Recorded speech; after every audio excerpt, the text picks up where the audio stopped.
No. But they need to check to see. Hey Carson, can you guys see the slide? Yes. Yes. Okay, thank you. Okay, and good morning, everyone. We're gonna get started here soon. Madam Chair, Ms. Virginia Valentine, she's absent today. So I'll be conducting this meeting. First, I want to welcome you all and thank you very much for your participation and in this meeting in person. One of the expectations that was put on us that we participate this meeting in person, so I'm glad everyone's here. And one of the things is there is a sign-in sheet that should be going around. Please make sure that everyone signs in, even if you are a guest. So please do that. One of the feedbacks that we received after the last meeting was we need to do a roll call. So I'll be doing that roll call. I'll be only calling out the names of the committee members. But if you are an alternate for that particular committee member, please speak up and let us know that you are representing that particular entity. So with that, I'm gonna go down the list. Christina? Here. MJ? Here. Bill Thomas? Here. Lucia Maloney? Here. Julie Reagan? Here. Nice. Remotely. David Bobzian? Here. Julie Butler? Julie Butler will be joining late today. Okay. Thank you. Chris Sanchez? Aaron Hasty in for Chris Sanchez. Bradley Crowell? Here. Dallas Harris?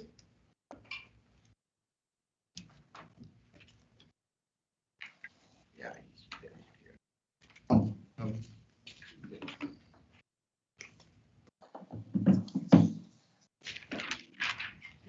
Joey Paskey? Here. Cindy Cripe? Here. JC Farmer? Here. Paul Boratkin? Here. Ann Silver? Here. Paul Enos? Present. Lamare Jones? Here. Sherry?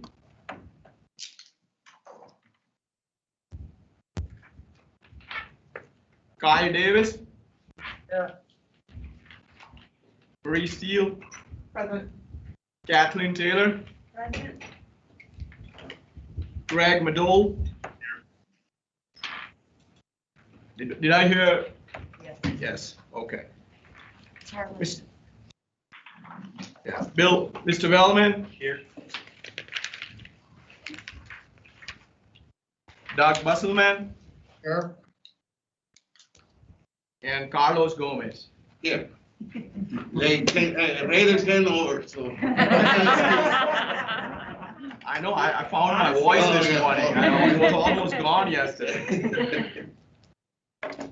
Okay, so again, welcome everyone, and thank you again for your participation. Now we're gonna enter into our public comment period. And if there are members of the public who wants to make a comment, they can make it now, or there'll be another comment period during the end of this meeting. Each person gets 3 minutes each. So anyone who wishes to make a comment.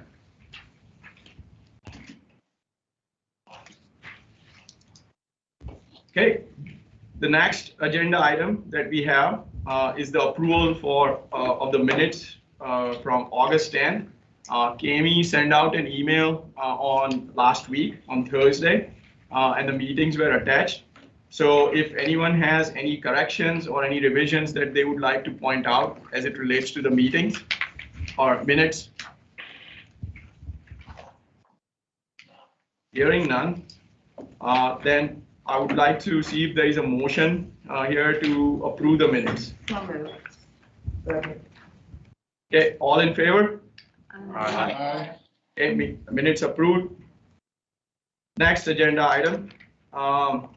is to just kind of do the preview of the meeting today. So one of the big things today we're going to talk about is we'll be developing the guiding principles for the new transportation revenues in the state. So we'll be looking at different different parameters and then kind of doing a brainstorming session this afternoon. The consultant team led by Travis Dunn will be doing that. But Jeff, if you want to talk about and just kind of give a preview of today's meeting. Yeah, I'd be happy to. Good morning, everyone. Yeah. As Harshal mentioned, the theme of today, most of the work that you'll be doing is backloaded the second half of the meeting, starting around lunch hour, related to developing the principles that will guide the evaluation of these potential new revenues. In addition, today we're going to scan the revenue sources that are used around the United States so that when the time comes for you to start to sort through the list of possibilities, you know what's being done elsewhere. We'll also review Nevada's current revenue sources, including taking a closer look at the gas tax and its outlook, both in the mid and the longer term, and what some of the factors are that have us all here today considering sustainable transportation revenues. We'll also do a bit of a deep dive later in the morning on transportation electrification. And you've heard a lot in our first meeting from Director Kroll and Director Bobzian about the state's efforts at greenhouse gas emissions and the important role that transportation has to play in that. Today we're going to go a little bit deeper into what's happening in the passenger vehicles realm, not just heavy trucking or in-source pollution.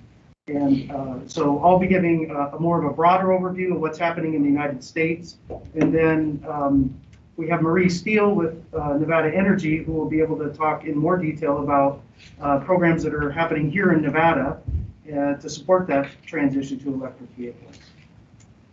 Then we move into a lunchtime period, and we have a little homework for you.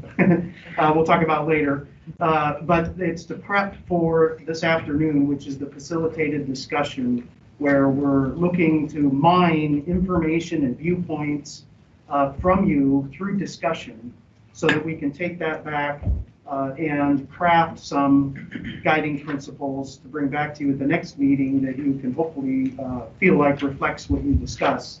And what we'll be doing with those guiding principles is we'll be using them as an evaluative factor as we examine both current revenues and future revenues. And Travis and Justine Seidel in the north are going to talk about that more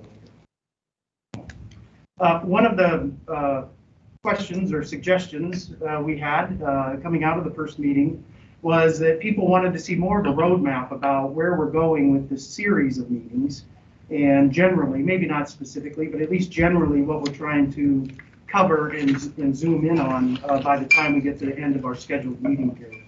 On the screen in front of you now is, well, it goes left to right, and then it does a little bit of a bend and comes back right to left. But just as an overview, the meeting we had last month was all about the magnitude. It was understanding how the regions in particular, but also the state, is sizing up the challenges that they have from a funding needs perspective, but also from a revenue perspective. Today, as we mentioned, we're going to be talking about transportation revenue principles so that we can begin to have a framework for evaluating which ones perform better than others. When we do that, you'll notice we don't have a meeting in October. That's so that we can go back, refine the principles, and actually apply them to existing revenue sources in Nevada. So when we come back here in November, you'll have an example of how the principles play out in terms of evaluating revenue sources, and we'll also have a closer look at how Nevada's sources perform. At that meeting, we'll also be looking at other possibilities and getting your minds thinking about which ones are most interesting to you based on the principles that you've developed. So that we take another break, mostly over the holiday period, and we come back early in January to present to you what those alternatives look like. The alternatives that you've identified that seemed interesting, we're evaluating. We'll do the analysis. We'll come back to you in January and show you how those performed. Then when we get to March, hopefully by then, now we're getting less detailed, of course, as we go out in the future because we don't know which direction, the committee is going to take. But by March, we should have some sketch level options. So you will start to see groupings or things that seem more possible or desirable than others. You'll start to understand what some of the trade-offs are, and you'll be in a position to start making some sketch level recommendations. So you're starting to put meat on the bones of what a potential package of revenues would look like. We'll come back very shortly after that in April, and we'll be, I guess I call it right sizing. So that's going back and looking at what is it you all are trying to accomplish with the new revenues so that we can start to understand, okay, if we're talking about an increase of an existing revenue, we need to know what we're shooting for. What's the target? What's the performance measure? So we'll do that. If it's a new revenue, then we need to know whether the juice is going to be worth the squeeze. We can have a lot of, well, we'll get into it later, but there's a lot of possibilities with revenue sources. Not all of them are big producers. And we need to make sure that the ones that are selected are worth it in terms of meeting what it is that you want out of your transportation system. So that brings us to, or beyond April 12th. At that point, we think and hope that we'll be in a good position for preliminary recommendations. As you may remember from the committee's original charge, it is sustainable transportation revenue sources, and there were some other policy considerations. One of them, for example, was potentially the role that land use could play, smart growth could play in a future transportation system. So we'll want to make sure that we have looked at those things as well, and that those are taken into consideration before you finalize any recommendations. And I think that that brings us to really the end of the scheduled period, and then we have the 2 months in August and September if we need them, if things get more complicated. Let's pause there for any questions or feedback. Okay. If not, we'll just quickly move, just to show you an illustration of how we build these agendas. Today's work was planned back in August, just like November's work is actually being planned now. So on your screen is just an illustration of how we move from that roadmap style of what we're trying to accomplish overall to refinements in more detail. Things become more higher fidelity as we get closer to the meetings. So in November, you have in front of you the topics that we will, and activities that we'll be undertaking. So, Mr. Chair, I think that concludes the preview of the day and what lies ahead. Thank you so much, Jeff. With that, Travis Dunn, he's going to give us a presentation on, sorry? Okay. Oh, yeah, I'm so sorry. No, that's fine. I think we've all met virtually at least. Hello. Good morning. Good morning. Club is friendly, everyone. Thank you for being here. Okay, Travis, if you want to get started with the revenue sources used in North America. Very good. Thank you, and good morning, everybody. Nice to be here in person this time. There's a briefing section in the briefing book you all received that covers an overview of transportation revenue sources used across the states. And what we'd like to do with this section of the presentation is to go back over that at a slightly higher level with a little bit more illustration and explain how some of these mechanisms work. The way I like to think about this presentation is it's sort of like an a la carte menu of all of the things that already exist or are being looked at across the states. So that these can be your initial choices or options to consider as we move into the future meetings and start to try to assemble packages of mechanisms that achieve the objectives of the working group while also addressing the guiding principles that we will discuss this afternoon. So we divided the existing mechanisms into 6 categories. There was a lot of judgment involved in how to do this because you could imagine Venn diagrams overlapping in a lot of different ways. So here are the 6 categories that we decided to feature, and this is our approach for discussing these existing revenue mechanisms. First one is fuel taxes. I think it merits its own category because it's the most significant and in some ways the most diverse. There are a lot of different ways to tax fuel, it turns out. We talked about some of them last time because Nevada has one of the more sophisticated fuel tax statutes in the country. But there are other approaches that other states take as well. The second one is direct usage fees. This would be sort of the more direct application of charges based on usage of transportation systems, specifically roadways, which is what fuel taxes aim to accomplish in an indirect way. Third are vehicle-related fees, where taxes or fees are assessed based on different characteristics of vehicles, typically at the time of annual or biannual or periodic registration. On the right-hand side, we have a separate category for freight-related fees. Now, fuel taxes, direct usage fees, and vehicle-related fees all apply to commercial vehicles and trucks, of course, but there are some other examples of fees related to freight movement that we wanted to call out separate from those. The fifth category, we call them externality taxes. As you may have seen in the briefing book, we like to separate the purpose of the taxation mechanism from between two general purposes. One is to generate revenues to fund something. That's what the ones on the left and the top right aim to do. And then other types of taxes that aim to capture external costs or encourage different types of behavior. So this would cover things like congestion pricing or emission charging, where the main purpose of the tax is to encourage certain types of behavior or discourage certain types of behavior. And revenue is secondary or incidental to that. The last category is indirect usage fees. And the fuel tax is an indirect usage fee, but it merits its own category. But there are other examples of indirect usage fees that exist or have been proposed that we'll talk about. One of the categories that's in the briefing book that we will not cover in the presentation is general fund. So there are, of course, a lot of different types of taxes beyond transportation taxes, whether it's sales taxes, payroll taxes, property. A lot of states have income taxes. These are all used at the state and local levels to varying degrees to fund transportation, whether it's a portion of funding for state highways, for example, a more significant source of funding for local transportation, including streets and roads, as well as transit. But these are the mechanisms that relate specifically to transportation. So we'll talk through each of these six, and we'll start with fuel taxes.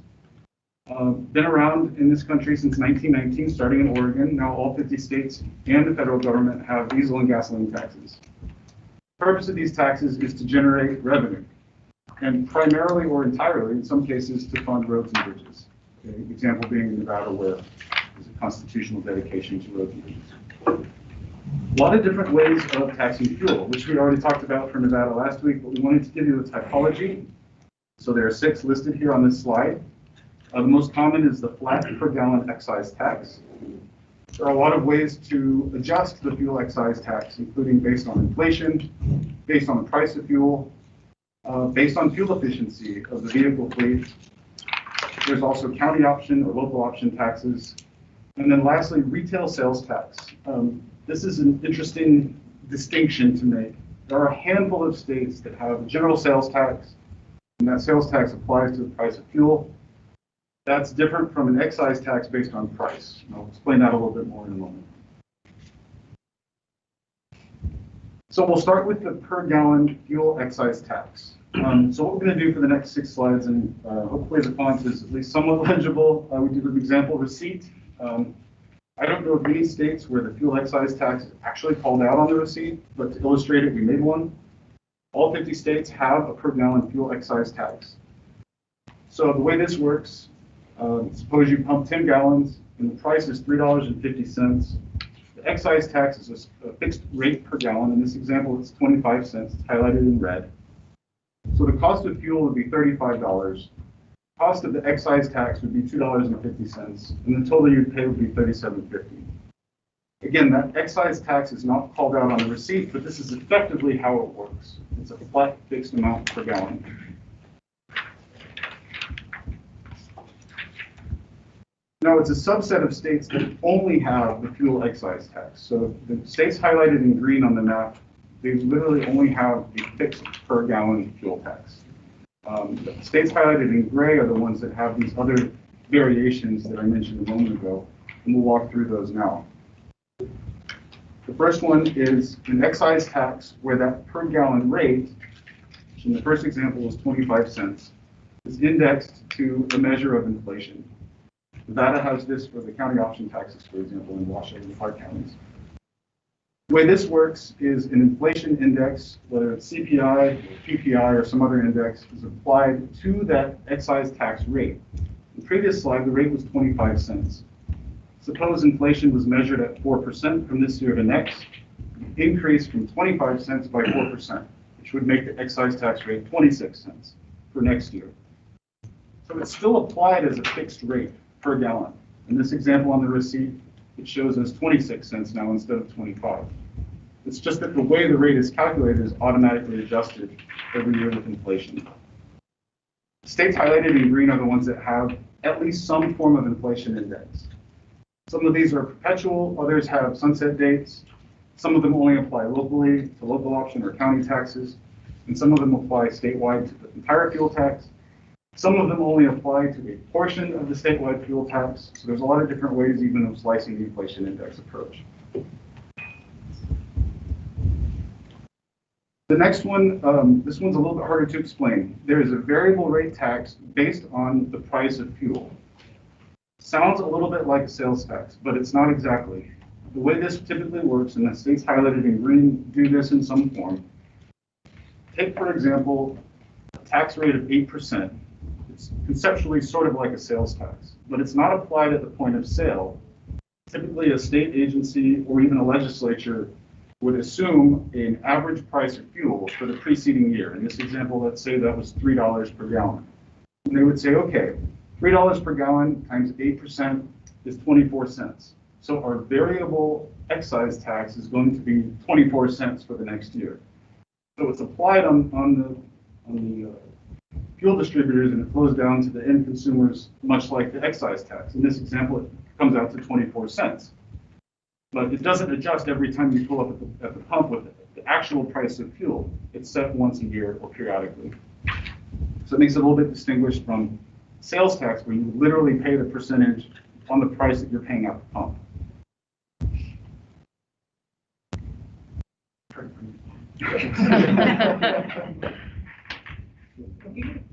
Yeah, winded. Sorry about that. Okay, so the excise fuel tax with fuel efficiency index. This is done in one state, Georgia. And Georgia also has a CPI index as well. So the way it works in Georgia is they look at the average fuel efficiency of vehicles in the fleet all across the state. That increases every year. Well, it changes every year, and generally it's increasing right now. So they take the increase in fuel efficiency, and the percentage increase is applied to the excise tax rate. So in this example, suppose you had a statewide miles per gallon 20.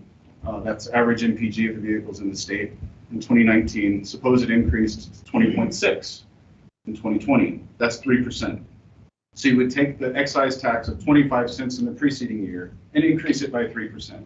So the new excise tax rate is 25.75 cents, and that's the number that's highlighted in red on that mock receipt up there. But this is how Georgia does fuel efficiency indexing. They also add an inflation component. So if they had another 3% for inflation, that excise tax rate would go up a little further, perhaps to 26.5 or so cents per gallon. There are other ways to do fuel efficiency indexing, one of which we will present next month, which is the NRDC proposed fuel tax indexing example. But this is the only example that's in law right now, and it's been in law in Georgia for about 5 years. Okay, local or county option fuel taxes. Surprisingly few states actually do this, and I want to make an important distinction here. Most states, when they collect a state fuel tax, dedicate a portion of the revenue to counties. They give the money back to counties and cities. What this is talking about is specifically the county being the entity that collects the fuel tax. And there are about 8 states that do that. Washington State has it in statute, but no county has actually elected to do it. A lot of these examples are a little bit oddball. For example, in Mississippi, the coastal counties in Mississippi have a 3 cent per gallon gas tax that's dedicated to seawall. The others have more significant county option taxes, of course, Nevada being one of the most prominent examples, where the counties collect significant portion of the overall fuel taxes in the state. So in this example, you'd have actually two excise tax components. You'd have the state component, in this example, 25 cents, and a city or county or other local jurisdiction component as well. In this example, an additional 10 cents. So the fuel you're buying is $35. The tax you're paying on that in excise taxes is $3.50. The total you would pay is $38.50. Lastly, retail sales tax on fuel. This only happens in 3 states, and one of those 3, Hawaii, it's not actually a sales tax, it's a general excise tax, but it looks and smells like a sales tax. And then this is the example I mentioned earlier that's different from the price variable tax. This is where the sales tax actually applies to the price you pay at the pump. And interestingly, it includes the sales tax on the excise tax in these states. So because the excise tax doesn't usually appear on the receipt when you're pumping fuel, it's just whatever the price is because the price has already been baked in. Let's say you spent $37.50 on fuel. The sales tax of that state, if it applies to fuel, would be added on to that. So technically, it's a sales tax on top of the per gallon excise tax. In these examples, almost all the revenue goes to general fund, just like other sales tax revenue does. That concludes the fuel tax portion. Any questions before I move on to vehicle fees? I have one. What is the price of gallon in Georgia versus Nevada? Because the components is going up, but I want to see how much it goes with gas in Nevada versus Georgia. I don't know, it's off my head, but Yeah, no, Yeah. Just to make comparison. sense.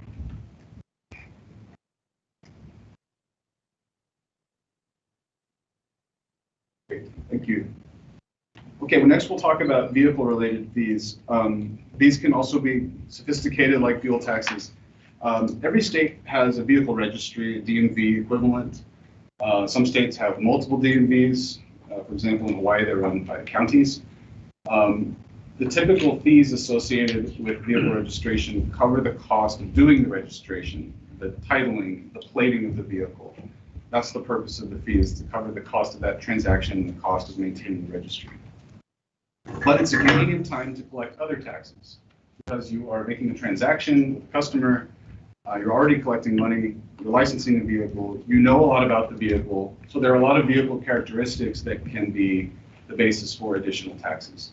So the categories that we'll describe are weight-based taxes for light vehicles, weight-based taxes for heavy vehicles, age-based fees, ad valorem taxes, which have a lot of different names. It's basically a tax on the value of the vehicle, which can be calculated a lot of different ways.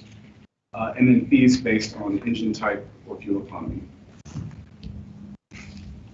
So we'll talk through just a handful of these as examples. Weight-based taxes for light-duty vehicles. So there's not really a relationship between the weight of a passenger car, that would be any car up to about 8,500 to 10,000 pounds, and the impact they have on roads and pavements. But because weight information is collected as part of the vehicle registry, it's a relatively convenient thing to apply a tax to. So in Hawaii, for example, they have a state weight tax where you pay 1 3/4 cents per pound up to 4,000 pound vehicles. So that would be typical mid-sized sedans. 4,000 to 7,000 pound vehicles, so these would be SUVs and smaller pickups. You need 2 cents per pound for that 3,000 pounds of increment. And then for vehicles 7,000 to 10,000 pounds, which are the larger pickups and very large vans and SUVs, pay 2 1/4 pounds for that 3,000 pounds of increment. Once you get to 10,000 pounds, all vehicles above that pay a flat $300.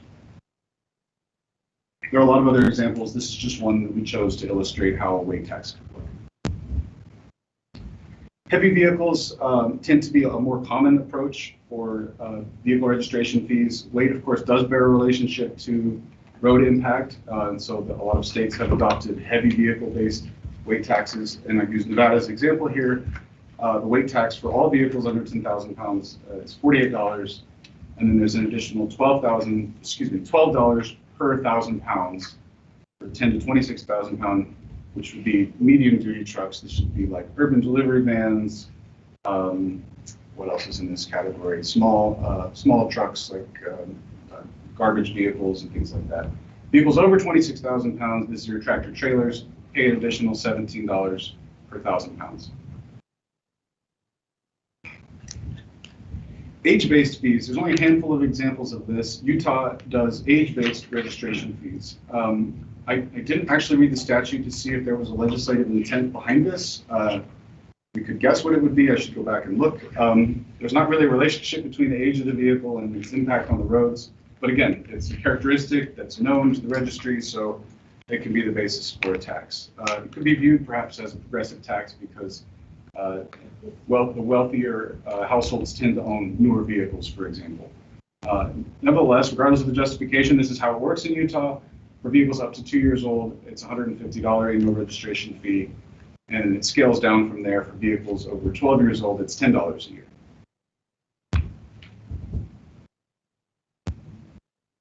Lastly, ad valorem taxes.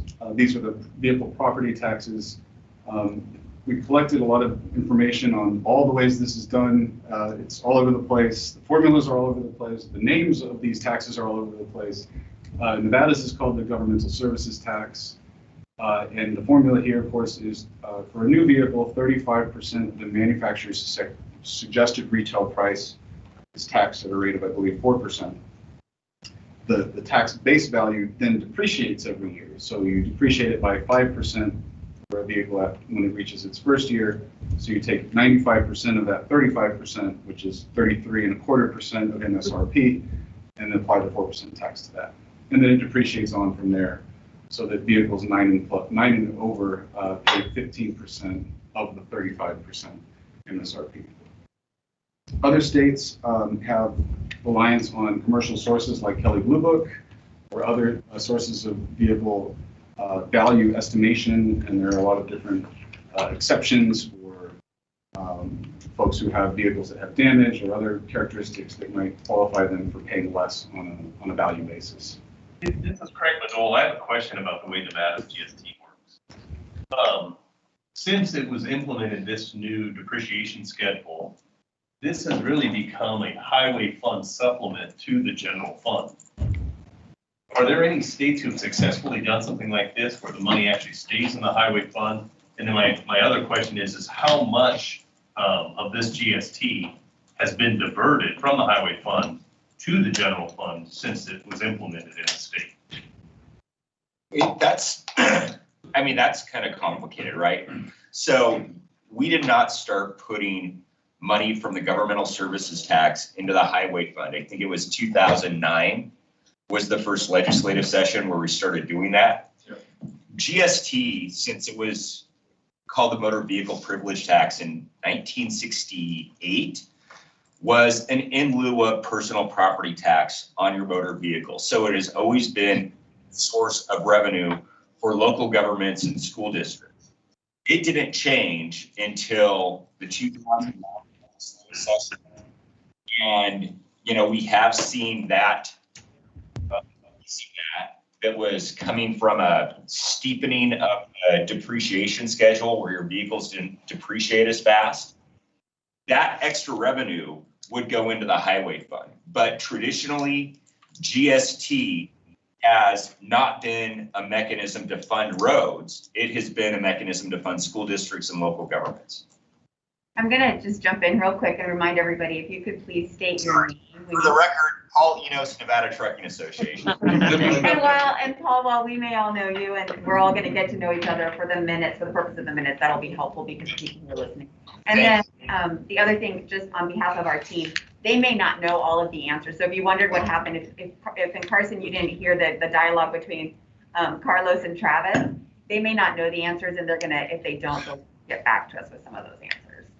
And this is Christina.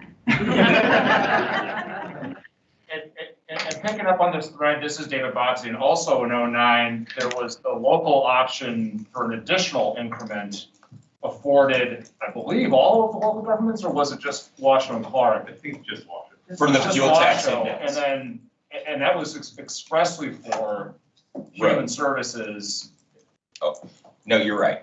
And then ultimately there was like a 4, 5, 6 year lag before Washoe County ultimately pulled the trigger on that. So there was that other piece of that where you could go from the 4 to 5. You could go from 4% on your, for the record, Paul Enos, Nevada Trucking Association. We did allow Washoe County to go from 4% to 5% on GST. Clark County is at 5% GST. That's what it was. But just also painting the picture that it was not a discussion around highway infrastructure. It was for other services, to your point, in lieu of how others would pay a tax on the vehicle, right? Correct.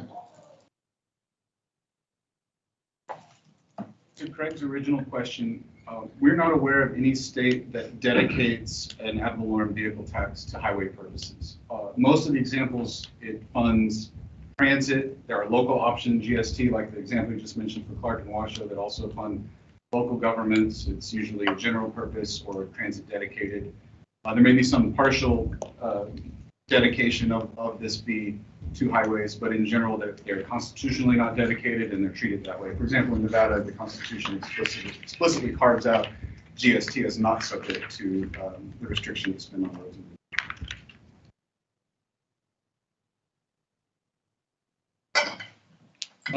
This is kind of a recap of what we just presented. This is also in the briefing book. If you can't read the legend, the purple colored states are the ones that have flat vehicle fees.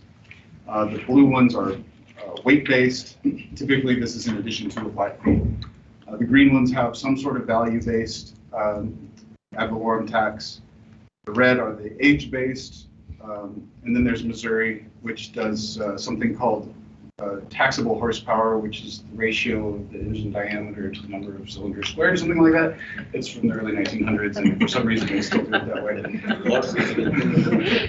And then we probably didn't comprehensively cover the examples of states that do it multiple ways, because there are many that do it more than one way. Nevada, of course, has the flat registration fee, has weight-based fees for heavy vehicles, and it has the GST, so we kind of gave it 2 of the 3. It's hard to code this map for all the different combinations, but I think it gives you a sense that there's a lot of diversity out there, and there's a lot of combining of these different mechanisms together in states for different purposes. So any questions on that one before we move on to the next category? Good job.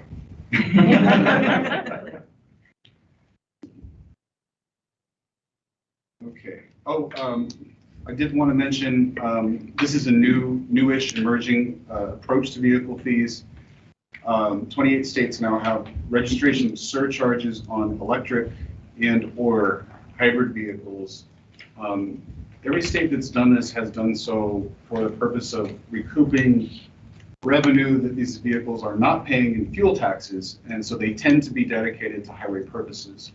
Although that's not the case across the board. For example, in Washington State, they have a $75 fee and a $150 fee. The $75 fee is dedicated to electrification, and the $150 fee is mostly dedicated to highways.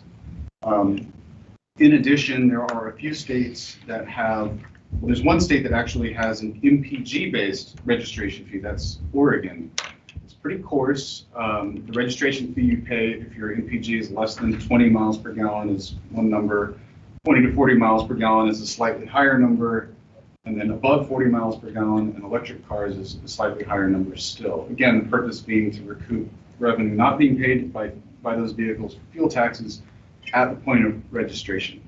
Oregon's is the first instance of an MPG-based fee in law, and those vehicles have the opportunity to opt out of paying it if they opt into paying by the mile, which we'll talk about in a moment. 2 other states, to our knowledge, have examined the MPG-based fee, Missouri and New Hampshire. Missouri was looking for a way out of that taxable horsepower thing, but they haven't passed it yet. So that is an emerging concept as well. But the flat fee on electric and hybrids is much more common. As you can see, the states highlighted in blue are the ones that have that in law now.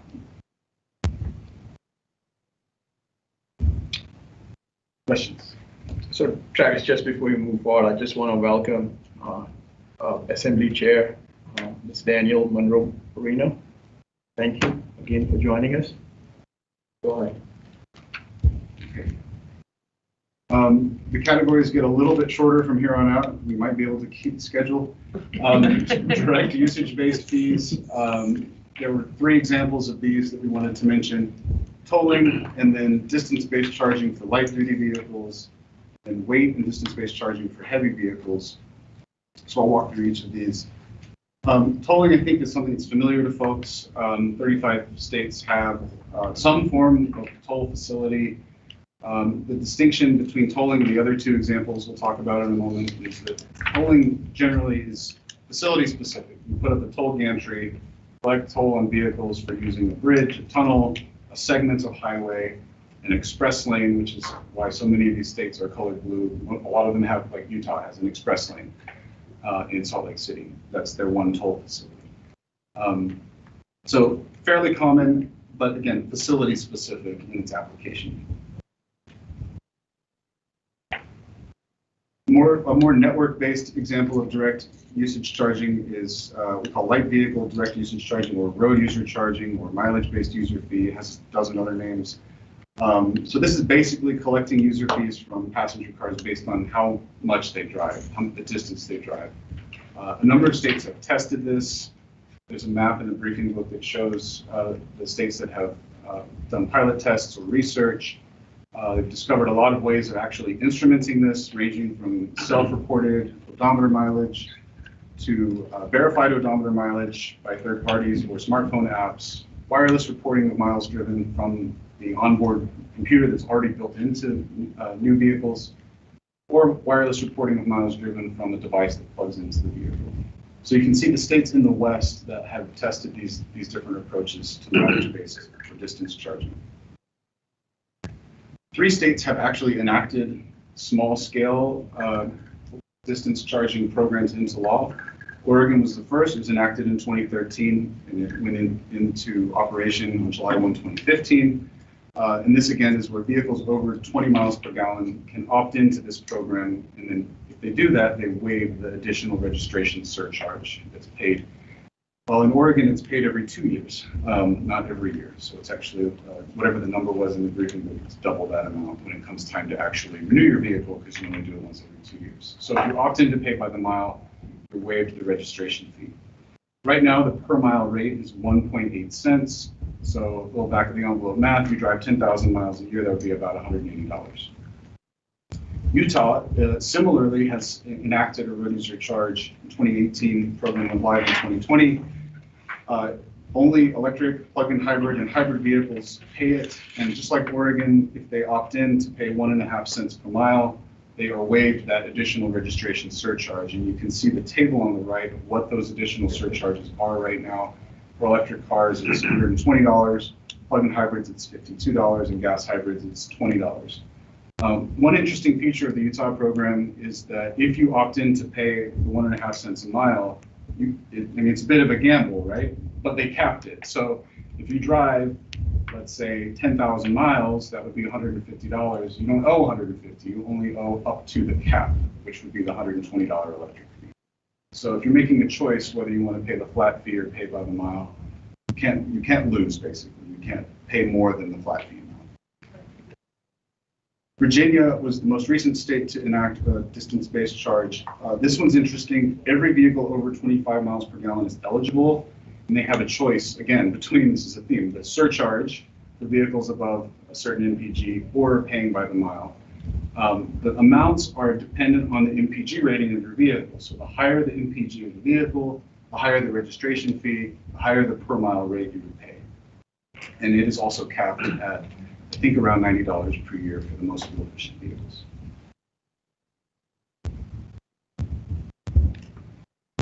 Heavy vehicle direct usage charging has several names as well: weight mile tax, weight distance tax. Historically, there was something called the ton mile tax.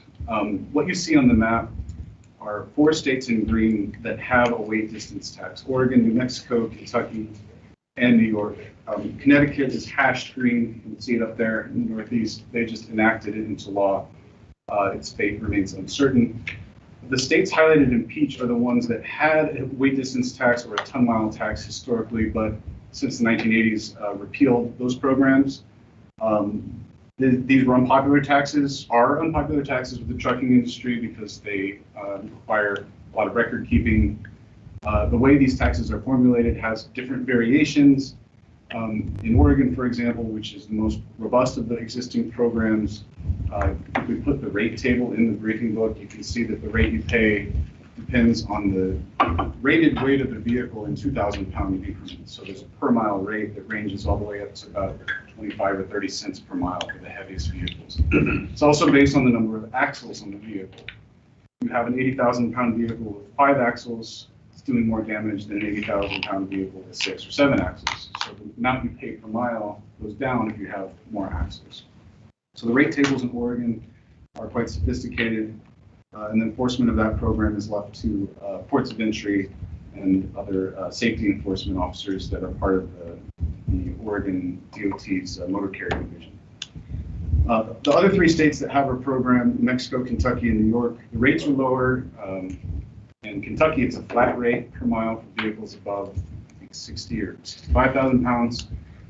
New York's and New Mexico's also have relatively lower rates, but they do vary based on the weight of the vehicle. So just to connect the 2 things I mentioned earlier about the trucking industry having, this not being a very popular mechanism in the trucking industry, that's the reason in many cases why the states piloted and repealed the taxes, because of advocacy efforts to point out some of the inequities in the way these programs historically were enforced and the difficulty in collecting these fees from out-of-state versus in-state vehicles. Nevada, interestingly, had a weight mile tax, which was repealed in 1989, and the reason was it was headed for a ruling that it was unconstitutional because of the way it treated out-of-state truckers versus in-state truckers. Basically, because of the Commerce Clause of the Constitution, the way the tax is formulated, you have to be very careful that you're not creating an advantage for in-state companies versus out-of-state companies. I'll pause there before we move to the next topic, see if there's any questions on direct user-based charging.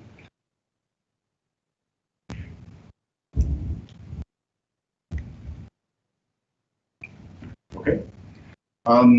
Last 3 categories are really quick. We just have these summary slides. There are a number of other freight-related fees beyond fuel tax, vehicle fees, weight distance tax that have been proposed and in some cases implemented. There are container fees. These are typically imposed at ports, bulk cargo fees, value-added taxes on the value of goods moved, and then something recently proposed by a former state DOT secretary from Maryland is a transportation activity surcharge, which would put basically an excise tax on the value of transportation movements. That one has not been implemented anywhere, but I wanted to mention these as examples of ideas that have been proposed. We also have indirect usage fees, of which, again, the fuel tax is one. It's a measure of road use, but an indirect one. Other things that you could think to tax that are indirect measures of road use are things like car batteries, tires, and electricity for electric vehicles.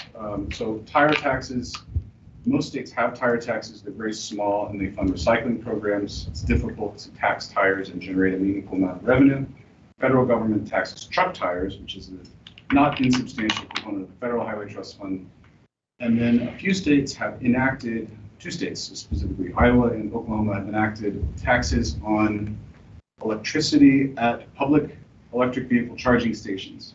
And there's a little distinction. In Oklahoma, it's only public EV charging stations. In Iowa, it's all non-residential charging stations where they will have a per kilowatt hour tax. And this is designed to collect revenue from electric vehicles in lieu of the gas tax. Neither one of those has been implemented yet. So we'll be looking to bring you some more information about how something like that could actually be instrumented in future meetings if that's a mechanism. Last is what we call Gogian taxes. Pigu was an economist who articulated some of these concepts early last century. Again, basically, these are taxes that are designed with behavioral or addressing externalities as their primary aim and revenue as a secondary aim. The 2 examples that most commonly come up in transportation are congestion charging, where you basically enact a fee or charge on driving in certain times in certain places, like has been done in London, Singapore, Stockholm, Gothenburg, Sweden, and a few other cities around the world. New York has enacted it but not implemented it yet for entering lower Manhattan during peak hours. Again, the aim here, the concept is to discourage driving to create more free flow travel conditions.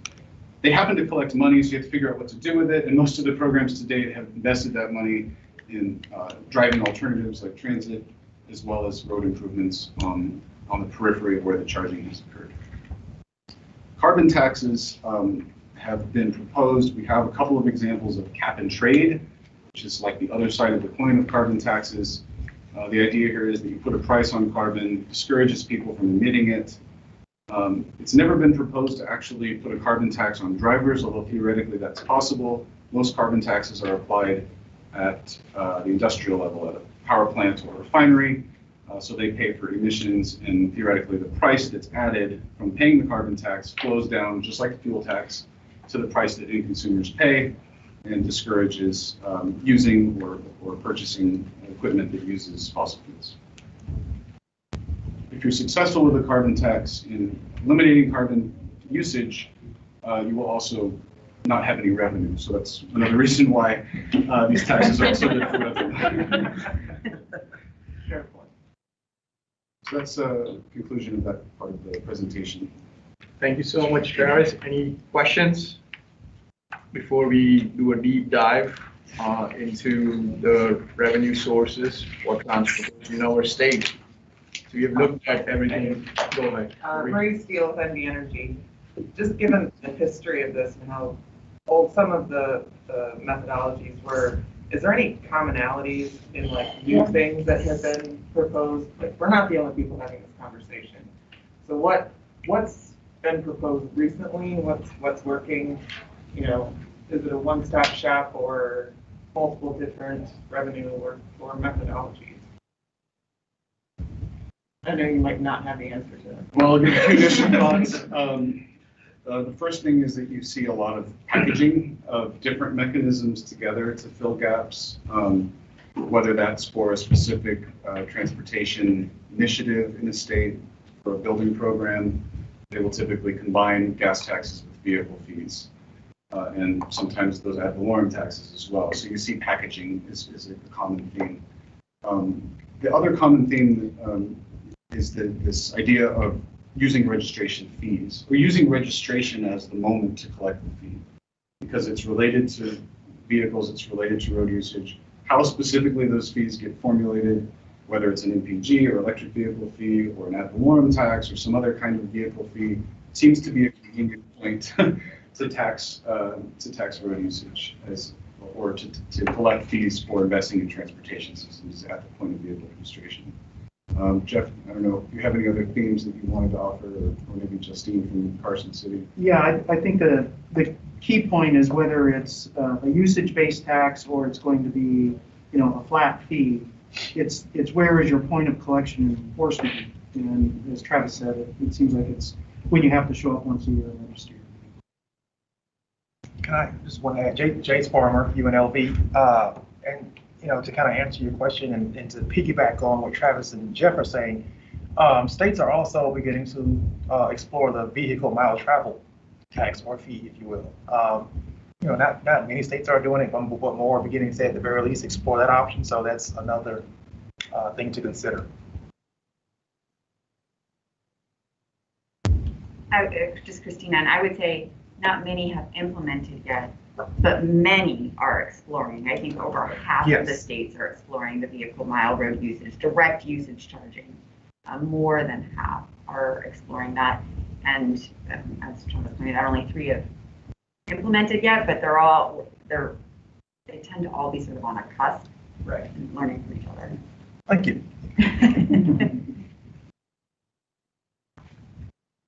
Any other questions?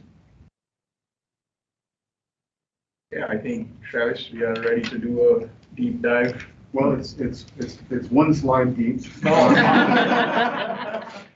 I'll hand it over to Cindy when I'm finished to talk about the Taxpayers Association handbook. I just wanted to quickly recap what we presented last time. Now that you've seen the full a la carte menu, just sort of as a reminder of what we covered last month, where Nevada's transportation revenue sources, what they are and how much money they generate. So we divided it again into two categories.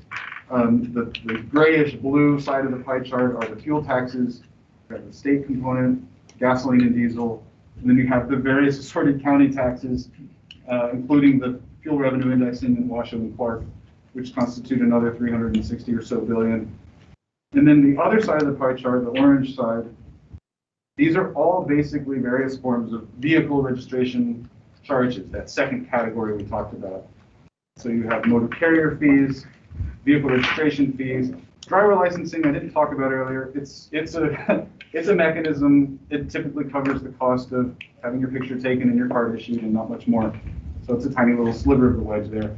The GST, which we talked about, and then there's some miscellaneous DMP fees for things like vanity plates and additional services that constitute another 100 million or so of this pie. I just wanted to connect those dots back to what we covered about Nevada's transportation funding last month. And then this table is also in the briefing book, so you probably can't read it on the screen. This is a list of all the things we just covered, all of those mechanisms with a count of how many states use it in the far right-hand column, and then in the column next to that, whether it's used in Nevada with some notes about how it's used. So you can see, for example, of course, Nevada has a flat per gallon excise fuel tax, as do all the other states. Nevada has in the second row an excise tax with an inflation index. In Washoe and Clark counties, 7 states have that type of fuel tax as well. So this is hopefully a sort of a scorecard way to see what you have in Nevada and who else is doing it or looking at it. Question? Yeah, is there any way we could get some information on how many of these states combine, right? So I know I see which ones we don't have, but if we add like 2 or 3, are we outside the norm because we're using 7? Right. Right? You know, I know some states only have 1, or I'd like to see what that distribution looks like. I think we can pull that together. We have a spreadsheet that's about 18 columns wide and 50 rows long, and we can probably do the counting and come up with that. Absolutely.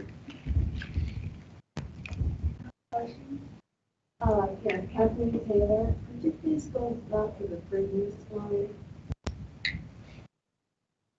So, and this is kind of related to Marie's point previously. So is there any data that could provide us with projections as to what it would look like when we convert, and we will convert a transition over to EV transportation modes as users, basically? I think from the data that was prepared for us, it was like projections are 2025, 2035, when this is going to be a very different picture. So is there any data that looks at those projections so that we can have a visual as to what it is now and what it will be in the future? Yes, we will. We'll do a first cut at that in the presentation after the break this morning, but we're going to actually do a lot more than the preview you'll get today in November. Okay, thank you.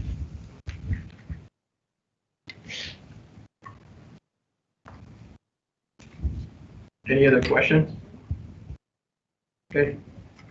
Cindy. I think Cindy Creighton, you're gonna present. I am. Thank you Cindy so much Creighton. for doing that. Yes, with Nevada Taxpayers Association. And I have for the Southern Committee members today a copy of our book, Tax Facts. Northern Nevada, you received yours last month, but I didn't have any with me this time. So these books will provide you information, wrapping up what Travis was saying. It's got a history on all the taxes. It has, oh, thanks, Tammy. Oh, yeah, you can use this. It has a history of all the taxes. It has the yields. And so it's very helpful for you. Like when Paul and David were talking about the GST, you'll see a history of that in here. These are being updated right now. We update them after every legislative session. There you go. So this is the last time's edition, and of course, I think we're gonna change the format a bit. You'll see on the bottom of the pages, the yields for the last biennium. I'm probably, and we update those every time, I'm probably gonna leave those numbers in and then add the new ones, because it was such an anomaly with the pandemic. You know, when you see something like millions of dollars and it goes to zero, you know, it just seems like we need to keep those together. So I think you'll find that very helpful, and it just sort of gives that wrap up of everything that Travis was just talking about. Thank you. Thank you again, Cindy. Any questions? Okay, now you're gonna look into next agenda item, which is to look into the outlook of the fuel revenue taxes in Nevada, and what the future looks like. So with that, Travis, you're gonna give this presentation. Okay, so Kathleen, this is sort of right on point of your question, so I think it's well timed. This is our first look at the outlook for motor fuels tax in Nevada. This is, think of this presentation as trying to set the stage for how we'd like to do this analysis, and also to get your input on beliefs around the table about the future. A lot of the projecting that we do is based on qualitative factors, storytelling, scenarios. So I would love to hear, so that when our team gets together to go crunch the numbers between now and November, we can create some scenarios that reflect what you all collectively believe the future might look like, or different possible directions the future could hold for this topic. I use this probably way too much. We will be modeling future revenues. All models are wrong. Some are useful. Hopefully ours will be useful, but there's one thing you can guarantee: it will be wrong. Given it will be wrong, we will do multiple examples of the future. We think that scenario-based analysis is more instructive, especially for policymaking, as you all will be crafting recommendations, to be able to consider different mechanisms or packages of mechanisms and how they perform under different circumstances. So, how do other states currently forecast future fuel consumption? At the state level, there are a variety of approaches. One of the most common is straight line projections. So you look at your recent fuel tax receipts over the last number of years, you draw a line, usually over the last decade, it's steadily increasing line. As VMT grows, fuel consumption grows, and that line gets projected into the future. We know that's probably not a viable way to do forecasting anymore because vehicles are growing more fuel efficient. So expecting the same trend line to persist into the future is probably not the best approach. Another approach that's more sophisticated is regression analysis based on independent explanatory variables. What does that mean? It means you take factors that you can predict with more certainty, like population growth, economic growth, and you use those as variables to correlate with fuel consumption. And then you project, or you create a model that projects future fuel consumption based on what you expect future economic growth and population growth to be. It's difficult even in regression analysis to factor in a factor like fuel consumption because historically fuel economy has been relatively flat until the last decade or so. We don't have a lot of data in regression analysis that we can use to bend the curve to factor in the emergence of electric vehicles and higher fuel efficiency vehicles. Another method is expert judgment. So you convene a room full of financial experts and transportation experts, and you plot out their best guess about what the future might hold. And then, of course, combinations of the above. So we will be using a combinations of the above approach to this task. Another factor about future fuel consumption for different states is how far out do they go? And that's also highly variable. Some states only look 4 or 6 years into the future to cover their capital program or legislative budgeting cycle. Other states go 10 or 20 years to support long-range planning. For purposes of this working group, our initial suggestion is that we go out to about 2040 or so. You know from your first 2 meetings and the AB 413 admonition that this be a sustainable approach to funding, meaning it lasts for a very long time, perhaps a generation. So we'd like to provide you with projections that go out at least as far as 2040, if not further. So be looking for your input on how far you'd like us to go.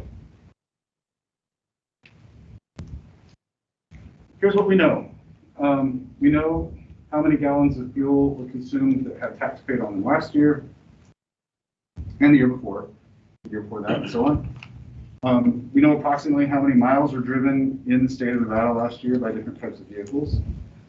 And we know a little bit about the vehicle fleet, thanks to DMV helping us out with data from the vehicle registry that we were able to turn into a snapshot of the current makeup of the vehicle fleet by fuel efficiency. We'll be using that data to inform our trend analysis of what might happen in the future. Those are the things we know. What we want to know are how many gallons are going to be consumed next year, and the year after that, and so on. So how are we going to do it? It's pretty simple. If we know how many miles will be driven in the future, we divide that by the average miles per gallon of the vehicle, that equals gallons. So we know gallons, we can apply all kinds of different tax rates to that, whether it's a flat tax or an indexed tax to inflation or indexed tax to NPG or indexed tax to something else. We can use that basic projection of gallons consumed to turn that into revenue under different policy assumptions.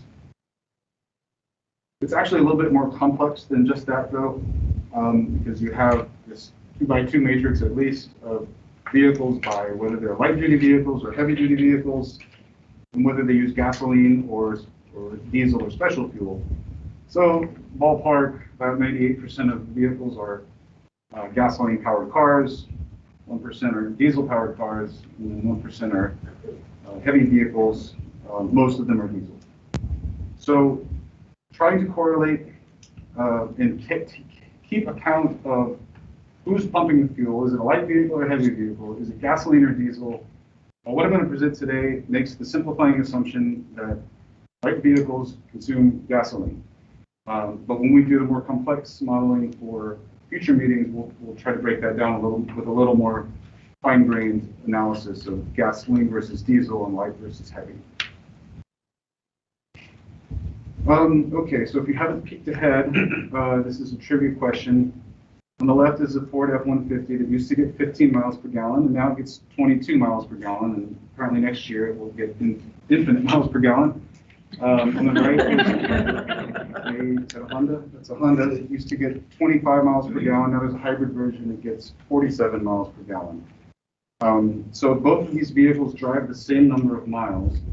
Which one saves more fuel, the truck or the sedan?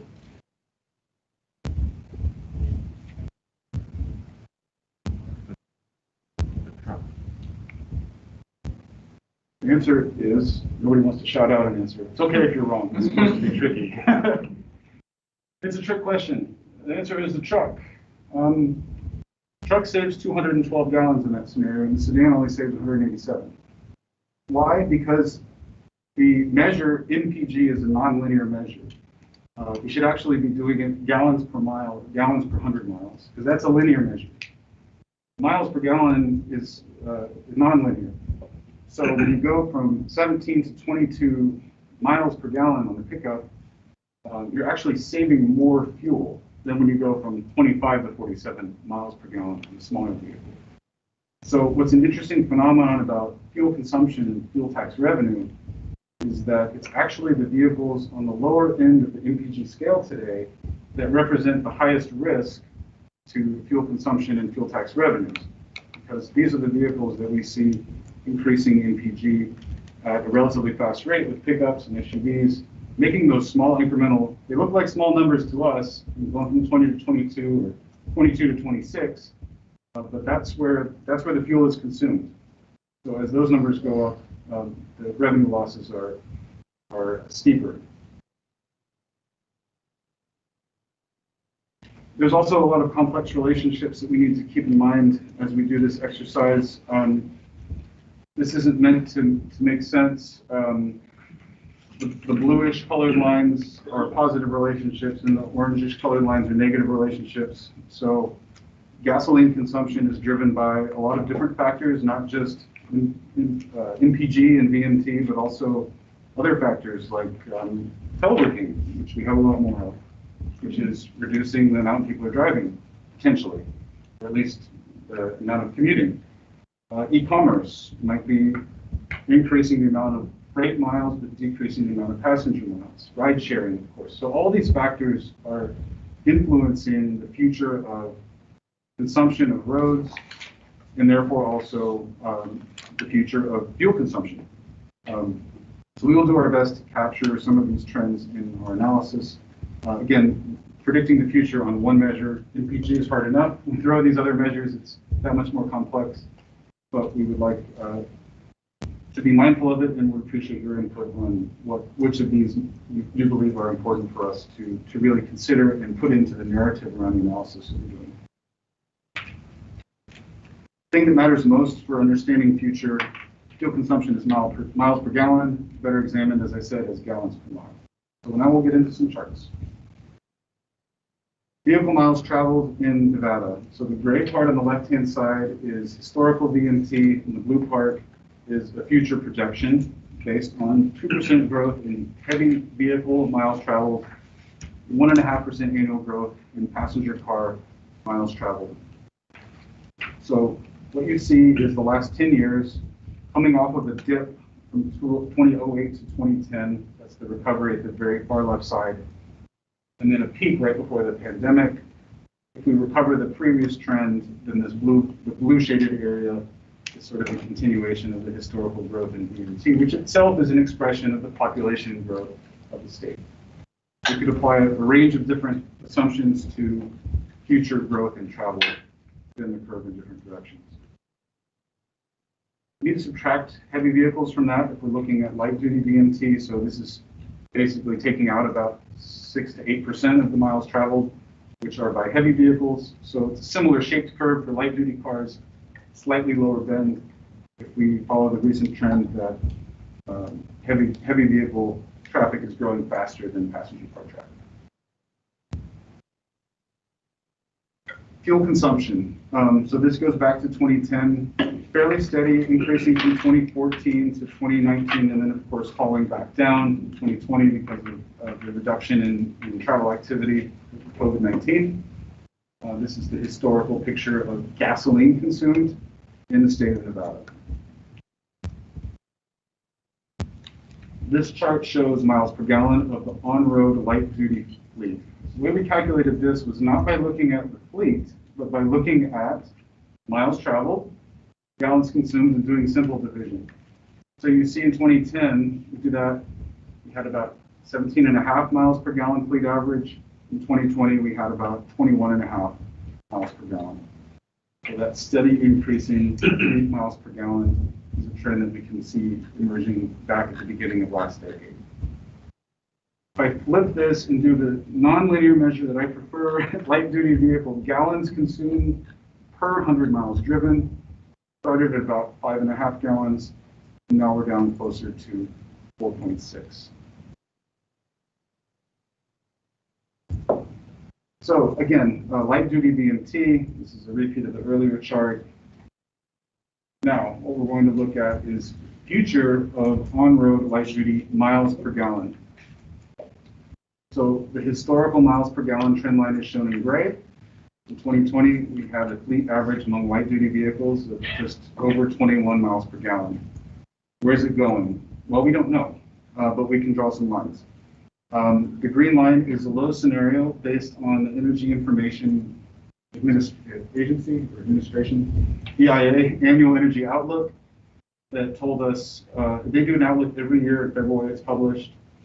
And one of the many outputs that the EIA publishes is a projection of future fleet miles per gallon on road vehicle stock in PG. So this was their latest projection. It might seem unambitious to assume that 20 years from now, the average car is only getting 28 miles per gallon. But the 2021 version of the EIA report was not updated to reflect the potential change in CAFE standards with the new administration. It reflected the reduction in CAFE standards in the previous administration. So when they do their update again in 2022, we might expect to see the curve bend a little higher, especially accounting for some of the recent announcements about investments in electrification And of course, some of the plans of some of the automakers that were made just in February and March of this year, after all the analysis behind that publication was done. We could assume a medium scenario. This one reflects the EIA's 2020 energy outlook before they reduced their assumption about NPG. Or we could factor in some more aggressive assumptions about electric vehicle adoption based on sources like Bloomberg New Energy Finance. And we would see in that scenario, average fleet NPG climb to over 45 miles per gallon by 2040. I guess the point is we don't know what the future holds, but we would like to be able to tell different stories for all of you to consider as we're weighing different mechanisms. And these are 3 examples of scenarios and analytical backdrop behind them and where the assumptions came from. I'm going to flip it one more time to show if you have increasing NPG, you have reducing gallons consumed.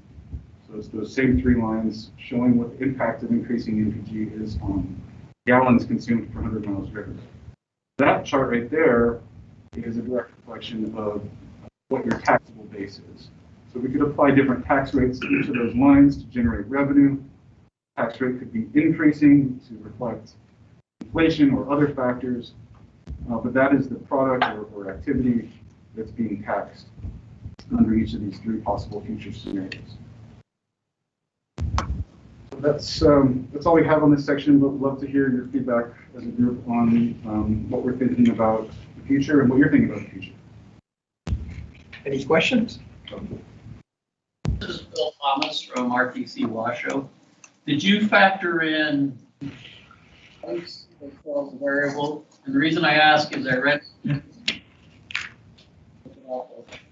currently $80 a barrel is some kind of clip.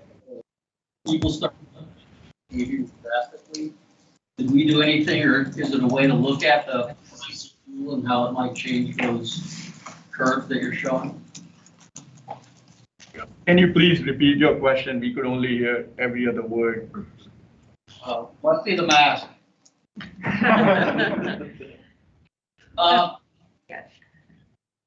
Okay, so I'll go again. The question is, was a variable added for the price of fuel?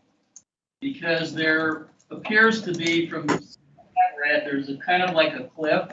When the price gets to a certain point, people start drastically changing their behaviors. Below that, it doesn't really influence it. So I just wondered, is that factored into the 3 consumption curves you show? Yes, not directly by us. So we're relying on sources like the EIA, and they definitely factor in price of fuel into their modeling about future vehicle purchase choices and consumption. They in fact do different scenarios, a high oil price scenario, a medium, a low. It's difficult for these long-term forecasts to include price spikes, which have a pretty meaningful effect on consumer behavior. So they're pretty smooth curves that show price of fuel going from, when they did their analysis for 2020, I think when they started, the price of fuel was negative $35 a barrel. So they showed it going up from that to about $50 a barrel by the end of the horizon. I expect in their next update, they'll have higher numbers. But it's a pretty smooth curve, and it does definitely have a direct impact on the other choices that are made by actors in the model, which represent consumers.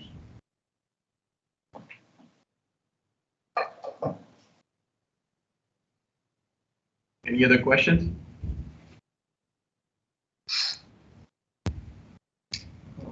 Jeff and team, you want to move break now, or you want to? We are a little ahead of. We're ahead of schedule, so I think the choices are just break now. It can even be an extended break if you want. The other thing is we could also, kick me if this is wrong, but we could begin the conversation on principles a little bit earlier before the lunch break. Okay. That might not be such an good idea.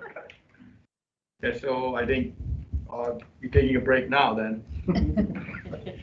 Okay, 15 minutes. Sounds fair. Thank you. We'll see.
Okay, we'll get started here in a minute or so. Yeah, no, all the different gaming ones. If you all want to get seated. How are you? I can see it. Good.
Okay, we're gonna get going now and start talking about electrification and talk about the impacts of that.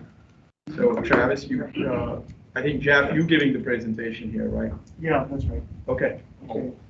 Thank you, Mr. Chair. As you heard in the previous presentation, what we're trying to understand is what the future looks like in terms of fuel consumption so that we understand what the issue is or how quickly the gas tax revenues will really start to fall off. The rate of passenger vehicle fleet transition from gasoline cars to electric is going to determine the rate of decline in the state's gas tax revenue, at least on a per mile basis. So what I'm going to do in the first part of this electrification presentation is talk about what governments are doing in terms of deadlines for phasing out gasoline vehicles and targets that they've set for the adoption of zero emission vehicles. We'll also look at EV, I'm just going to use the word EV sales trends and forecasts. And much like we looked at VMT forecasts, there are also forecasts on EV adoption, besides the one from the EIA. Importantly then, we're going to talk about challenges to consumer adoption, because right now everything hinges on consumer adoption, a choice that they have to make about what type of vehicle to purchase. And then finally, I'll touch on public policies and programs aimed at overcoming some of these challenges, incentivizing adoption, and at that point, then we'll move into specific things that the state of Nevada is doing. Marie will cover that. So right now, governments use different measures in how they want to set their goals for electrifying the passenger fleet. Very early on, it was these goals were stated as sort of raw numbers. How many vehicles can we sell? And if you remember, dating all the way back to 2008, President Obama had set a goal to have 1 million vehicles on the road in the U.S. by 2050. That's kind of a crude way of measuring your own state's adoption. Of course, California is going to have more vehicle sales than Vermont, but guess what? Vermont's right up there in terms of the adoption rate. So that's why many states and other countries as well have developed different types of measures for electrification of the fleet. One is market share. What is the percentage of new vehicles that are being sold that are electric? A longer range goal, or really what you're after in the long run, I suppose, is the vehicle fleet penetration. So this is a measure of, okay, given our whole fleet makeup, old and new, what percentage is electric? And then the US also has a goal for electric miles. And when you think about a use case scenario where maybe people that are buying electric vehicles, they still have a gas-powered vehicle. It doesn't really help displace carbon if you're driving your gas-powered vehicle everywhere and your electric vehicle, you only drive that on weekends. So really what you're after is displacement of gas-powered miles. So as you see in the top row, and by the way, this information is in the briefing book in a little bit more elaboration, but there are different goals that have been set. In Nevada, and please, experts correct me about the situation in Nevada if I'm wrong about this, but I couldn't find a goal per se for electric vehicle adoption. Of course, there is the state's goal for GHG reductions. Electrifying the passenger fleet is a strategy. It's not actually, at least in Nevada as I understand it, it's not a goal unto itself. It's a way to reduce carbon emissions. So there's goals, and then there's whether you're hitting your goals. And as I mentioned earlier, the original goal in the United States was that there'd be 1 million electric vehicles on the roadway by 2015. In the US, we didn't actually reach that mark until fall of 2018. Now, when you're at the very beginnings of a nascent industry, it's hard to know whether that's a meaningful percentage of falling short, or whether it's so early that rate doesn't matter yet. But nonetheless, there's more sophisticated ways to measure this, and the Biden administration just recently in August announced a modified goal, an updated goal, that 50% of all new vehicle sales, so this is market share of new vehicle sales, should be zero emission vehicles by 2030. That's a very aggressive goal. So just for perspective, right now, in the US, the rate is about 2%, just a little over 2%, 2.11. So between now and 2030, we need, if the target is to be reached, 50% of all new vehicle sales have to be zero emission. Maybe this would be a good time to clarify. Zero emission vehicles are. Yeah, go ahead. Sorry to interrupt. I apologize. Brad Kroll with Department of Conservation and Natural Resources. Two comments. One, Nevada does have a goal for EV adoption, and that's the Clean Cars Initiative, and we're in the process of finalizing those regulations now. So they're similar to California, and they're going to be consistent with what the Biden administration is doing as well. So we do have that. It's not just an overall GHG reduction goal for all sectors. And also on your earlier slide about what's driving down gas tax revenue, it's not just EV adoption, it's also increased fuel efficiency of gasoline-powered vehicles. Yeah, agree on both. Actually, if you do have information about specifically EV fleet adoption in Nevada, we'd like to be able to update our briefing books so that we have the most accurate information. It was in our presentation from the last meeting. Okay, yeah. Thanks, Brad. Okay, sorry, just catching up here. So the difference between now and then is that unlike in 2008, now all major OEMs, well, maybe not all, there are still a few holdouts, but the major OEMs that sell cars in the United States have all said that achieving at least 40%, potentially 50% in this time frame is feasible. They were not saying that in 2008 at all. In fact, there was sort of a coalition, if you will, a loose coalition that were lobbying to against setting any targets for electrification or even CAFE standards. So the climate is very different now than it was then. So right now, California and several Western states are leading in EV adoption, as you might imagine. Nevada, right now, in terms of sales, that is market share, is around 10th, which is above the US average.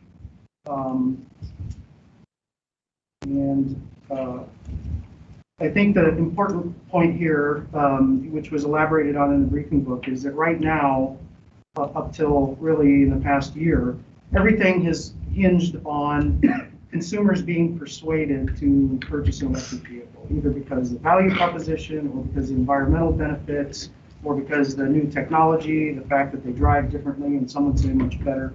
For whatever reason, it's still consumer adoption, consumer choice in terms of electrification. That is changing. That there are many countries now that are adopting bans on future sales of gas-powered engines or gas-powered vehicles, and there have been proposals in many states in the U.S. So basically what's happening is that we're taking the environment, the consumer environment, from trying to make it a good value proposition to trying to speed it up on the other end, placing a back end or a deadline on when the last sales of internal combustion engine vehicles will be.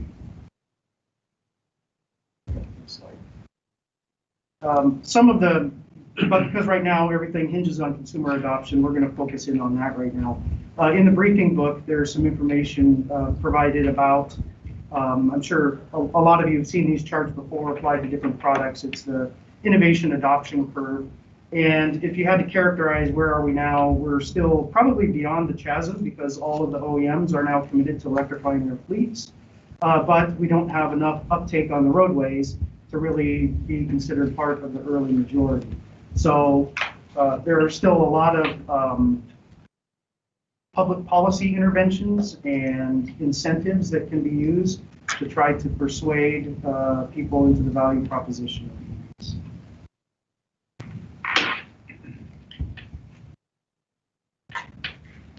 Okay. So there was a poll of about just under 2,000 potential EV buyers. These were not buyers who, I bought an EV, I'm going to tell you all the reasons why and what's in my head. These were people who did not buy an EV. And this poll was done, I think, in late 2008, if I recall. And 2018. What we wanted to learn, or what they wanted to learn in this case, was what are the major barriers to purchasing an electric vehicle? And you can see what they are here. But overall, if you had to characterize running out of power and lack of EV charging stations together, about 65% had concerns about what we call range anxiety. That's the fear of running out of power because your vehicle is not fully a full state charge without a nearby charging station. So what we're going to do is look at these, at least the top three challenges to EV adoption. The first one, running out of power. The good news here is that vehicle battery capacity has been on a steady climb, in fact, greater than some of those original predictions or projections from 2010, 2011. Right now, the new Leaf, the Nissan Leaf EV, has a range of about 226 miles. And there were some consumer studies done about 2013, 14, I think it was by BMW, that determined that the sweet spot where you need to be if you're an OEM, a vehicle manufacturer, for range is consumers wanted to be above 180 miles at a minimum. So some of those early EVs that had ranges that were shorter, range anxiety was more pronounced. I think the Mitsubishi i-MiEV went, under 100 miles in range or something like that. So this is the good news, that vehicles can travel a lot further on a state of charge. This is not in your briefing book. It's old now, but it's foundational in terms of planning electric vehicle charging, in particular fast charging. In 2008, I think it was, the Tokyo Electric Power Company, they were testing not only the i-MiEV, which is Mitsubishi, was their first generation electric vehicle, but they were also trying to understand how these would be used in an urban environment. So they had a fleet of, I can't remember how many there were, I want to say it was 25 i-MiEVs that they gave to their staff that worked for Tokyo Electric Power Company and sent them out on their regular jobs, which included about a 40 square mile radius. And what they found on the left is that if you look at the usage patterns, that's the dark patterns on the maps, is that drivers weren't really venturing very far if they were assigned to one of the electric vehicles.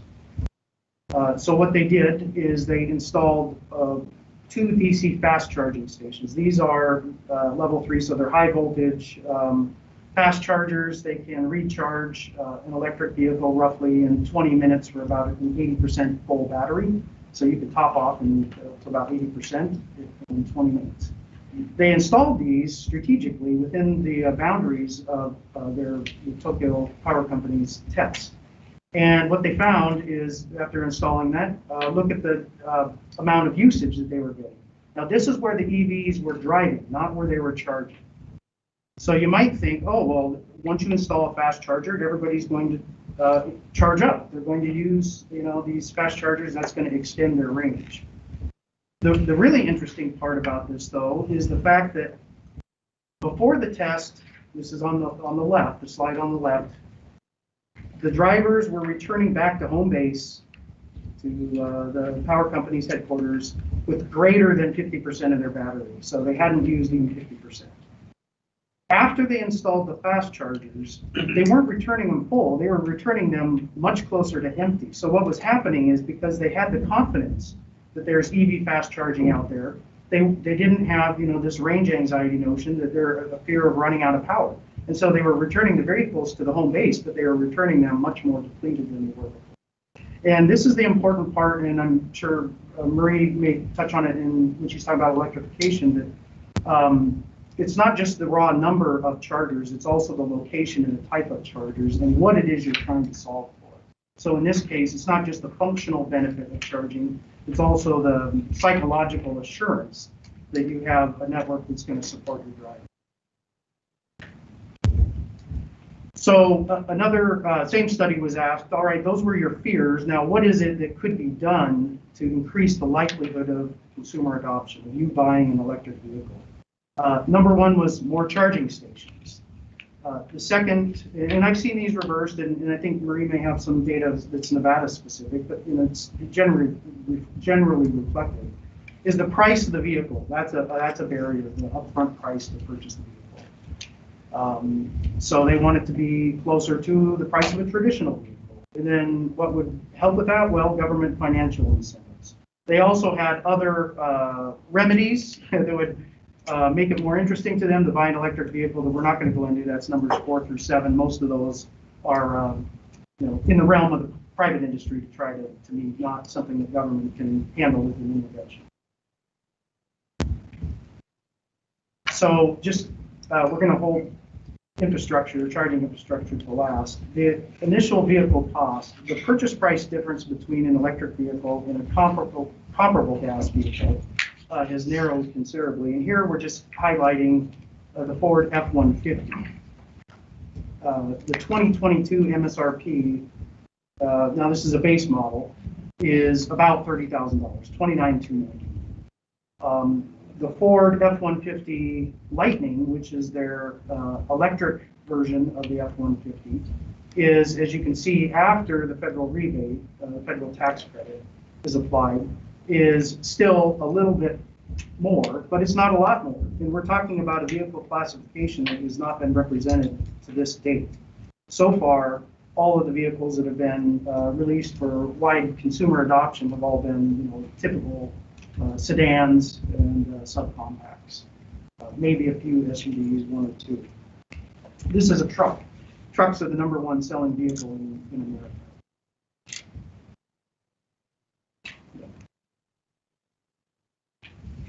So the question then is, when will we achieve this crossover point where consumers can see that a gas-powered vehicle and the electric version of that are at a break-even point? They cost the same, or perhaps even the electric vehicle is better. And these are estimates, again, from Bloomberg New Energy Finance. And admittedly, these ones are from Europe, but I'll show you some from the United States in a moment. They're showing that this crossover point, when a gas-powered vehicle and a battery electric equivalent would be about the same cost, is somewhere between 2025 and 2026. And it's for The B segment, a different type of vehicle, they're pegging that at about 2027. So in the very near future, in between 5 and 7 years, we very well could be at the crossover point for cost of electric vehicles. In 2017, now this is all pre-pandemic, of course, but in 2017, Bloomberg said the crossover point would be in 2026, which is similar to the charts I just showed you that were the European element. In 2018, they had moved that up to 2024. That would be the point at which we'd have price parity. And the most recent one before the pandemic, and I don't think we can look at 2022 now, but that's what they were saying would be the crossover point. When consumers could choose electric or gas powered, and the price would be comparable. So the price of the vehicle, price competitiveness is already happening in the marketplace. So other financial incentives, in the US, of course, there is an EV tax credit or perhaps a rebate now at the point of sale. Now these are consumer incentives, by the way. The goal with all of these is to drive down the purchase price. These are not manufacturing incentives. There's a whole suite of incentives that the US and other countries have as well. In the US though, if you were to buy an electric vehicle, except for certain types of electric vehicles, such as Teslas, you would be able to get a tax credit ranging from $2,500 to $7,500, and it's based on the size of the battery or the battery's capacity. Each manufacturer is allowed, or is, that rebate is available for certain manufacturer models until they reach 200,000 sales. So Tesla, for example, has sold more than 200,000 electric vehicles. So there's no longer a credit available to purchase a Tesla. For some of these other ones, there are credits available. It just, the amount of the credit depends on the size of the battery. Again, please jump in if this is incorrect, but I couldn't find any rebates or tax incentives for consumer purchases of EVs in Nevada. Many other states have them, not all states for sure. And if Nevada hasn't yet, maybe it's not. I mean, if we're going to reach price parity in 3 years, maybe that's some of the thinking. I'll just chime in real quick on that. This is Brad Kroll with DCNR again. We don't in Nevada, and it's one of our conundrums, but there's also a healthy debate about how effective or necessary it is. But we're one of the few states that is adopting clean car EV standards that doesn't have state income tax, and that is what complicates the matter. But there are federal rebates, and we hope that those will extend and be available. But it's a tough one in Nevada. This is Kyle Davis. I'd just add to that. There was legislation that did pass last session, AB 349, that does authorize a repair and replace program at the county level as it relates to the mount tax that could include some incentives for electric vehicles. That's not in place yet. They're working on implementation and probably a little ways away on that. But that is a possibility that could come along in the relatively near future. And then I know, Maria will probably go into it, but NV Energy is working on a program right now as well, also for low-income buyers. Thank you. Now we're moving into the charging realm, the number one concern, at least cited by the public, and something that agencies as well as the federal government is looking to remedy. There are more public access charging stations that are needed, but the good news is that there's a lot more now than there were even 3 years ago. And as of August anyway, there was about over 100,000 public access EV charging stations. So if you think about Tesla is not, they have their supercharger network, that's not really public access, that's reserved for their customers. When we refer to public access, we mean anyone that has a compatible charging capacity or capability can use it. Now you may have to pay a fee in some instances, but you can use it, so it's plug and play. There is some concern in the industry that if Tesla's model, its business model of making a proprietary charging network or installing charging infrastructure to support only its customers, if that were to take hold in the industry, then we could be running into difficulty in terms of, oh, it's kind of like your ATM machine, right? I mean, there's tons of ATM machines, there's no shortage of them, but how many of them can you actually interact with, either technologically because your card either will or won't work, or because you're going to have to pay a surcharge. So that's just a sort of a topic that's being discussed. On that one too, please.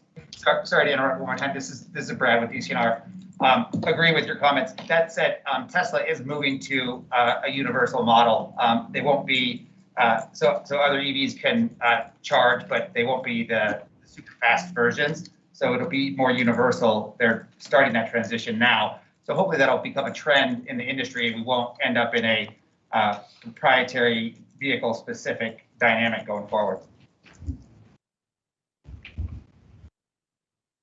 Well, more good news here is that even though recent studies, in fact, some of the studies that fueled the administration's bipartisan infrastructure proposal for EV charging had said that we need at least 500,000, if not 1 million more stations to support the type of EV adoption that the country needs to achieve its carbon reduction goals. In the recent bipartisan infrastructure package, there was a substantial investment earmarked for public EV charging stations. And I think the last figures that I read about, and this is in the press, I think it was about 7.5 billion. Now that's not likely going to fund 1 million stations, but it's a good start on that. And it's certainly the most aggressive infrastructure funding proposal that has even been put forward. Okay, so I'm going to wrap up this portion and hand it over to Marie. I just want to conclude by pointing out the obvious, which is the transition to EVs is underway. The only question is the pace of the transition. All the automotive manufacturers, or at least almost all of them, are electrifying their lineups by basically 2030, and some of them even sooner. Even though in the U.S. we think about we're the drivers of new technology and we're shaping the electric vehicle industry, we are, but we're not the top seller. China is actually driving the growth in new vehicle sales, and Europe is not that far behind it. I mean, we're obviously up there. It's those three countries, really, the two countries in the continent, that are driving the market. The federal CAFE standards and California's ZEV standards, or clean vehicles regulations, that is critical because it represents more than 30, right here the number is 30% of the new vehicle market. It's actually more than that because you have a lot of states that even if they haven't yet formally opted into the California standards, they're proposing to do so, or they're mimicking that in some way, like maybe they adopt the low emission vehicle standards, but not the full zero emission vehicle standards. So the market share of new vehicles in the United States is a lot greater than 30% are under this clean vehicle or California Clean Air Standard umbrella. Faster improvements in EV batteries, greater capacity, and then price parity. All those are expected to happen in the 2023 to 2028 timeframe. We're fortunate that we have electric vehicle experts on the committee, or at least transportation electrification experts. We have a few in northern Nevada, and we have one in southern Nevada here. And so if it's with your permission, Mr. Chair, we'll ask Marie Steele with NV Energy to. Yeah, absolutely. Super excited to hear about what NV Energy is doing in the state as it relates to electrification. So Marie, it's all you. Perfect. Marie Steele, for the record, Director of Electrification for NV Energy.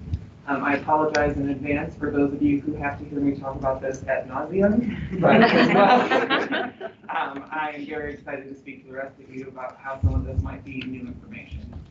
So in talking about NV Energy's support of electric vehicles, and when we talk about this, electric vehicles is really transitioning into transportation electrification. That's how it's evolved over the years. We want to go into the next slide. I just want to quickly cover with you guys our current electric vehicle programs. I'll touch on as well there's some specific and recent Nevada market research on how Nevadas are thinking about electric vehicles, their barriers to adoption, whether it's residential or commercial, and then taking that and seeing how it informs our new program design, and talk about Senate Bill 448 that just passed in the 2021 session on May 31st, and the different transportation electrification plans we have there. One we just proposed last week, and I'll talk about that, and there'll be another one. So just so you know, NV Energy has been supporting electric vehicles for a very long time. We've had time of use rates in place since 2007. Incentivizing electric vehicle drivers to charge off peak, and we'll talk about what that means in a couple slides later. In 2013, we created a charging station shared investment program. So that was a partnership to create what we call convenience charging, level 2 charging, whether it was at universities or casinos or the airport. So this was the first instance of our infrastructure deployment to support electric vehicle adoption. In 2015, the Nevada Electric Highway Partnership with the Governor's Office of Energy, Director Bosnian is up north. So phase 1 of that is complete, and then phase 2, I believe, should be completed this year as well. So the Nevada Electric Highway, like Director Bosnian talked about last week, or last month, my apologies, creating that network of DC fast chargers across Nevada's highways to connect the urban and rural areas, so that you have that ability to drive from, first it was from Las Vegas to Reno, but then it was the entirety of the state connecting the rural and urban areas, trying to address that range anxiety that Jeff just talked about. So from there, in 2017, as Senate Bill 145 created the Electric Vehicle Infrastructure Demonstration Program. So really recognizing that we needed more infrastructure available for electric vehicle adoption to happen in Nevada. So that started in 2017, which is our current incentive program.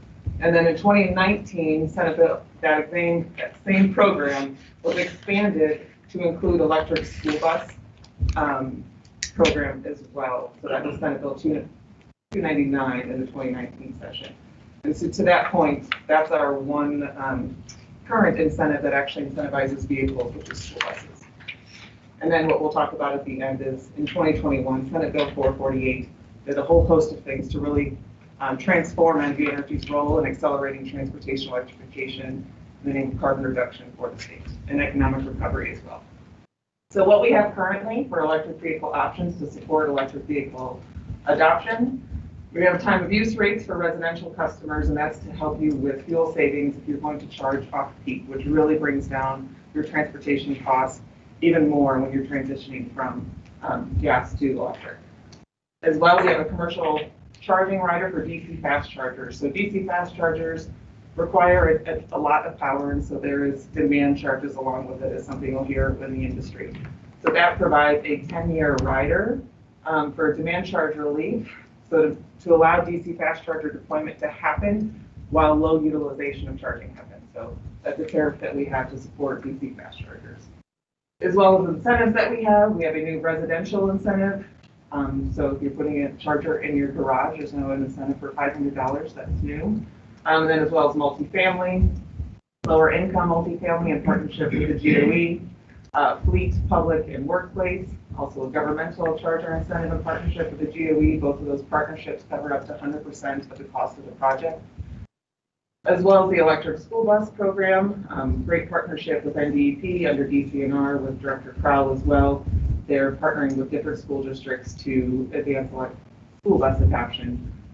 We're very excited about those. That electric highway just talked about.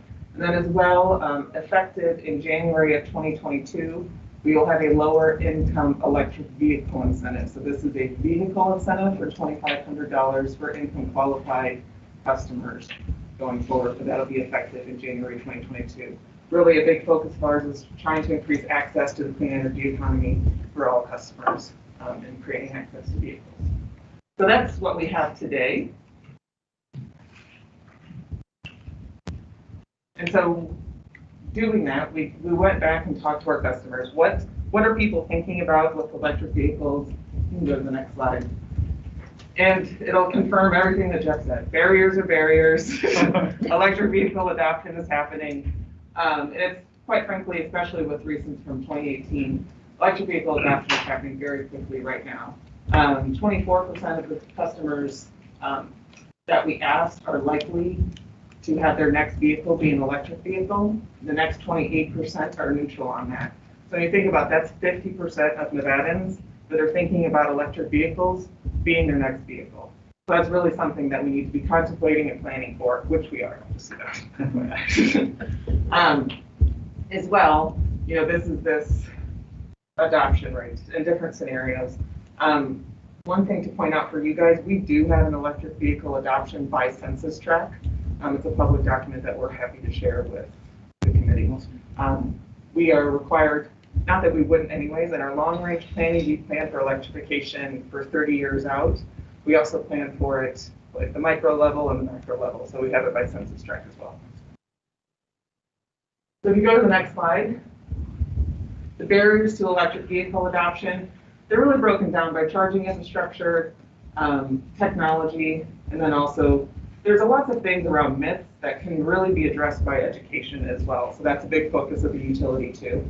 But like no news to anybody, lower purchase price, ability to charge, you know, or different things. So that's pretty similar across residential and commercial. Commercial, you see a lot more, especially in the medium to heavy duty space, that there's not a technology for their use case yet. And so that's a big part of the barrier to adoption. You see a lot of light duty adoption in commercial electrification or fleet electrification, also in the transit area as well. But, you know, the not having the needed technology or vehicle is a bigger barrier in the commercial area. You can go to the next slide. So why do we care? Because, you know, when we're transitioning to electricity as a fuel, one big change will be when you charge matters. And so when we look at electric vehicle adoption, and this is actually from the MJ Bradley and Associates report around electric vehicle cost benefit analysis, that's great, another resource I'm not sure that we've referenced here yet. Just talking about peak. And so when we think of right now, you know, we're obviously we have an RPS and a carbon reduction goals that we're working towards. So even our energy supply portfolio or energy supply, I can't think of the right word, it's going to look different.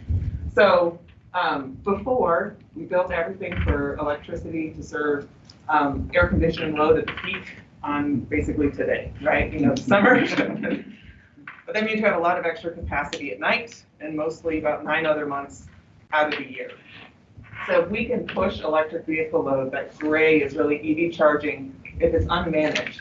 If we can push it out into different areas where we don't have peak, it's actually the opportunity to put downward pressure on rates. So this is an amazing opportunity with transportation electrification. It sounds like you're just growing electricity load for the benefit of just the utility. That's not true. You actually have the ability for downward pressure on rates if we can make transportation electrification load flexible. And so if we can more strategically utilize all assets, it's actually for the benefit of all customers. And so we've been very aggressively working on that. You know that our air conditioning program, so demand response is what it's called. So control technologies and tariffs is really how we'll be able in the future to communicate with either your car or your app or your charger to send these price signals of charge here or don't charge here. It doesn't mean that you can't, but we'll certainly be incentivizing people to charge off-peak. So I don't know if anyone's ever explained to you why we care about this so much, about when to charge, but that's the scenario there. So we can go forward. So Senate Bill 448 in the last session. Everyone has heard about the $100 million economic recovery plan, but it really actually did 3 things. So that program that we just talked about that was created in 2017, the Electric Vehicle Infrastructure Demonstration Program, it repealed that requirement. So next year, it will be our final year of that program. It was going to sunset anyway, so it's not really that big of a deal, but just so you know. But just to create that clarity in that requirement doesn't exist anymore. It also created the Economic Recovery Transportation Electrification Plan. So that's the $100 million plan that was filed September 1st, I think that's 10 days ago now. It's in the review discovery process right now, and then we'll start at 22, and I'll explain that in the next slide. And then as well, we created a transportation electrification plan as part of our distributed resource plan. So this will make transportation electrification basically a part of our standard distribution business. So we will have a new suite of programs in perpetuity, and we'll file our first one next year. So supporting customers, residential and commercial, around transportation electrification across all modes of transportation. So if you go to the next slide, and this will be my last one.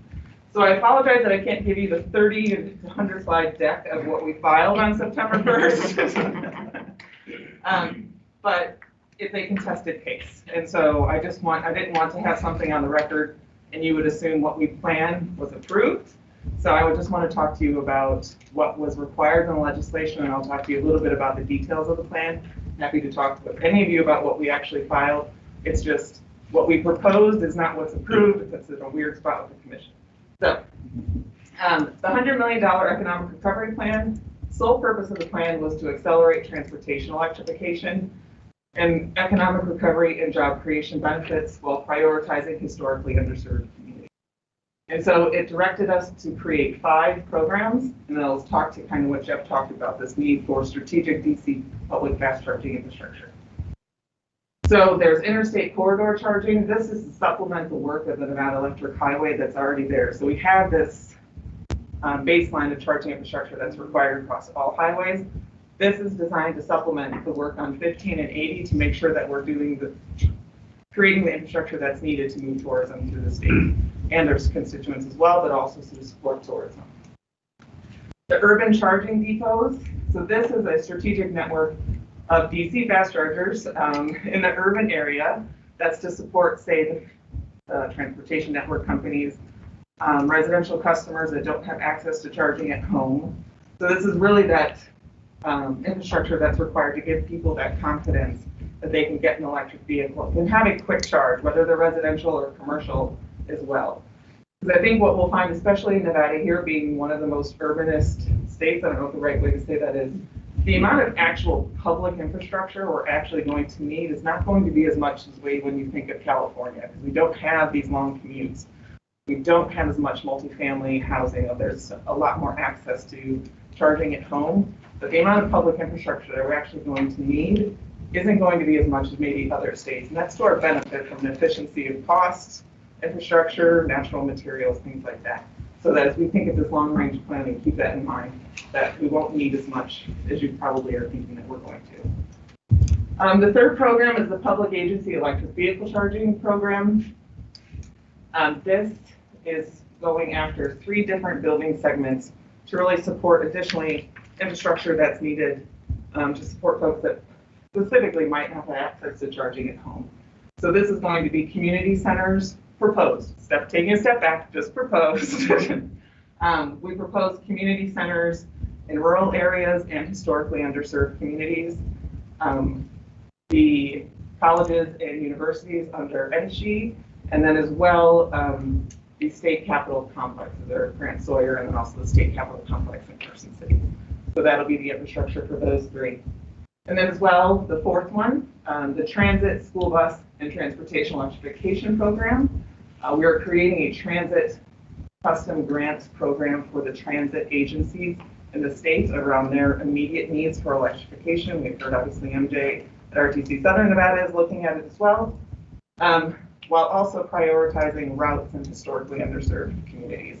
But this will be a grant to serve their immediate needs, because remember we just talked about creating a plan in perpetuity for additional needs for electrification of our transit agencies.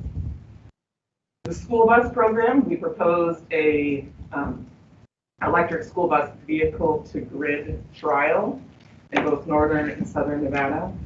So this is where we're proposing to utilize to study school bus batteries as a grid resource. So we're pretty excited about this one as well. And then as well for our non-governmental customers, there's a transportation electrification custom grant program as well. And then last is outdoor recreation and tourism. You know, a big part of this as well, and that economic recovery piece was to support our tourism economy in Nevada as well.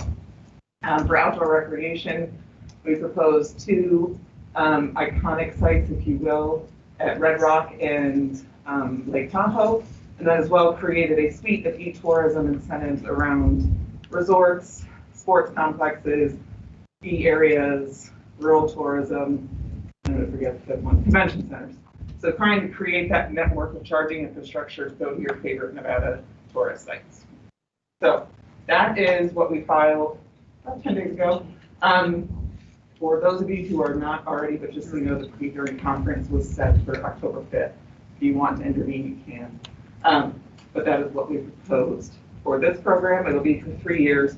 And then over the next year, since this obviously doesn't cover everybody, more traditional programs for residential, multifamily, and commercial traditional types will be filed next year. So that, I believe that's all I put in there. All right. Thank you. If you have any questions, let me know. Any questions? I have two. You had mentioned the $500 for the home charging system. What's an average cost for a home charging system? I know it would vary from company to company, but what's just that average investment that someone would? If you already have, so like there's like steps, right? Like if you already have the 220 in your garage, which is like the equivalent of the dryer, it's very simple. So then you're probably going to be around less than $1,000, I would guess. If you don't have that and you don't have the capacity on your panel, so like it just, the electrical work can significantly increase based upon whether or not you have the available capacity in your panel and the infrastructure required in your garage. The worst case scenario, a few $1,000s. Yeah. Okay. And then in the presentation, do you have any charging stations on tribal communities? So we actually do in Fallon right now. But tribal land is considered is part of the definition of the historically underserved communities. Perfect. So that is part of, especially in the community center. So the counties will be working with the cities and the tribes to find, yes, that's part of the historically underserved. Oh, I think I saw it on there, but I just want to be clear. Yep. Charging stations at NDOT locations, right? To help the state, make a transition maybe to electric vehicles. Am I going to see charging stations here where we have all our vehicles and up north? Is that part of the? That one's not part of the economic, well, it could because NDOT specifically can go in transit.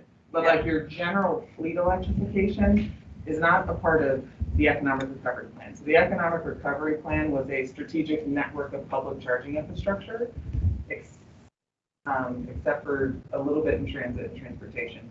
But there's current incentives for fleet electrification in our current program, and then there'll obviously be in going forward. Sure. I guess my question was really about the charging infrastructure. Will we have it at places like NDOT, which will make it easier for the state to transition our fleet? If that's what NDOT wants, I mean, we can't. I drove up here. This is a huge campus. There's all these cars and trucks, and it's like, well, we need some charging stations here. Yeah, fleet electrification will be a big component of the carbon reduction strategy for the state. I would have to.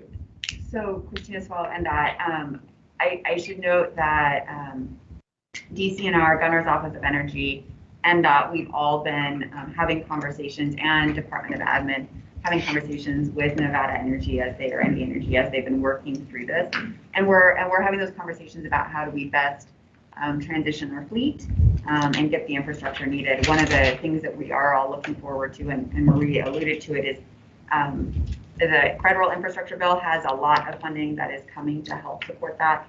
And again, there are already other means and methods in order to do that. So we're having the conversations about it and trying to figure out how do we best accommodate that and make sure, like for instance, right here, it would be for our employees and possibly our fleet, but it might not help really advance the public adoption as much as, something maybe at Grant Sawyer or at a community center where somebody from the public would be able to use it more. Well, I see at least two categories NDOT can fit under here. We do fit under those particular categories. $100 million that the state just incentivizes. We do fit under those categories. In transit, yeah. I have a question. This kind of follow up was asked about the residential connections and the incentive on it. requirement in new housing as much as we have going on? And this question is kind of twofold. This single family, they put in a charging facility in these new houses? I'll let David talk to, or Director Bodkin talk about what the state Marie's deal with NV Energy. EV building codes and being EV readiness, they're calling it certain level test. Our county is evaluating. I just don't know enough about the adoption of the code. I'll mess it up, so I'll send that up to Director Bodkin. Governor's Office of Energy, I think I heard the question was related to building codes for EV charging. Is that? Yeah, that is correct.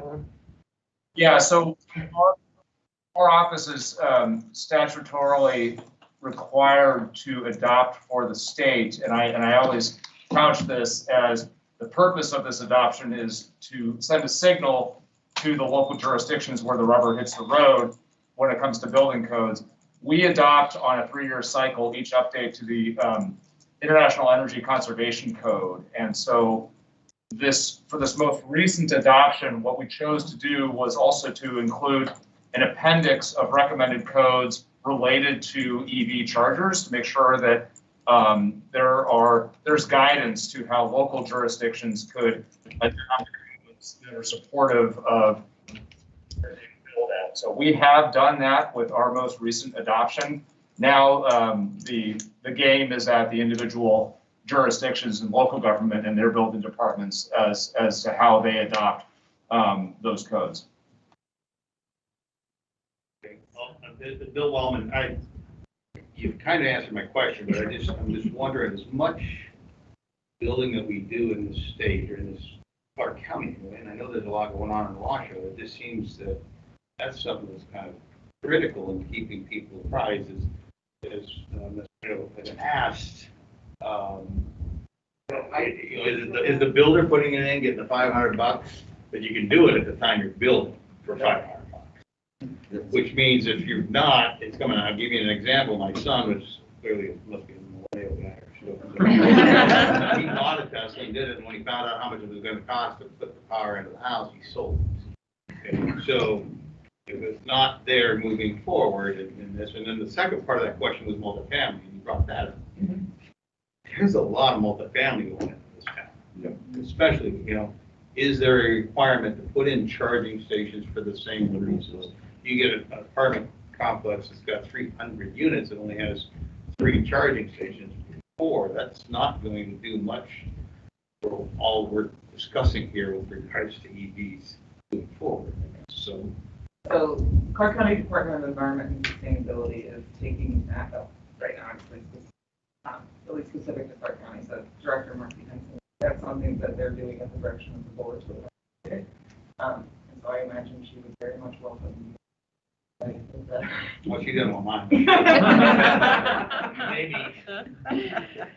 So, but planning for it is something we definitely, need to do, because the infrastructure being there is important. MJ Maynard, RTC.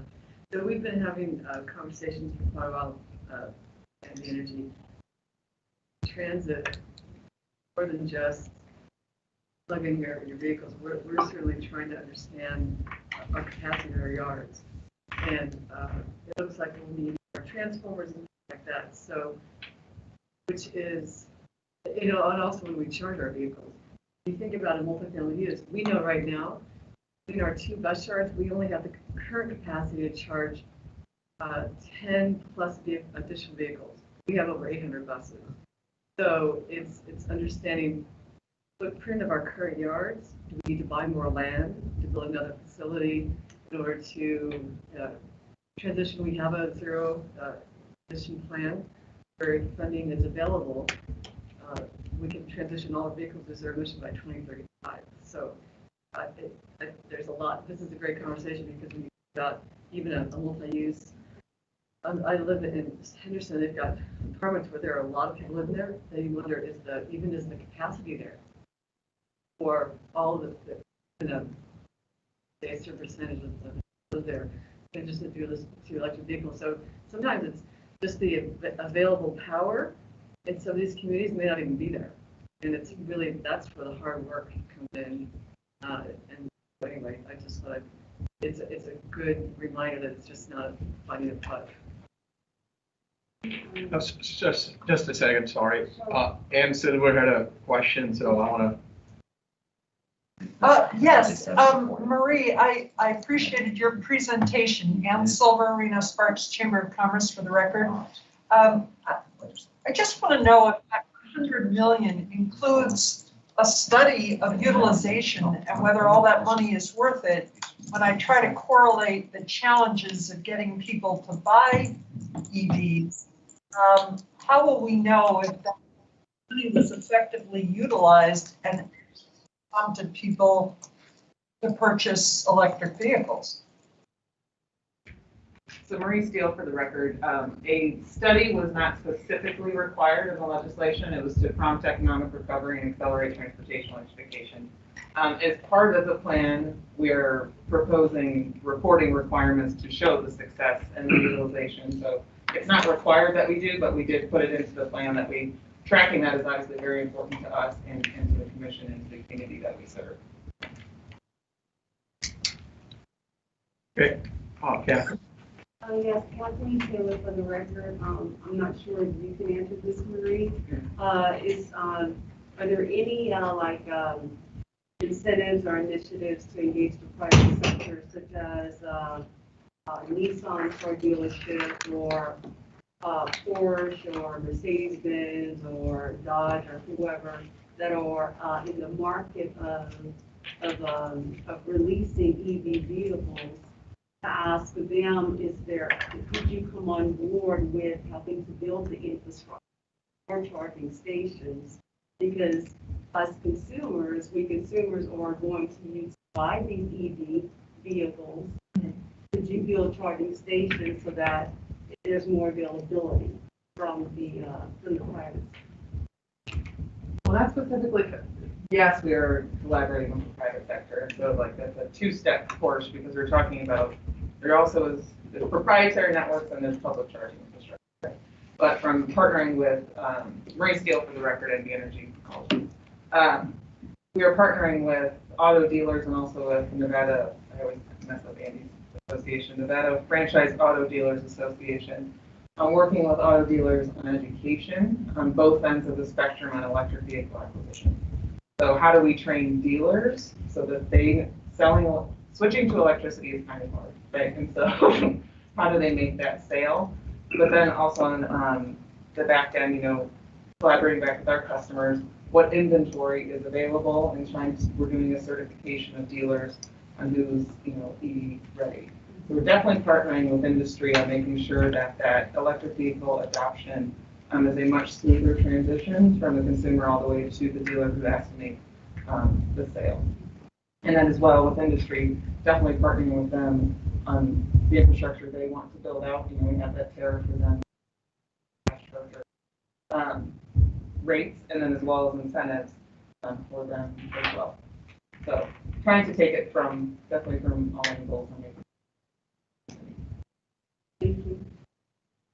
This is Carlos LCT. I'm not sure yet, but those charging stations already taxed or not? The electricity? Yeah. Okay. Marie Steele, for the record. So electric vehicle infrastructure in 2017 is no longer considered a utility. So it is, we'll call that deregulated. And so electric vehicle charging stations can charge whatever they want, or they cannot charge at all for charging stations. A lot of electricity, quite frankly, in Nevada is free. So it's like from a tax from a fuel perspective, if that's your question. No, yes. Okay. Gonna go north for a question and come back to you. Paul? Yes, thank you. For the record, Paul Enos, Nevada Trucking Association. Marie, talking a little bit about how you incentivize off-peak charging. I saw last week you were asking folks not to charge their electric vehicles between 5 and 8 p.m. and just want to know what kind of compliance you get from that. And then can you just describe a little more in depth what those control technologies look like to the end user to incentivize them not to charge their vehicles at those peak times? I don't, Maureen Steele for the record. So I don't have the data currently on the call to conserve right now. That's just voluntary, and so I don't have the information on what the success rate for that. For electric vehicles, our programs are new. We have always required the control and telecommunications requirements and charging infrastructure that we incentivize such that we can communicate with them in a future state. This will be the first year that we filed a program to communicate with them, with charging stations. So I don't know what that, I can tell you what it's probably going to look like, but there's not a specific program I can tell you exactly what it looks like. But there's price signals, and also it'll be either on your app or with your car. In a future state, the charging station is just going to talk to the car and the humans cut out of it. And it's just, we should all be very excited for that day. But it's a price signal, like say for your air conditioner, and you have a different compensation scheme for it. So it will be a tariff designed, whether you're compensated to move your peak or it's already just a static tariff that you're just incentivized from a flat perspective to not charge them. So I apologize, I don't have a definitive answer because all of that is new program design for us. Thank you. Go ahead. Lamar Jones, representing IBW. I know you spoke about the low income initiative that you got going on. What is the threshold for the prices that say for low income? What is the range? For the income qualified? Yes. Oh gosh. Can I send that one? I've got a fact sheet to it, but it's probably pull it up. But for the vehicle, it's less than $50,000 MSRP. It can be used for new or used vehicles. So there's vehicle requirements and then also income requirements. But I will send that to you and the committee.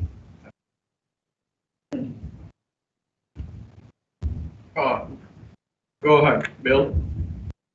Thank you, Bill Thomas, RTC Washoe. So Marie, on that chart where you had the gray, basically on top of the existing supply, the gray need for electric vehicles. Yep.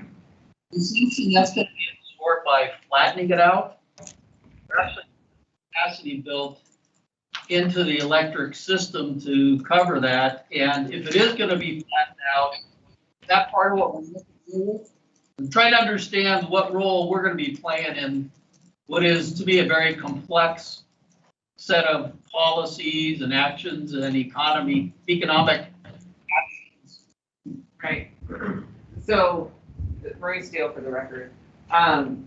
Currently, as a utility, we plan for peak. So you're trying to envision a world where you're not going to create a coincident peak with air conditioning and electric vehicle charging. And so this is an unmanaged charging scenario, just to help people understand it. But we've designed the communications requirements, the communication systems, and then also we'll have to have new tariffs in place to make sure that it is flexible. So we're always going to have to plan for peak, but we're hoping to make peak look very different by strategically planning for it. So that's why these conversations are really important around building codes and how we see electric vehicle adoption happening, because in our short and long range planning, if we can plan for a different peak because we know that we strategize for it, that's kind of the end game. I don't know if I dodged your question, Bill, or not, but that's. Well, if I can real quick as a follow-up, so are we as a working group expected to look at finding revenue as the fuel method changes to not only cover the needs to maintain and build roads, but also to help incentivize or move forward the electrification of the fleet, or is that a separate matter that we're just being made aware of? So Christina Swallow and that. Our charge does not currently include that.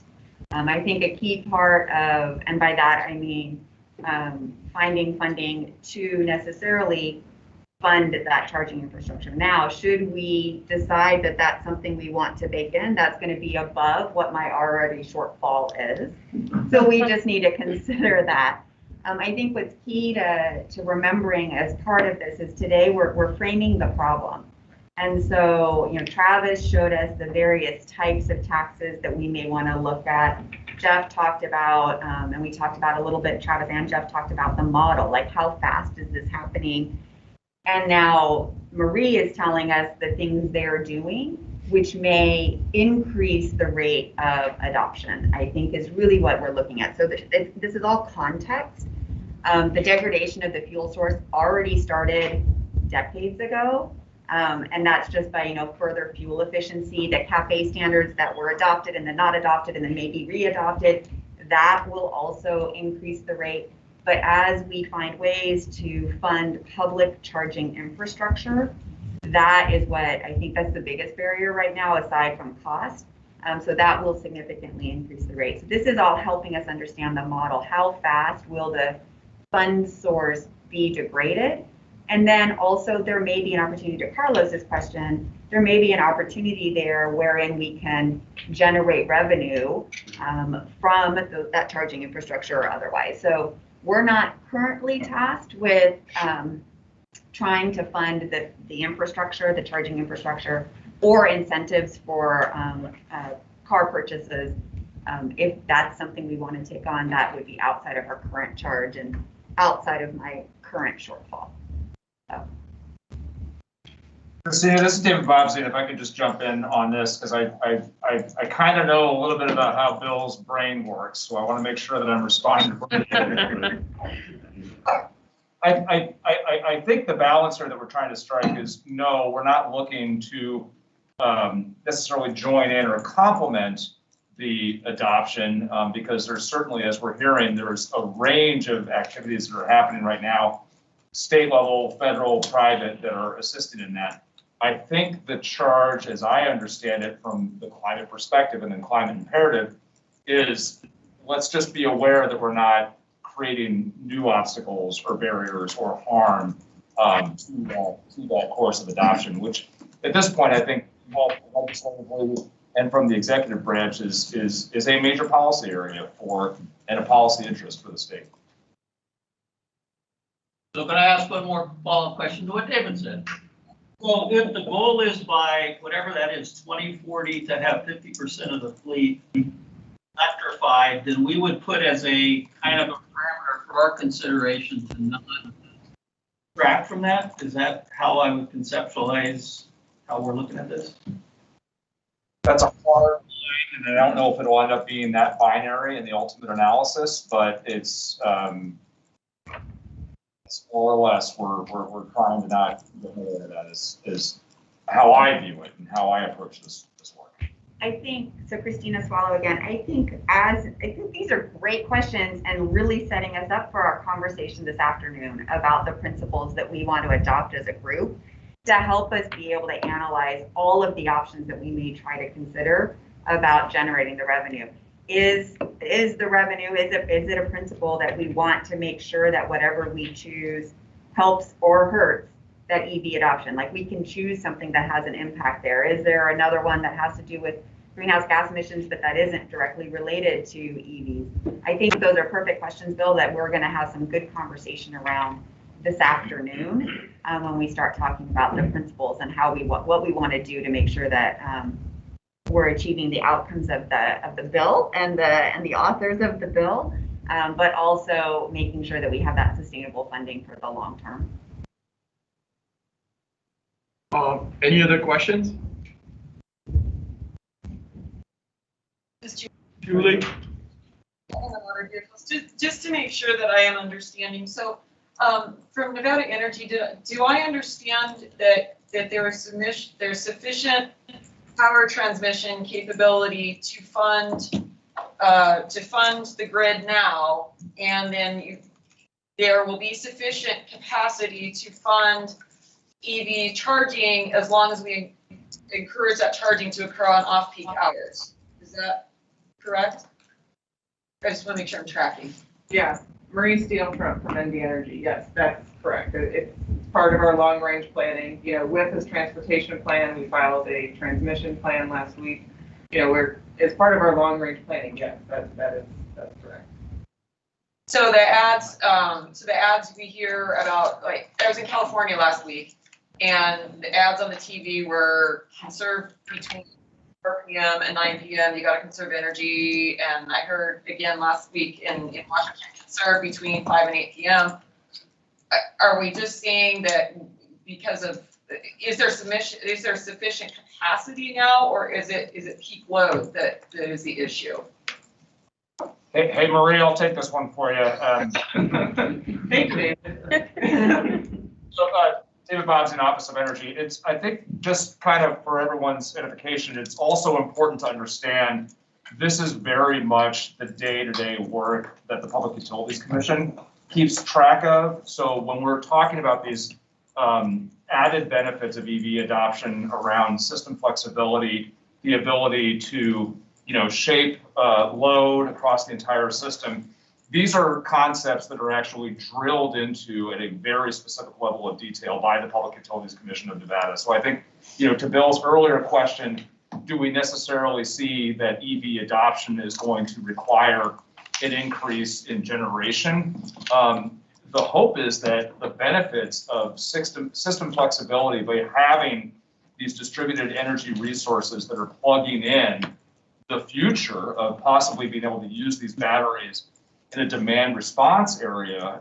that is something that's coming, that's being looked at, where it's like, hey, if the grid needs to draw from my battery at 2 o'clock in the morning when it's already fully charged, and I as the consumer am gonna make some money on that, that's fantastic. I mean, these are all big concepts that are, if anything, really helping the future of the grid in the face of, quite frankly, these climate-induced weather events that are putting excess stress on the grid itself. And so, not to put too rosy of a picture on it, but I think generally the understanding is the EV adoption benefits to the future of the grid and grid demands and flexibility are net positive. So just to kind of put some concerns to rest. Thank you. And this is Julie Butler. I think that's something that, there's got to be a significant public education component to whatever we do, because it's counterintuitive. Right now, your average layperson goes, I got rolling brownouts in California. We can't keep the grid up now, and you want me to plug in a vehicle.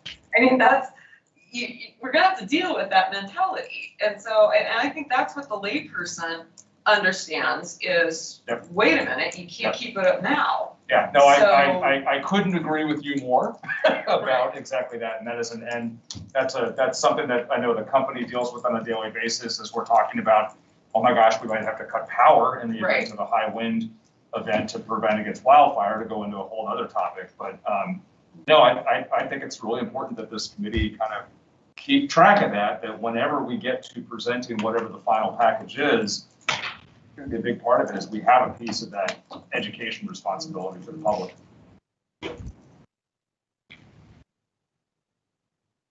Marie, did I butcher that too much, or am I generally on course? Reduce sales with data. Marie Paul-Enos, Nevada Trucking Association. What we're looking at today in terms of having enough energy, we're just looking at light vehicles. I just want to put that out there, right? We're not looking at heavy duty vehicles at this point because, number one, we don't have a lot of heavy duty vehicles out there. And I mean, just, kind of a side note, got a company, big truckload carrier out of Nebraska. They went to Joliet, Illinois to get a electric truck terminal permitted. And the city of Joliet came back. They had 150 electric trucks they wanted to charge there. The city of Joliet came back and said, what are you guys doing? Because this terminal would use the same amount of energy as the entire city would use. And so I know a lot of the electric truck manufacturers, they're kind of looking at this right now, and there's a bit of a disconnect in terms of the energy it's going to take to charge a big rig moving 80,000 pounds and a passenger vehicle. Marie, still for the record, and concur. Medium to heavy duty is a whole different ball game, but we're also watching it. But like MJ just said, she has 800 buses. And so, look, we still have to understand what is possible when we start to do long range planning. I get that semis and interstate is a whole different ballgame because just the difference between depot charging and actually having electrification at truck stops is different, but it's something we have to think about and understand that it actually is possible. There are certainly medium and heavy duty that makes more sense to go electric versus hydrogen. So we're always watching it to understand what could be a possibility in the future, and especially with our larger customers who are actively working on it, sure, we have to know now. And so, but like you said, this stuff is megawatts size. I know that's not how everybody thinks, but some of this stuff is very large. And so we can't be blind to it as well when we think of not just, when we start to think of additional transportation modes, whether it's rail or aviation. That decarbonization of that entire transportation sector is something we have to watch. But light duty obviously is something we can understand today, right, while looking into the future. Okay, any other questions?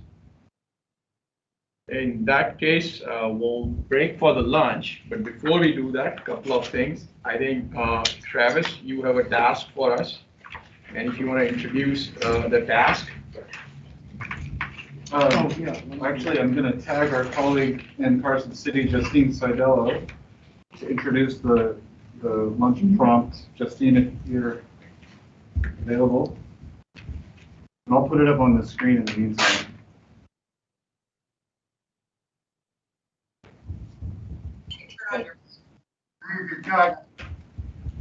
So as folks came in this morning, we asked all the voting members to pick up a prompt.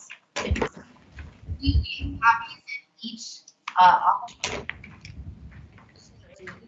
so this afternoon, following some presentations from Jace Farmer.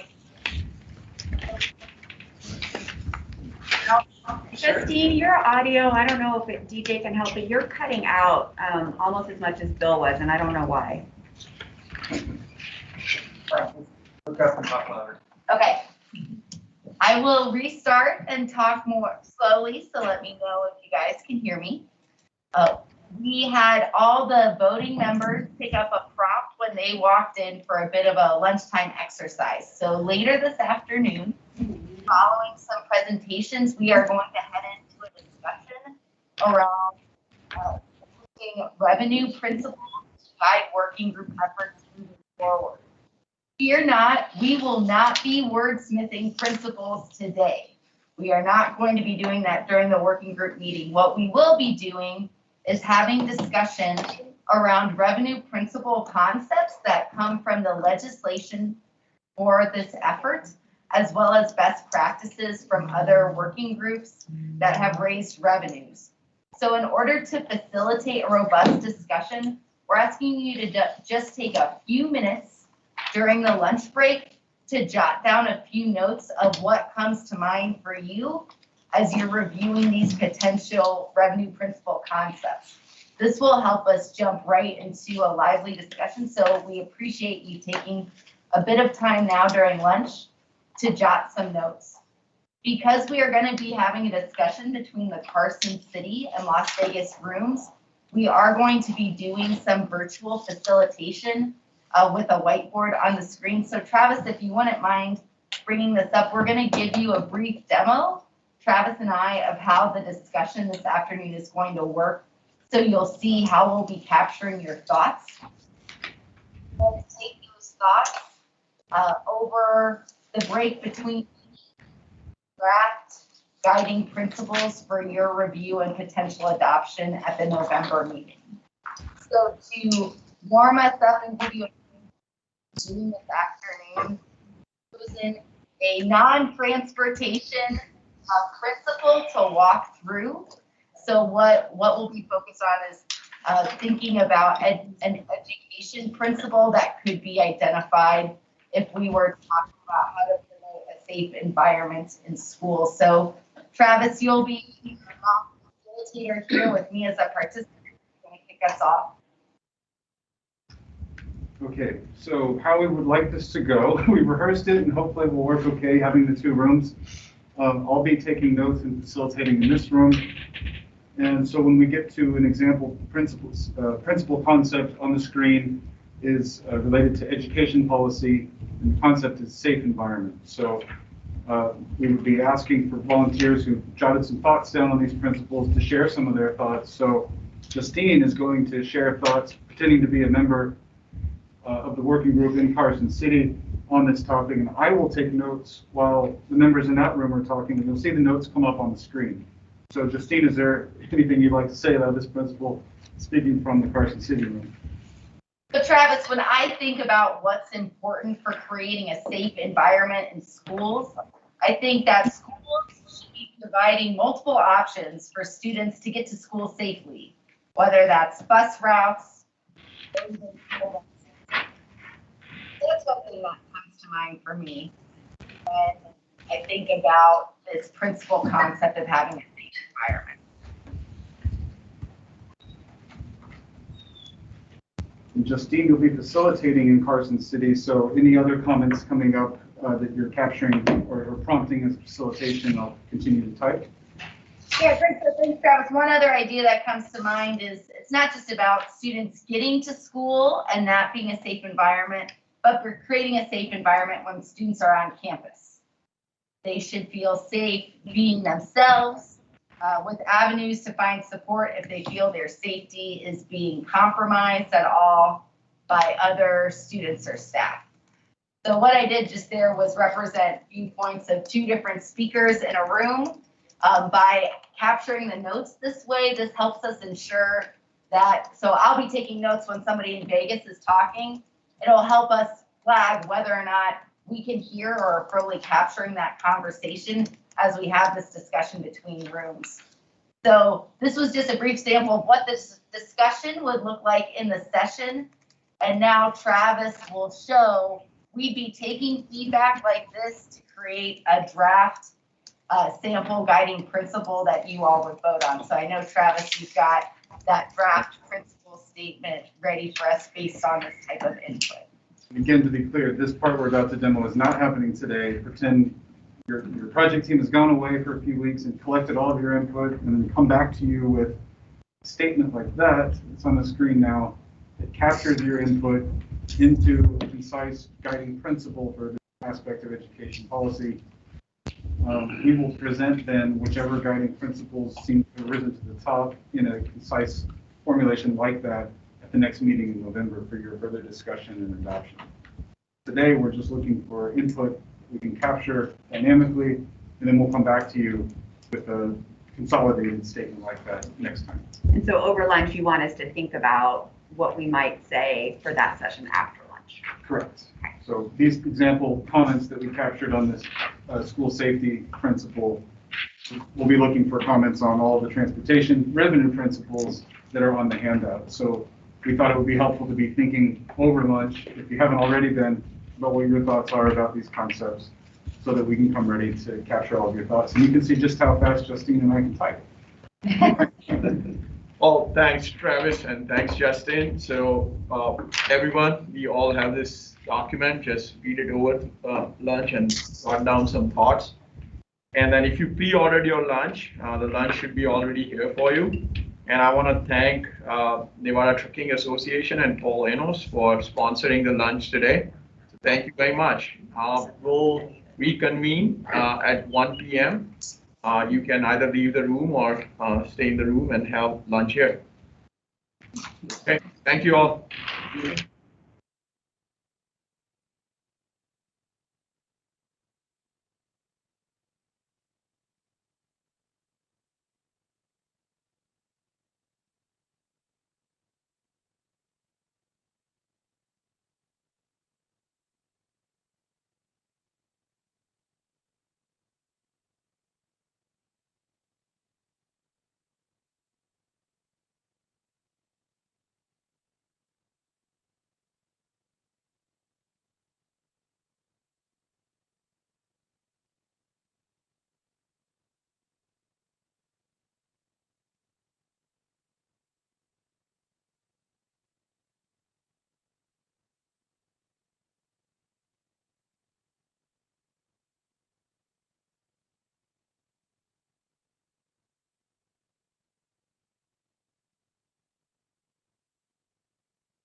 Okay, we're gonna get started here in a couple of minutes. So please get seated.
Okay, we'll begin our afternoon session.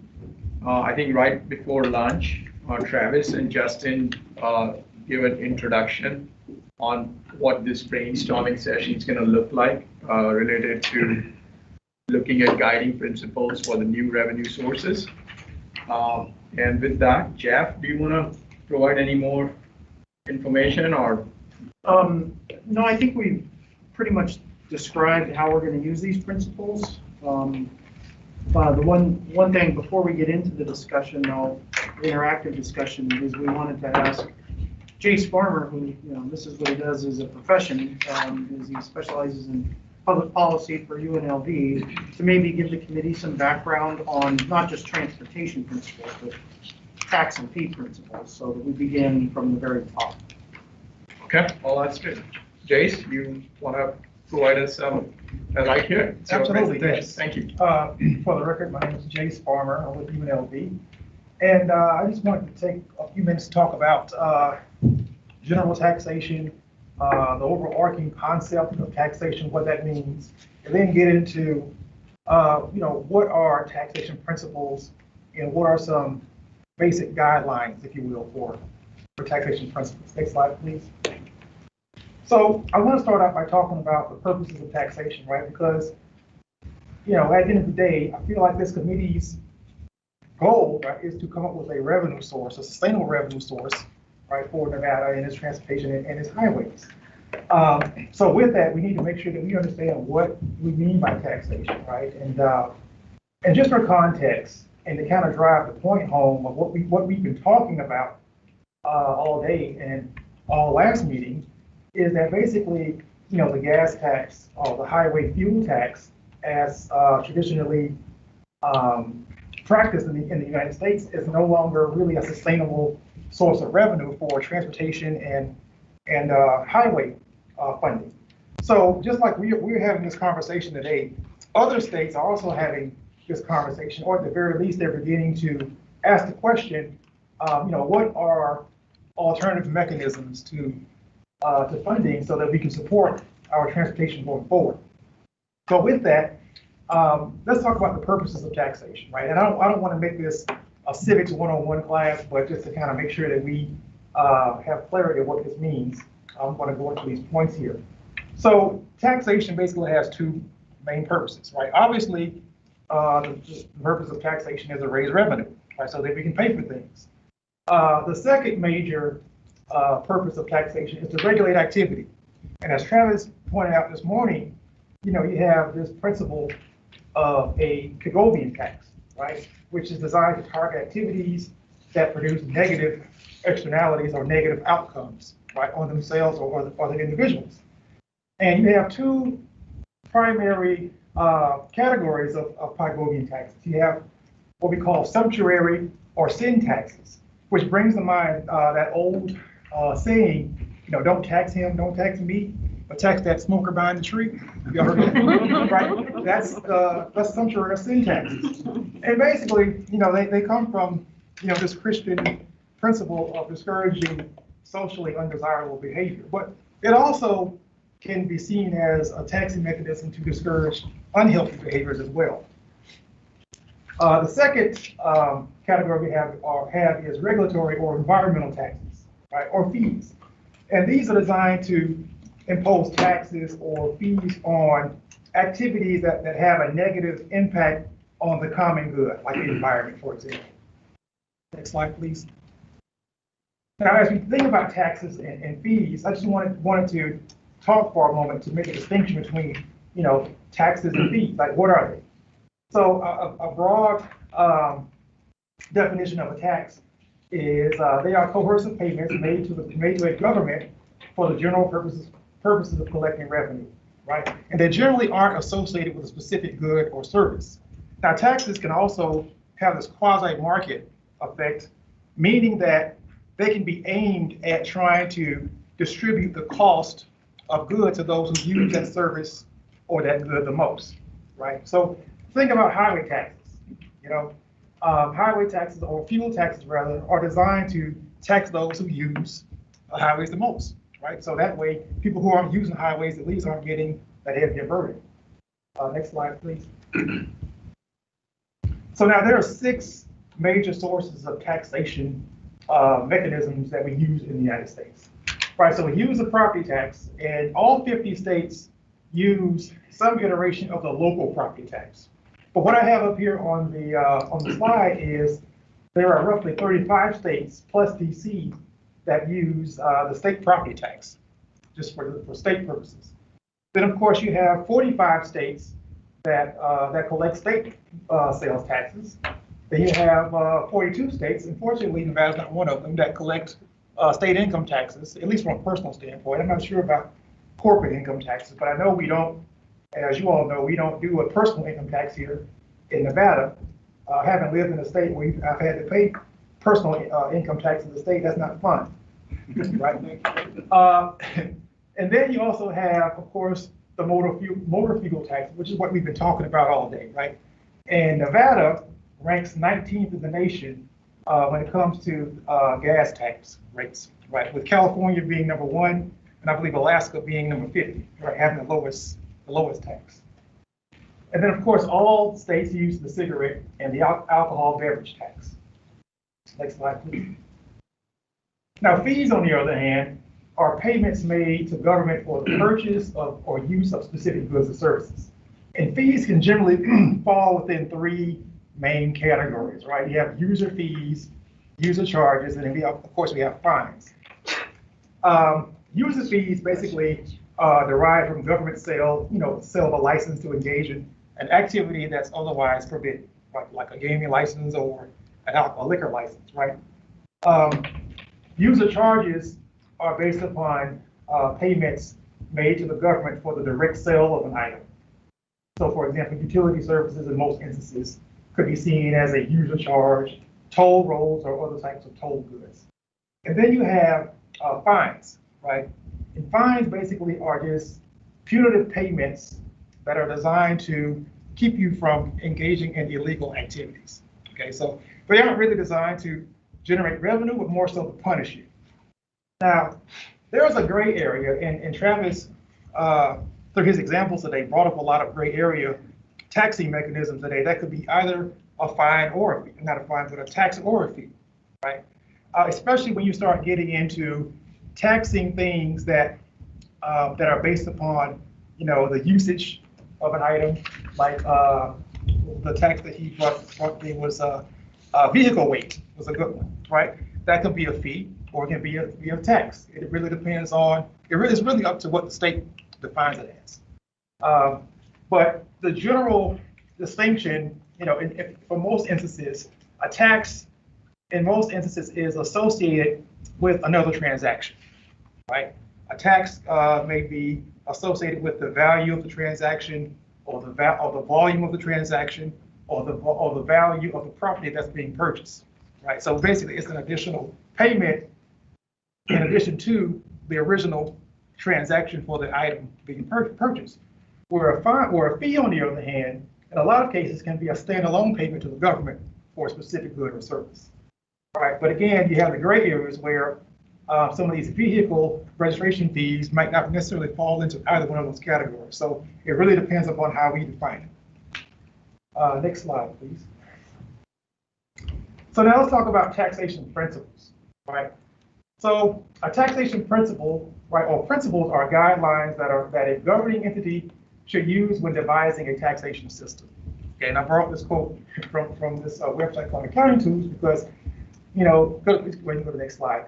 When you Google tax principles or revenue principles, you get all kinds of results. You know, some states have 12 principles, some have 5, some have 15, right? But what I want to do was just get back to the basics that we learned in our Economics 101 from Adam Smith, from his book, Wealth of Nations. And he basically conceptualized in 1776 4 basic taxation principles, right? Which I think at the end of the day, every state and local government in the US, to some degree, base their standards, right, on these 4 basic principles. These 4 basic principles, I'm going to go through each and every one, just briefly. Our taxing system should provide an appropriate source of revenue. Taxing system should be equitable. They should be easily and economically and efficiently administered. And they also should ensure accountability. Okay, next slide. So as an appropriate source of revenue, right, the National Conference of State Legislatures define a high-quality state revenue system as producing revenue in a reliable manner. And this reliability standard involves actually 3 standards: stability, certainty, and sufficiency. Okay, so a good taxing system, right, should be stable enough to generate consistent amounts of revenue over time. A good taxing system should maintain certainty, right? So the taxpayer should not be hit with sticker shock. So if you know what your tax rate is today, that's what it should be tomorrow, right? Sufficiency.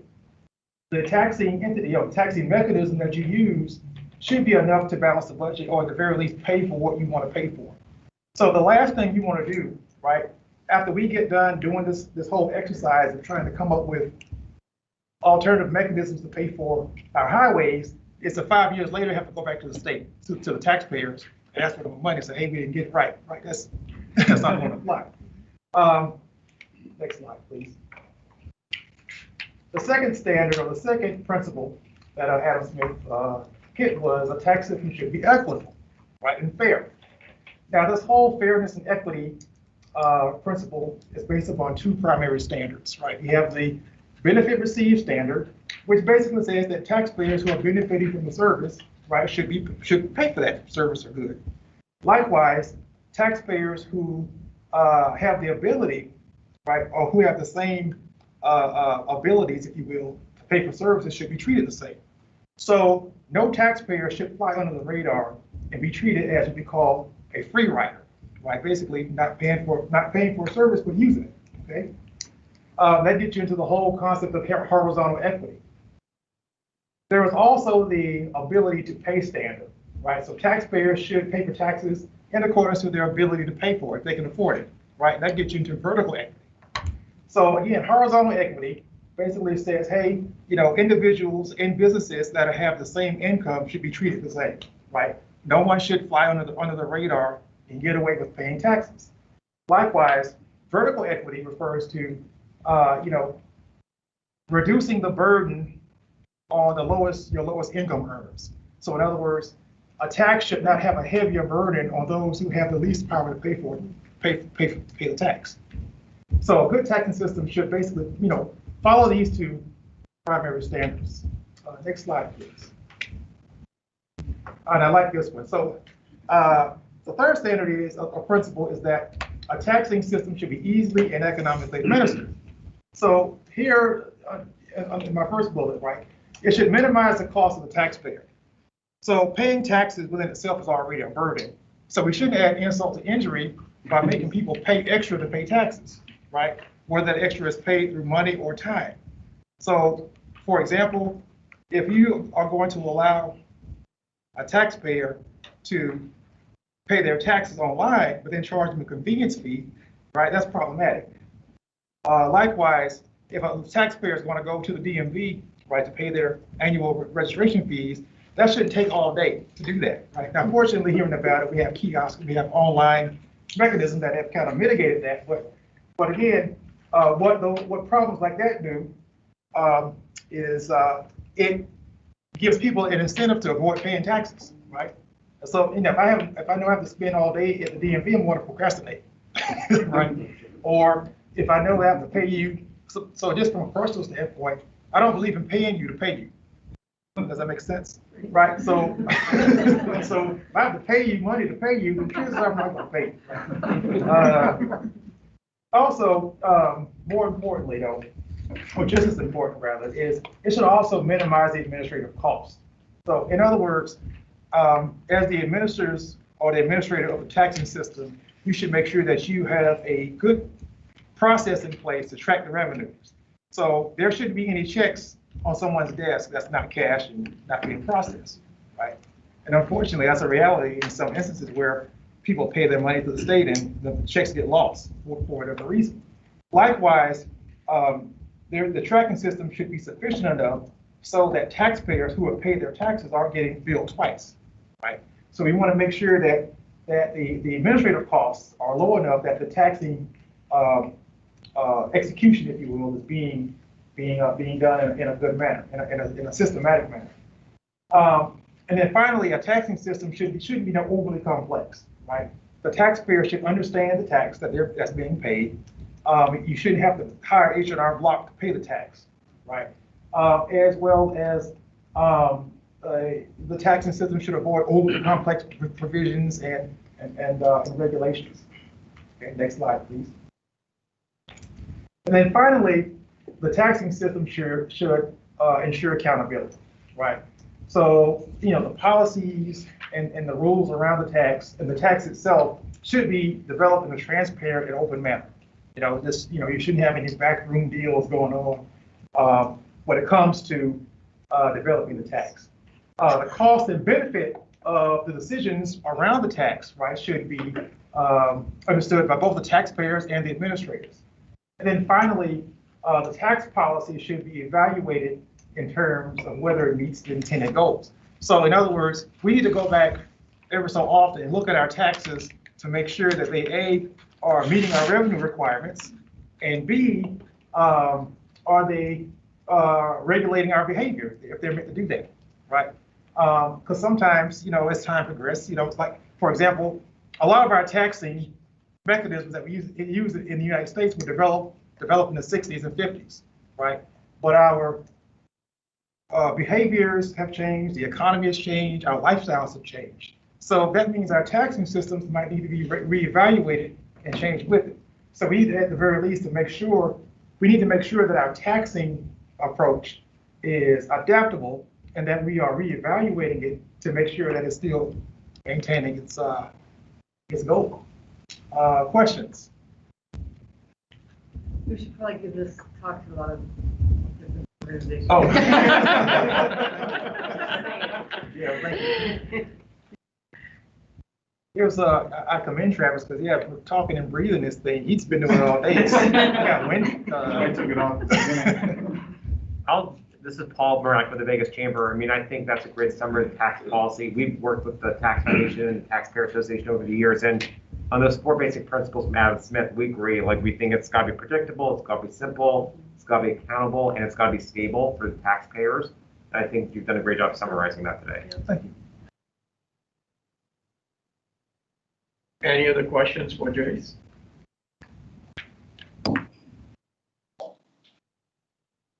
That was a great summary. Thank you. Thank you. The next agenda item is back to you, Travis and Justin, to kick us off. Justine, are you in the mic? You can kick us off and ease us into the interactive part of the day.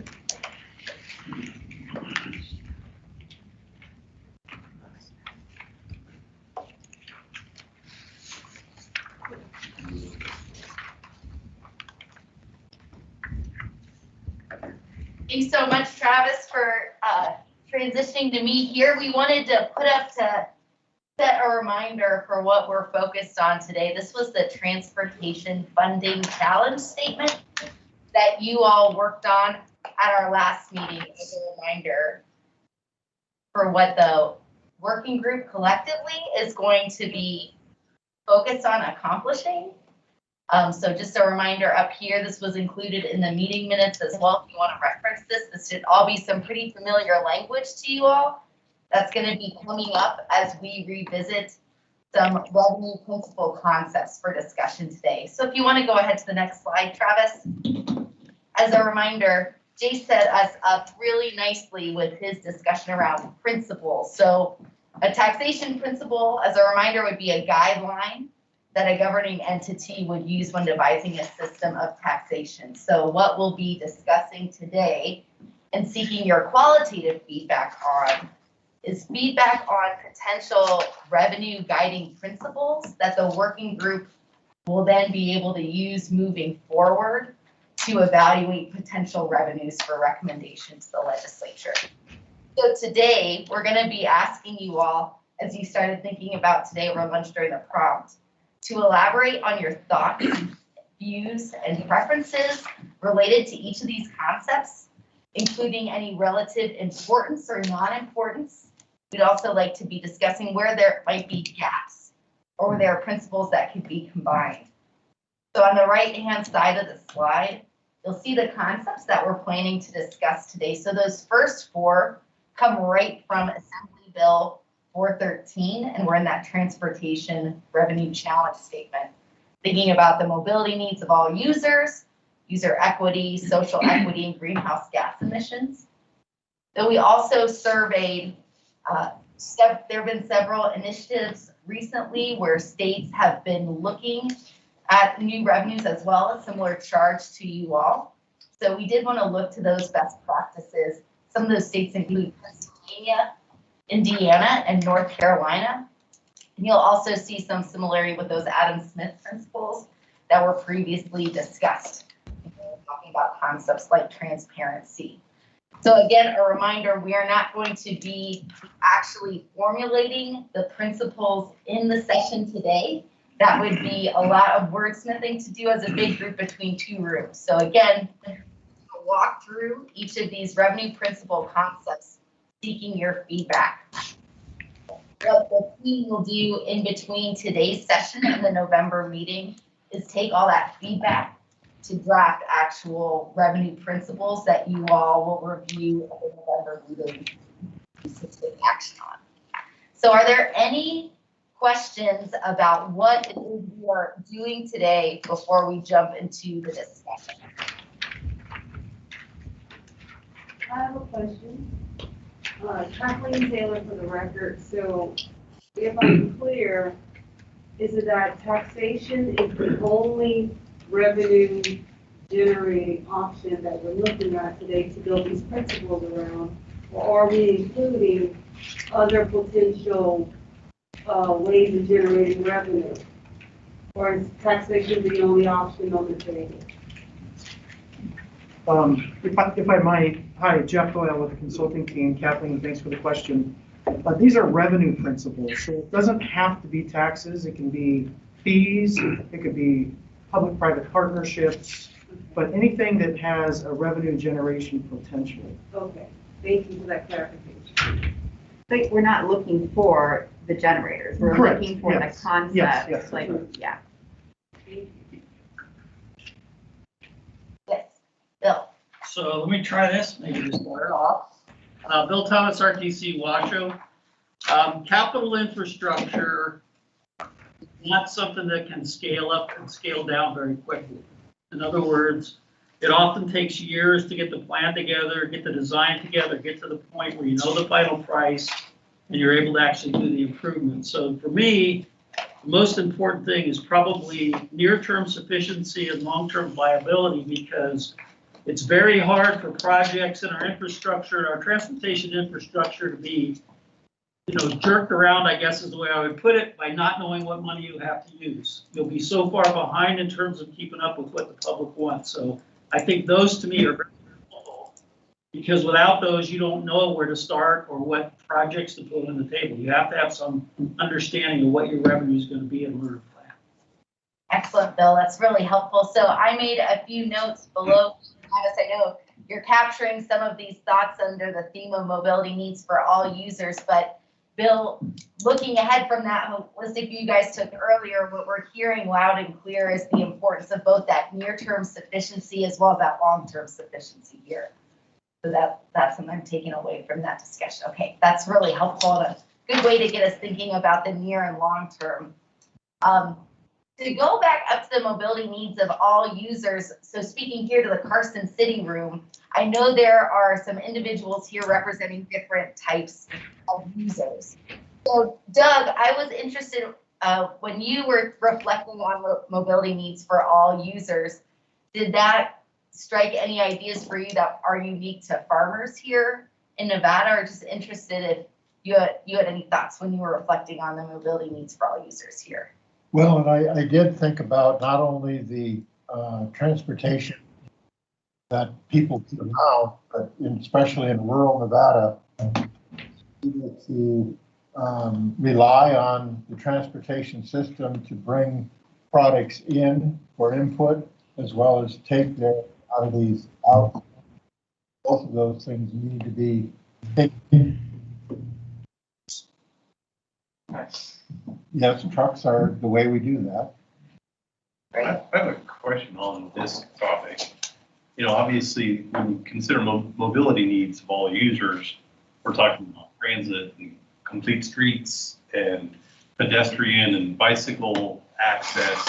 How much of that is the state's responsibility to provide versus the counties and local governments? I know in Washington County, obviously, you guys have in Clark County, you have a bill was passed this last session to require you to consider all that multimodal access. When we're talking about the state highway fund, how much of that do we consider for this conversation?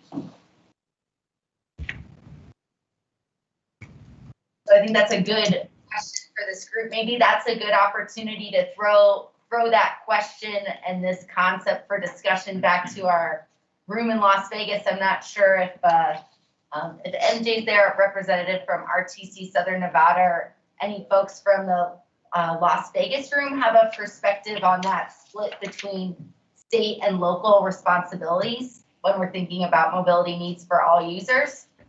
So MJ made it for the record. I think we sort of broached this subject at the very end of our last meeting, and understanding is our task here to identify a long-term sustainable funding source for NDOT. If we do that, if that's the focus, I think we just need to say that. Which is why this sort of struck me as I was wondering why this was even here in this table. If that's our charge. But with that being said, that only addresses then just one part of the problem. And so, again, I think I'll look for clarification on really what we should be focusing on. In terms of state's responsibility, I think we heard earlier that many states actually do their part in terms of funding not only roadways, state highway system, but also transit. So I think it's depending where you live, part of the country you live, it's going to look very, very different. In our state, for example, we don't receive any funding for public transit. The rural piece does, but not the local piece. So, without to be more clear here, so if you're asking me, do I think is this part of, I guess my question is, what is our charge? So I'm going to jump in, Christina. I want to clarify one thing. Rural gets transit funding just because it's a federal pass-through. So that's why there isn't an urban pass-through. So that's the only, right, for our highway. So I wanted to clarify that, but I think pretty much everybody's heard me say this a few times. One, our charge is state highway fund, but I have said, and so it's part of the legislation, this funding source will never be sustainable unless we also can unpack and somehow figure out how to do urban transit. Now that may be a separate recommendation, but I think it's critical that we consider that. I also will say it is critical that we consider the mobility needs of all users.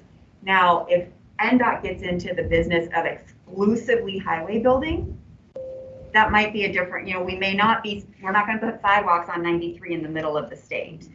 But right now we have a lot of arterials. And so when we're building our arterials, when we're touching arterials and we're rebuilding those, should we be considering, I would say yes, the needs of those that cannot or choose not to have a vehicle. If we don't consider those needs, to move a lot more people on a sidewalk than you can in a single occupant vehicle. You move a lot more people in a bike lane than in a single occupant vehicle.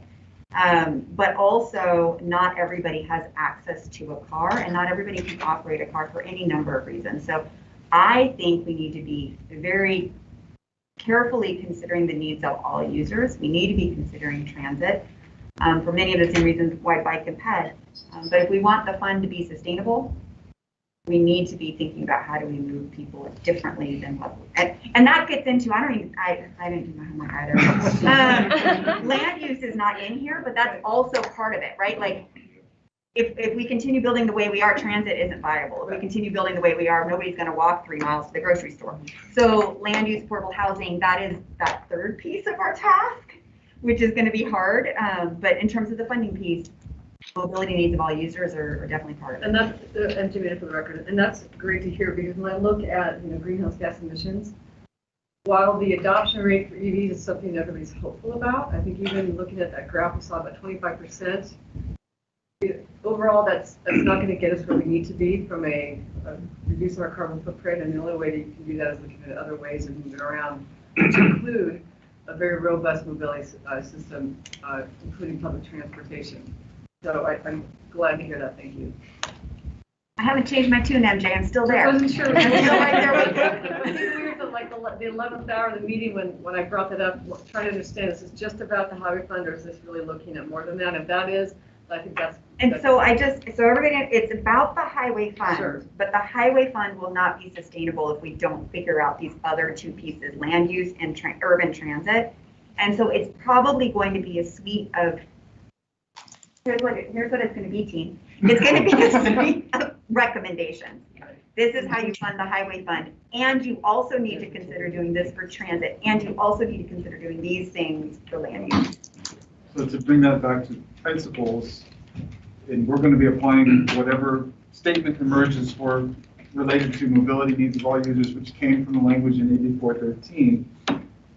Are there any other thoughts on how you would want to characterize the principle related to mobility needs for all users and apply that to a revenue mechanism that folks maybe wrote down or thought about during the break or occurred during this conversation about state versus local responsibilities for some of these non-highway user needs? Well, if I can, Dallas Harris, for the record, I'll just throw a couple things out there.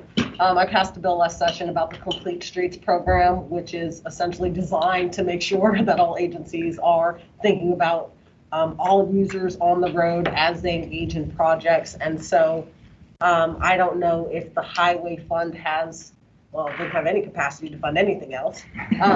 But if there is a desire in the room to make some recommendations to beef up that program or to ensure that it continues, maybe that's something we want to do. And then I think it might also be helpful for us to think of this in two buckets. It would be helpful for us, I think, as legislators, to get recommendations in two budgets. One, here's the funding source. Two, here's what you need to do to make sure it's successful, right? And then that second piece can include all of these additional ideas about, making sure it's socially equitable and making sure that we are promoting X, Y, and Z so that it's in line with the models that we used and the assumptions that we had as far as EV use and things like that.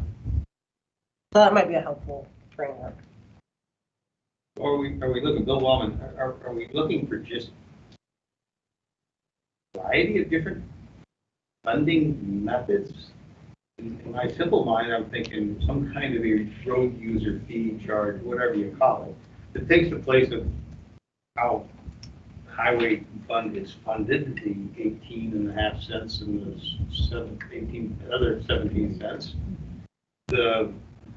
How much we get in Clark County. Because you still got the urban area here itself. And greenhouse gas is not going to change, emissions is not going to change out on the rural highway. It's going to change here locally. Okay, so this whole thing is tasked with looking at all the means of transportation funding throughout the state and the local communities, I believe. I mean, that's really what I read into this thing and all these other challenges, whether it's multimodal.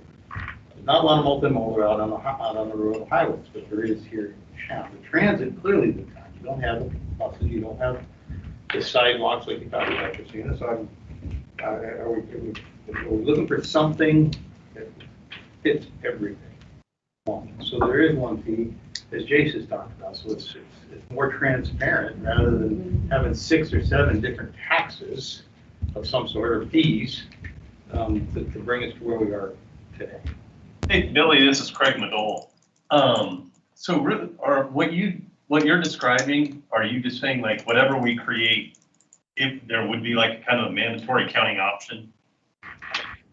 Like we do, right now in Washoe and Clark, we're indexing fuel taxes, but where right now the counties can do a nickel or a 9 cents or whatever it is on those fuel.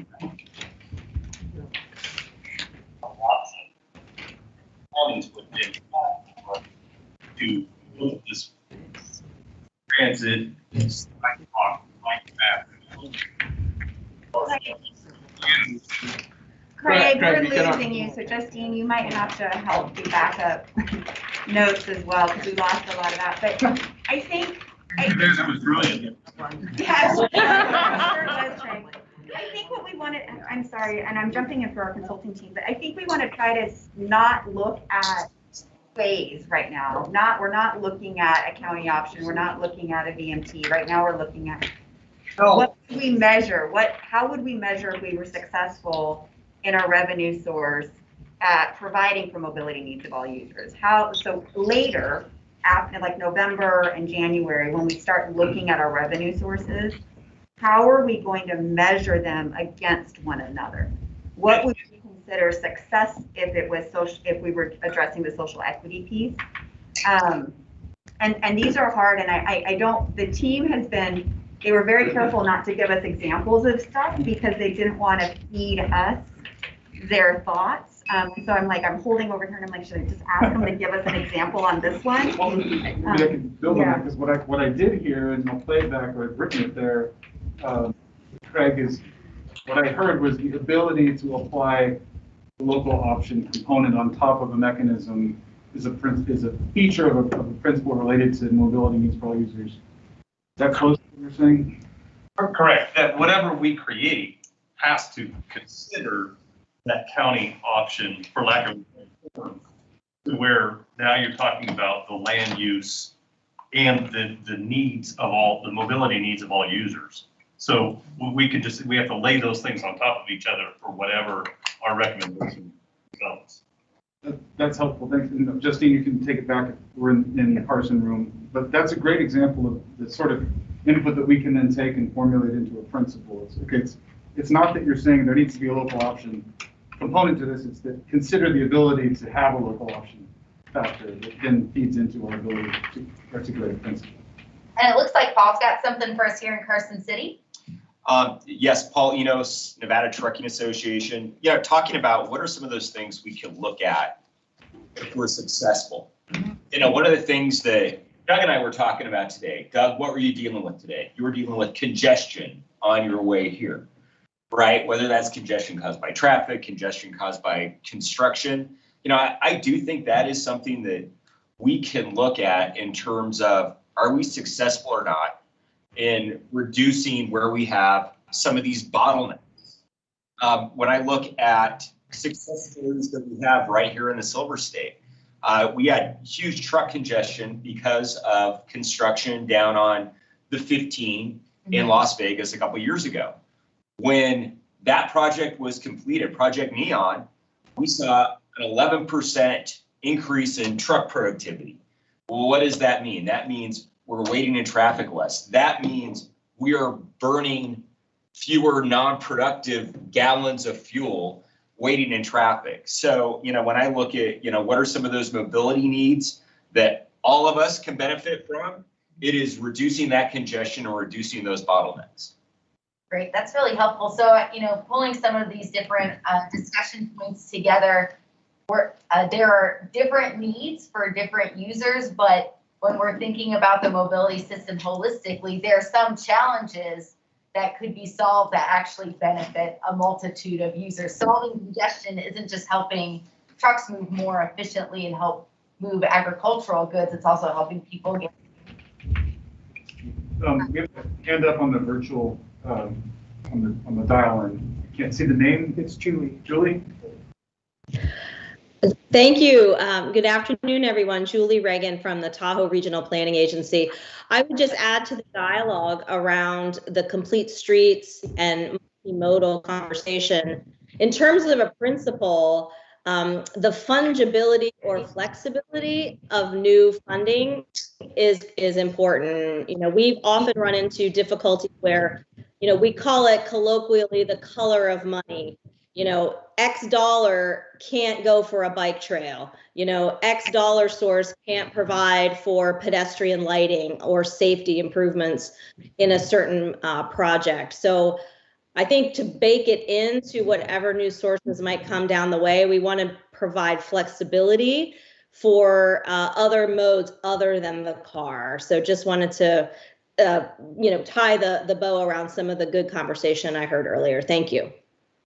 That's great, Julie. Thanks, Travis. So, you know, when we're hearing comments, because folks are actually, this conversation is so robust, we're hitting a couple other revenue concepts. So what we'll be doing as a team is if somebody's bringing something up that fits elsewhere, we're capturing that throughout this document that we'll be using. So, Doug, I know you had one more comment, and maybe we can sort of round out this discussion around mobility needs for all users and move to the next topic. So, Doug, maybe you can take us home. Doug Busselman, Nevada Farm Bureau. I think there's also a context of place.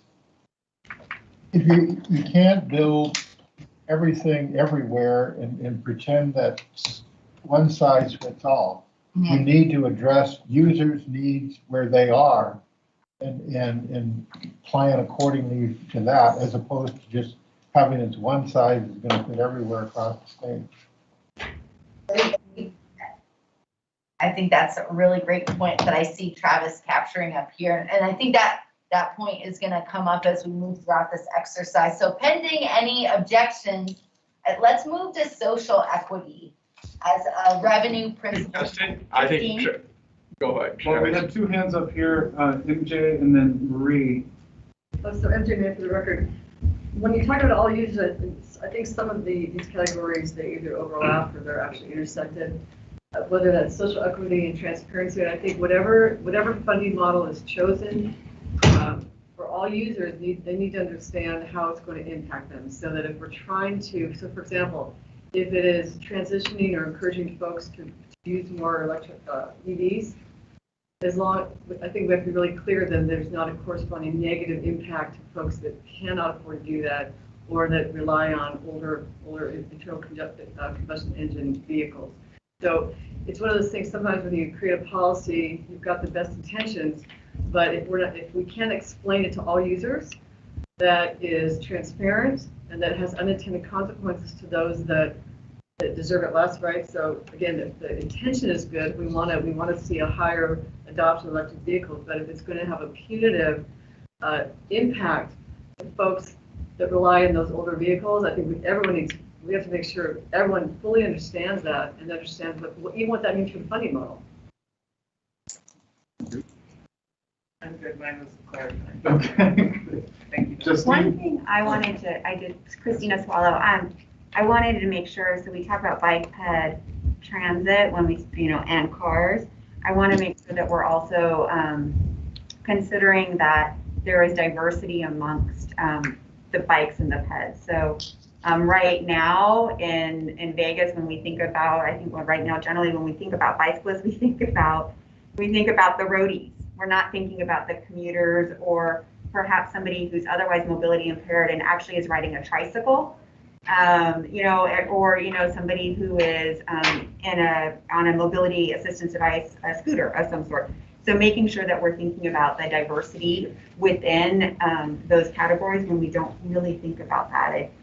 Just something to be aware of. Okay, go ahead. I know we're not Ray Steele for the record, not getting into the actual revenue source, but to that, just when I think of road user charges, there are different ways, but I always think of it through a personal use vehicle, or at least a vehicle. Is there other examples of, you know, bikes or feet, like, you know, other modes of like transportation being a road user or transportation user? You mean being taxed? Right, for being having feet or a Yeah, different type of wheel? There are bike taxes. For example, in Portland, Oregon, there's a bicycle tax to help fund bike lanes. This is a diversion in mechanisms. I'll make it I brief. apologize. The only example I'm aware of pedestrian tax is the toll bridges between Texas and Mexico. Do have a fee for crossing as a pedestrian. I think we're done up here, Justine, or down here for that one. Justine, Paul Enos for the record, one of the other challenges that I think we are going to be seeing here in the near future is those sidewalks and potentially bike lanes being used by robots that are delivering packages, those last mile delivery systems. I know we passed a bill this last legislative session to address that.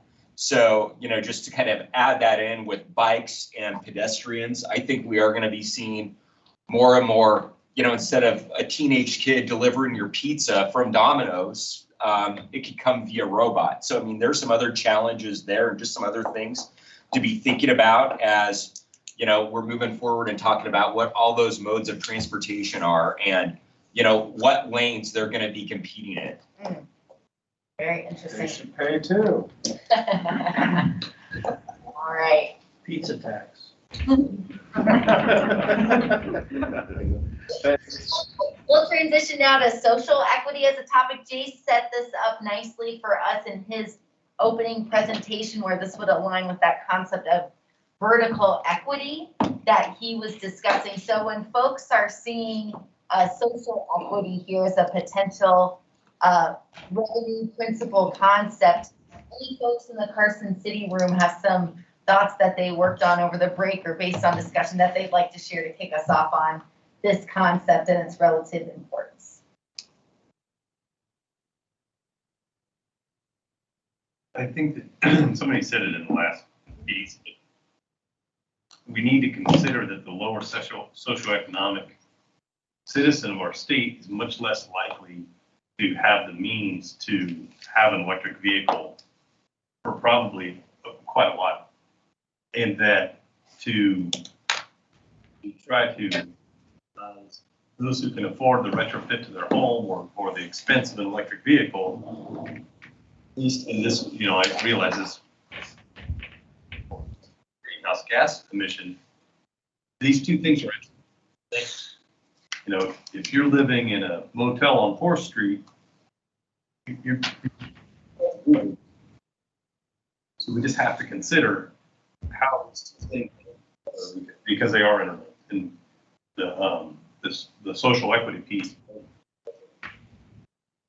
gas component. If I could respond to that, David Bobsey and GOE respond to it and perhaps complement it, because that's kind of similar to some of the notes that I wrote down, was that there will come a time soon when the secondary market does start to take off, when the efforts of the legislature and the energy and others to try to address this current gap with multifamily users, owners of electric cars, being able to charge without owning a home and a garage.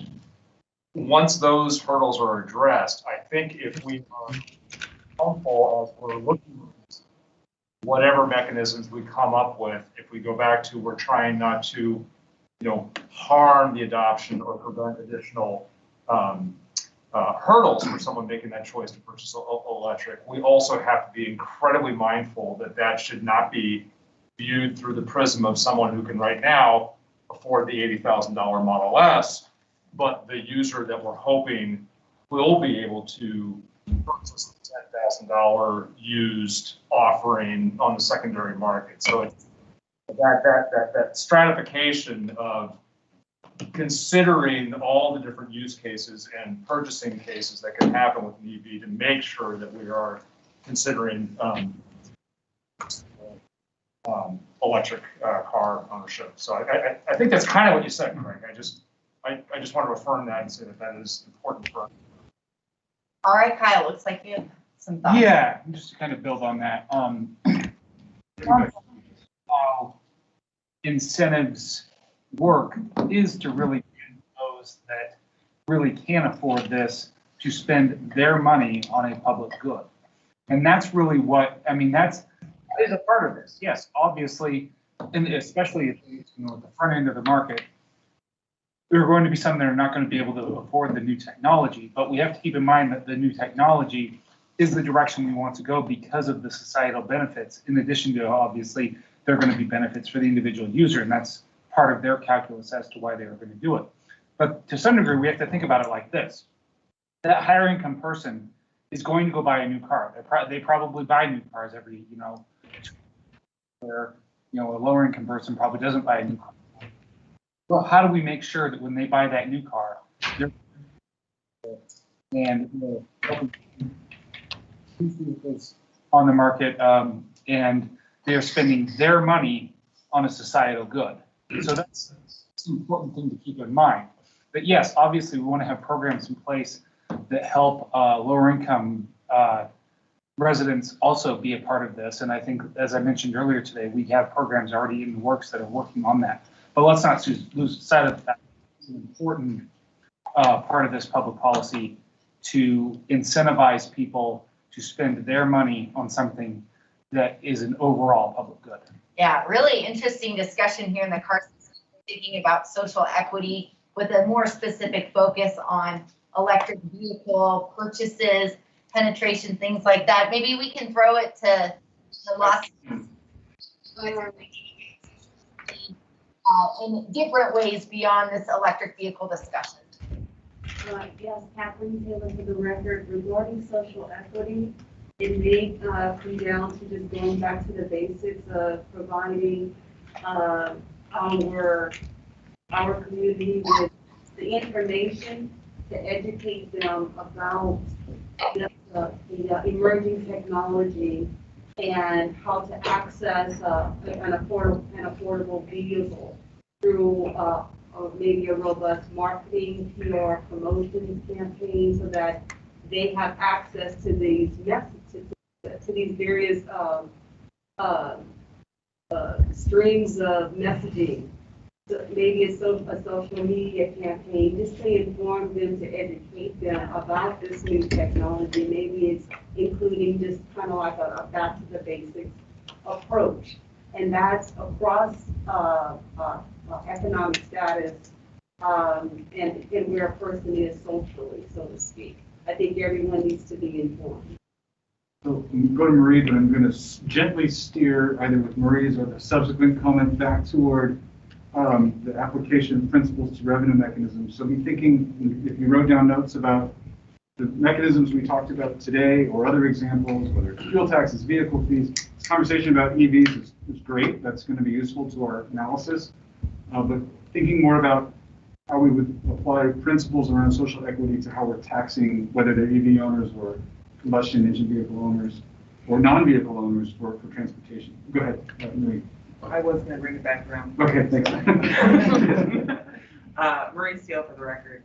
The EVs and then also for transit, I think when we think of like what success is the transportation cost burden on different constituents, and also the time that it takes. So increased access to, that they can do things more efficiently and more time-sensitive manner, or that the cost of the transportation, I mean, energy burden, but transportation burden on your budget. So like looking at it from those two lenses of have we succeeded across equitably across different modes. So looking at the total transportation budget of households and then Right, what are they spending on transportation and also success points, did you reduce time, right? Like right. Did you give time back to their day? Carlos. And also Carlos, comment for the record. And also will be a transition because the market will dictate what it will be. Today EVs that are very expensive, but I believe the future will be inexpensive, so that will be a transition on it. So we need to focus fossil fuel revenues, tax revenues from it, and increase on EVs. So that the market will dictate it. So that will be a transition. So a lot of this funding ultimately is going to be used. Sorry, Herschel Desai, ACEC. A lot of this funding is going to be used for building that infrastructure. And the demand for new infrastructure is going to be governed by the land use changes. And I'm talking about new infrastructure. So when you talk about equity, it's kind of important to also understand that, hey, a lot of people might be paying for the new infrastructure. And so the land use, the connecting the land use again to create a new source for transportation revenue becomes more important. And I think last time we talked about RRIF, I think that's what something Washoe is doing. But again, it's the land use piece that again is also tied to equity, and it's also tied to revenue diversification. Christina, and then Justina, I'm going to kick it back to you. I think I wanted to go back to a lot of what Marie said, that transportation burden. Right now, our cars are owned by people who have less money, so they're paying more to drive on our system, even just having to, their cars are less fuel efficient, but even just having to own a car is more of a burden for somebody in a lower social economic group than someone of a higher. And so I think we really do need to be thinking again about however we define it, that total transportation burden, whether it's the revenue piece or somehow whether it's kicking into that transit piece, like so that they don't even have to own that car. You know, somehow thinking about that transportation burden, the cost of operating. Justine, do you have anything? We have a couple hands up here, but I wanted to give you a chance in case you're getting Nancy and Carson. Yes. Lucia Maloney, Carson area MPO. For social and user equity for both categories, I mean, there's no more equitable transportation option than modern, sustainable, efficient public transportation. And so if the goal or a goal is equity, then perhaps when we talk about revenue mechanisms, we need to ensure that highway can be available to serve as a match for operators operating public transportation in a way that meets state goals. I think there's a lot that's helpful here that we'll be revisiting as we get to revenue diversification as well as flexibility. So a lot of great tidbits in there, Lucia. Thank you. Okay. Jace, and then maybe we can wrap up this one and move on to the next one. Yes, Jace Farmer, UNLV. I just wanted to add to Christina's point about lower income people sometimes not being able to afford a newer vehicle, because you also have to keep in mind that, the way our vehicle property tax is structured here in the state, right, it becomes a disincentive to buy a new vehicle, because, when you go down to the DMV to renew your registration, the newer your car, the more expensive that becomes. So that also becomes a real good, a real thing that we need to keep in mind. Can I throw one last thing real quick? I think this is a good time to add to the principles that Professor Farmer talked about when it comes to social equity, making sure that those who use it are paying for it, and those who have the ability to pay for it are paying for it. And if we keep those principles in mind, I think we'll achieve some of those general social equity goals. Great transition to user equity, which is different from user pay. We have user pay as a principle down the list, so I'll make a distinction and then open it up. User pay is the notion of users should pay something or a lot for what they use. User equity is about, okay, let's divide those users into different categories and think about how we assign responsibility for cost of the system within different user groups. So this topic now is the user equity conversation of different user groups among transportation system users. I'd love to hear your thoughts. We'll start here and then go back to Carson on this thing.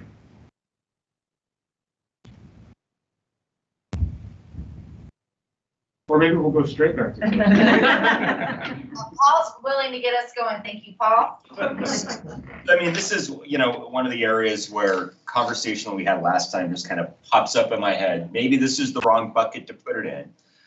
But, once again, we've had the conversation about our local governments who approve developments alongside an NDOT asset. And NDOT is then responsible for upgrading that asset. So Pyramid Highway, 20 years ago, great example. You know, hey, great road to get out and go fishing. 10 years later, you have 40,000 people living on that road. You've got a tremendous amount of new development out there. It's now going to take hundreds of millions of dollars to bring that asset up to a place where it's usable for everyone, where they're not sitting out there for 40, 50 minutes at a time just to go a few miles. So to me, you know, is this a place where maybe we want to talk about having some share between, sorry, Vince, between our local governments and the state when local governments are approving projects that have an impact on that state asset? Not to call you out, but Paul already did. Do you have any thoughts from your NACO perspective? Well, the thought that I have is probably something we won't cover in this advisory group. But I don't know what to say about sort of localized, master planning and land use. I think there's obviously some work to be done, but I think there's probably drawbacks to also locating developments 10 miles from main road arteries, but that's for a different discussion. I don't know what to say. I think that's a fair discussion to have. I think about those types of roads. I think they're more. I obviously have a little bit more knowledge living in northern Nevada. Those arteries that have a lot of pressure on them. I remember when McCarran wasn't in the middle of the city, right? But yeah, so I don't have there. I mean, I think there's a lot to be said for property tax policy and land use and how that all works with our transportation network. So, Bill, what do you have for us? So Bill Thomas, Regional Transportation Commission of Washoe County. I firmly believe we have to have some element of user pay. And the reason I say that is because we're talking about limited resources to deal with exponential needs. And I think it's a fundamental with human beings that people value to some degree things they pay for, and they don't value things they don't pay for. So if we don't have some element there where people have to make some choices and decisions, then we're going to lose any chance we have in terms of maybe directing behavior that's better for society and worse. Not to be punitive, but somehow we need to put it in there so people's behavior, they at least think about what they're doing and the cost and the consequence of it. Great. Any other perspectives here on user equity? Bill, can you explain your meaning or understanding of what user pay, what that means in real life? Well, I guess the simplest example is the gas tax. You know, if you don't want to drive, if you don't want to pay the gas tax, you don't drive, right? That's your choice. Now, arguably for certain people, that's not really a choice, but for some people it is. Mm-hmm. So to the extent you have some discretion in how you consume it and pay for it, it influences your thought. If it was totally free, this is one of my questions about nothing against electric vehicle, but if people aren't seeing the price of that, are they going to be driving more? That would be a question, right? If you're paying, you're going to the gas station, you're paying $100, you think twice about driving. If you charge your car at night and you don't think about it, I mean, you're going to be paying, but you get up in the morning, do you drive more because you're not thinking about it? I don't know. And it's not about the other issues, climate change and things like that, it's just the road itself. Because as far as road maintenance, the more you drive, the more money you need to take care of it. So that would be an example.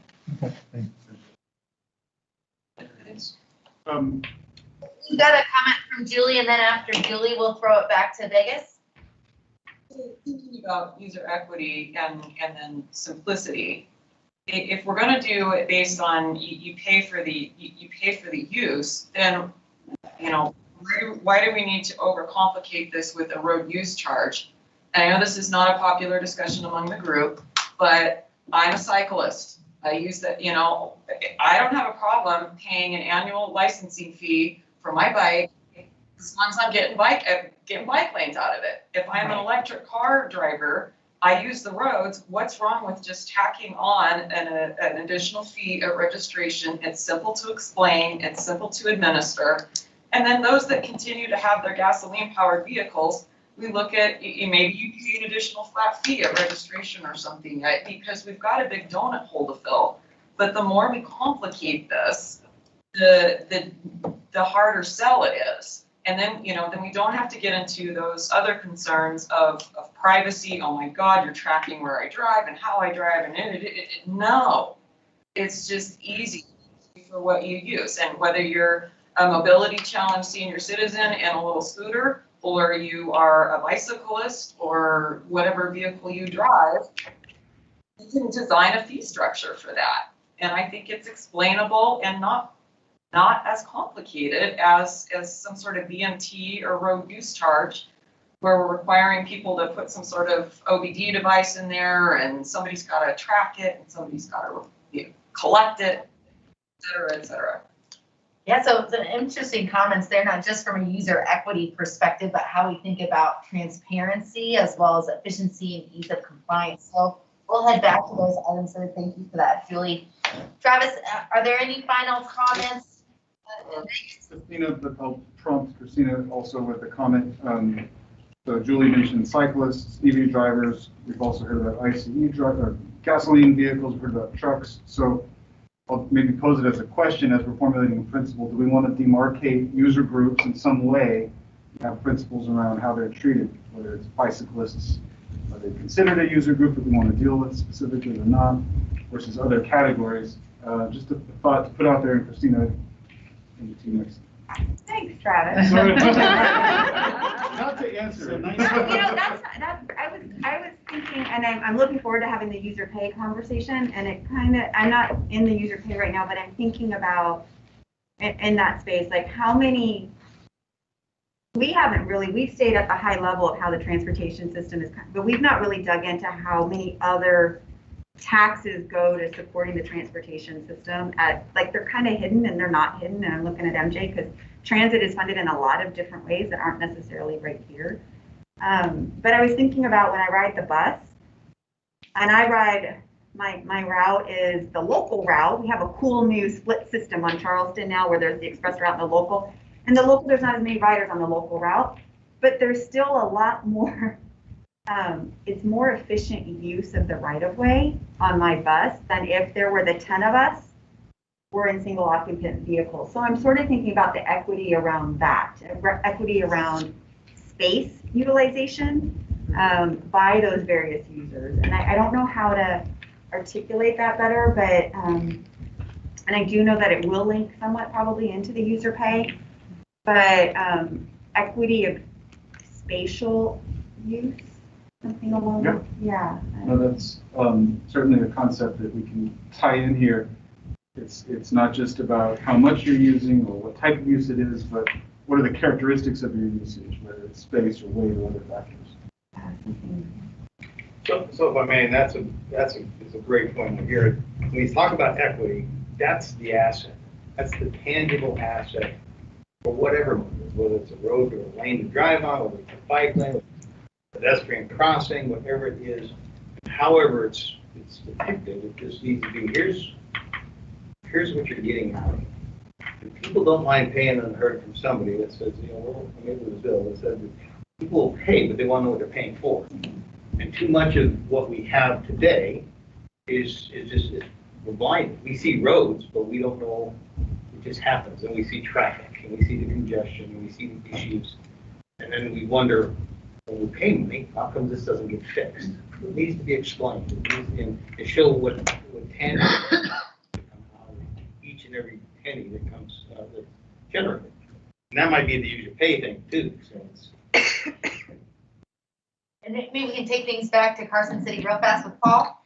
Yeah, Paul Enos, Nevada Trucking Association, as a representative of an industry that probably takes up in terms of space, the biggest amount of space on the roads. We're an industry that I think we're accountable for about 6% of VMT in the state of Nevada. We pay a little over a third of all the revenue that goes into the highway fund. And, we don't mind paying that. But when you think about what my folks do, there's nothing that we do on spec that doesn't have an overall benefit to every individual in the state of Nevada, to the economy as a whole, right? So, you know, I think it's always important when we think about roads and we think about this system, you know, we're not just thinking about the infrastructure, because if we just want to talk about the infrastructure and what it is, we can get very myopic. So we need to think about it, you know, on a more holistic basis. You know, what is that infrastructure doing? You know, what kind of connections are these providing? I mean, I always think about the road that I go to work on, or the gym, or take my kids to school, or drop off my dry cleaner, or go to the grocery store. And I think that's how a lot of us, you know, who drive four-wheelers, think about the roads that we use to get us to the places that we need to go. But what we don't see typically, well, we do see it, but we really don't think about it, is when we go to the store or we go to pick up our lunch, you know, where did all those products come from? You know, Doug talked about it, you know, in terms of the inputs and the outputs to be able to make the agriculture industry in this state and country go. You know, it all runs on 18 wheels. So, you know, I think it's important when we think about all this stuff, you know, what does it mean on a holistic basis? You know, if we just, hey, we're just focused on roads for the asset is one thing, but we talk about roads as connections for people, for the economy, for all of those things that we rely on every day. You know, I think that's the broader vision that we need to look at when we're talking about all these things. Very good. No, thank you. I think that holistic perspective is going to be very important. We'll probably see that coming through as we work through the rest of these principles. I'm seeing a lot of folks here in Carson City from an energy conservation perspective. Maybe this is a good opportunity to switch to our next revenue principle concept of greenhouse gas emissions. So how do we think about revenue mechanisms that can be helpful in recognizing the state's greenhouse gas objectives and priorities? So is anybody in the Carson City room? I've got 3 of you I'm willing to call on. If nobody speaks up first, that might be willing to get us going here.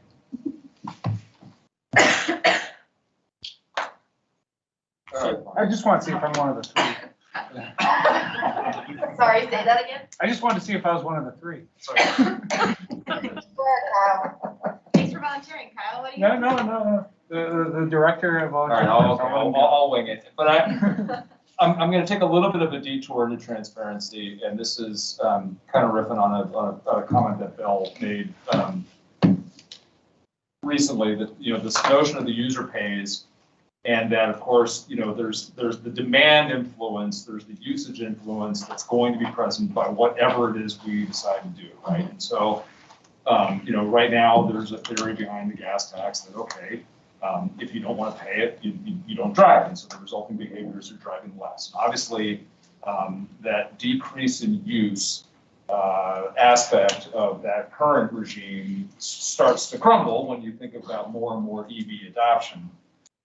And that is an issue, but I think it's, at some point from a transparency perspective, it's not just that, okay, we should be careful to not get in the way of the state's goals for EV adoptions and the state's goals for GHG.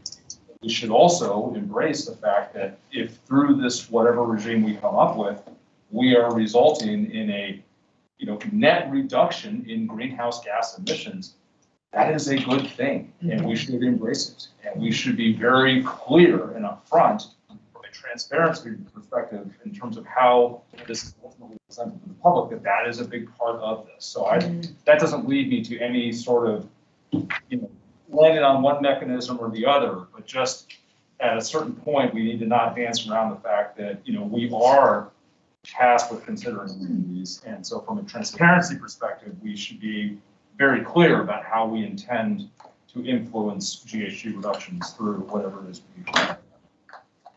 Great. Can I jump on that? Because I think David picked the point is we need to be obvious why we're doing it. Because, you know, if societal good, this is Bill Thomas from RTC Washoe, is to convert over electric vehicles for climate change, for air quality, for all those public purposes. If there's potholes everywhere, those who haven't converted are going to blame it on the EVs. And so you're going to lose, I mean, just at a simple way, if you think about it, right? We don't have enough money to take care of the roads, and now everybody's driving through potholes. And everybody says, oh, that's because we went to electric vehicles and didn't charge anything. So I'm just saying, we need to be obvious to the public why we're doing it. And then whatever strategy is, maybe I'm jumping 10 steps ahead, we ought to recognize that this is a transition period and we ought to structure it as a pilot to get us there. Not like for the rest of our lives as it converts to 60%. Yeah. Right. At some point where it gets past the pilot of incentivizing people to do it, it should be kicked in place to realize it has to carry its share, maybe even more at some point. I don't know. I'm just saying, we can't lose the fact that eventually we're going to have to replace the gas tax. And on this point about transparency in hoping to induce greenhouse gas reductions, once again, the point's been made time and time again, and I want to support that. Conversion to electric vehicles is a major strategy. It is not the only strategy. We need all the things. And so I don't want it to be lost that GHG reduction, that imperative, extends to beyond just EV conversion and supporting that market share. Yeah, no, this is a great back and forth, and Bill even brings us back to your opening comments about that importance of the near-term versus long-term sufficiency too, which is important. So Kyle, you knew I had to call on you, and then we'll flip it over to Vegas. Yeah, the only thing that I would add here, and I generally agree with so far, I think we just shouldn't lose sight of the fact as we're thinking about potential solutions, is that, you know, the gas tax as it exists right now may not have been intended for that when it was first put into place, but it is a carbon tax. It is something that does incentivize less driving. It does incentivize, you know, just by the fact that you are taxing that. So let's not lose sight of the tools that we currently have in terms of solving our greenhouse gas emission problems, but are there ways that we can fix that to address the issues? Because I don't think, I mean, there may be people out there. I don't think there's anybody here that says, no, everybody shouldn't be paying to maintain the system that we all utilize for all of the flowery reasons that Paul put out. How it's all great, you know, and it's true. Everything that touches the road is an important part of the economy, an important part of our life. Everybody should pay for that. But let's not lose sight of the system that we currently have that does already accomplish some of those goals and what fixes we can make to that to make it work. Great, great. I agree. All right, we've got some concurrence here in Carson City. Before that evaporates, let's go to Vegas. Anything to add over here? Partial Desai, ACEC. You know, during our last meeting, we talked about how transportation emissions are the biggest cause of greenhouse emissions, at least in the United States and probably here in the state. But the close second is the infrastructure that we build or the construction. And being an engineer, are we going to use this funding that is sustainable funding, let's call it little clean because it's coming to build roads and other things that are then not going to use sustainable construction practices or sustainable design practices. So, I mean, I don't know, maybe it's beyond the scope of this group, this advisory group, but we also have to think about that if we're really going to talk about greenhouse gas emissions, we cannot ignore the close second. And we need to think about how the MPOs and the DOT, they start implementing specifications that promote sustainable construction and green construction. So from a principle standpoint, that's, and the same thing goes about like, okay, we are talking about EV, and what about the upstream energy that is used, the source of the upstream energy that's used to charge the vehicles? How green is that? And so, again, those are the two things from greenhouse for GHG. Christina, and then Kathleen. So I just want to use Pagovian in a sentence. Ever since I read the draft briefing book, I'm like, Pagovian. But I think that's kind of in this space right here, greenhouse gas emissions. And so I had sort of two thoughts. One was from I think Carson and a little bit earlier with MJ and, you know, not wanting to have unintended outcomes. I think to the extent that the revenue source can encourage a reduction in greenhouse gas emissions, and I can see that being two different ways. One, it might be encouraging adoption of lower emission vehicles in general. That could be bikes or transit. And that's the other one is to the extent that it also drives a reduction in driving. That's another way to reduce greenhouse gas emissions. And so kind of those two things, to the extent that this can get us to a place where we're achieving the desired outcomes on reduction of greenhouse gas emissions without necessarily having a negative impact.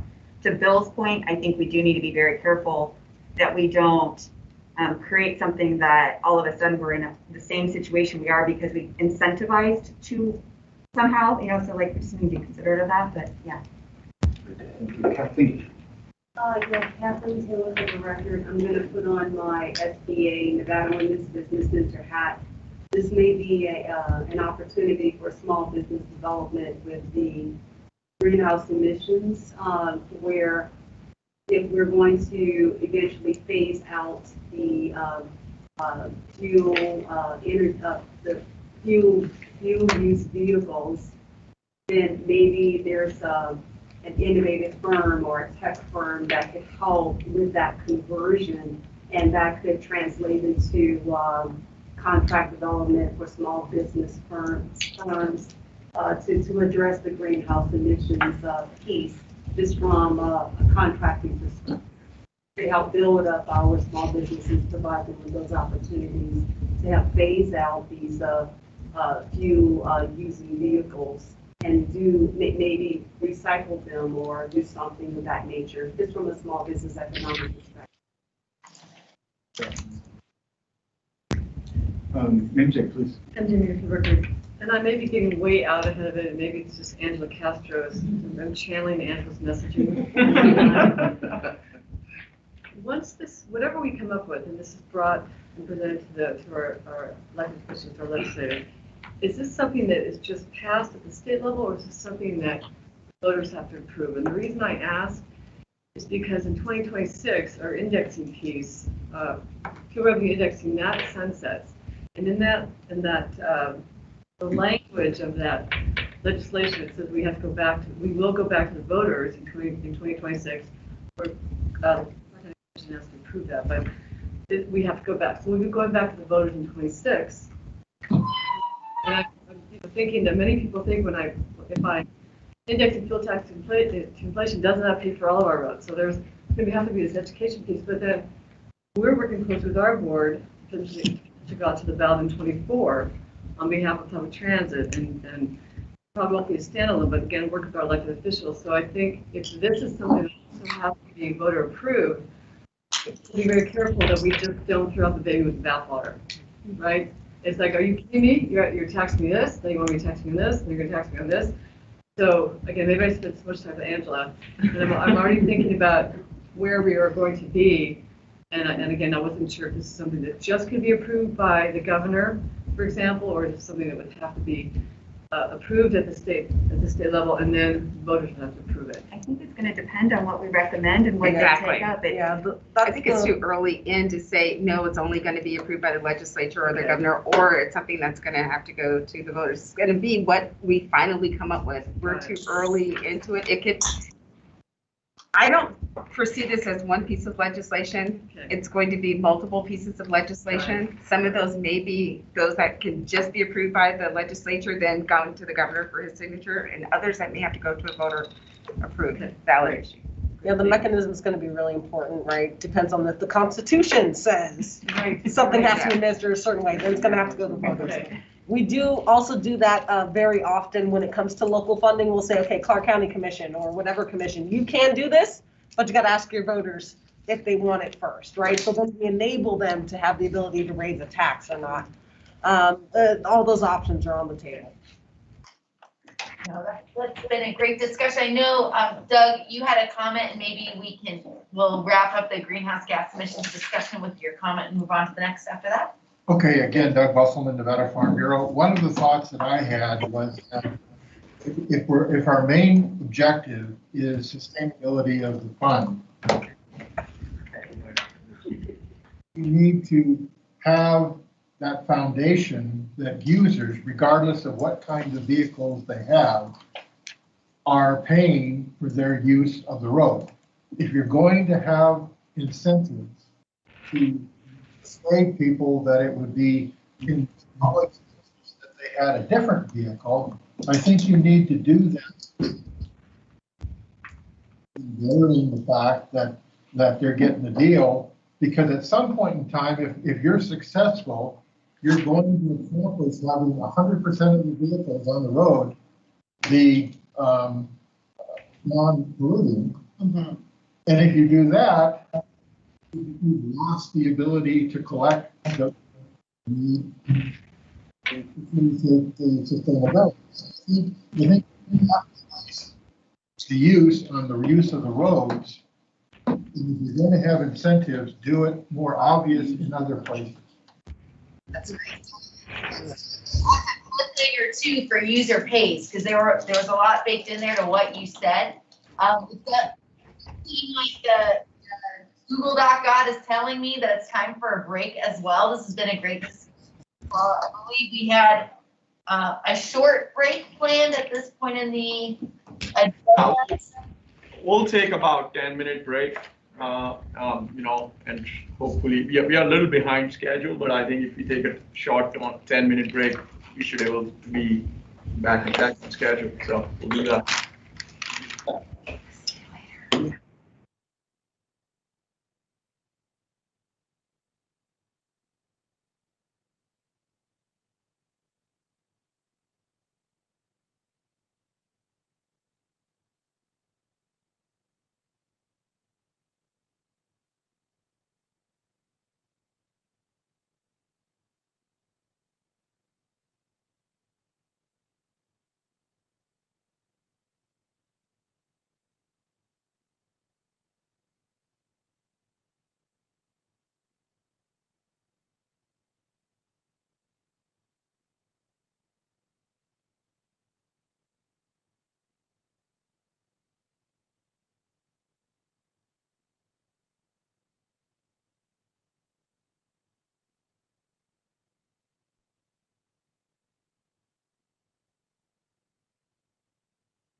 Okay, we're gonna get going. We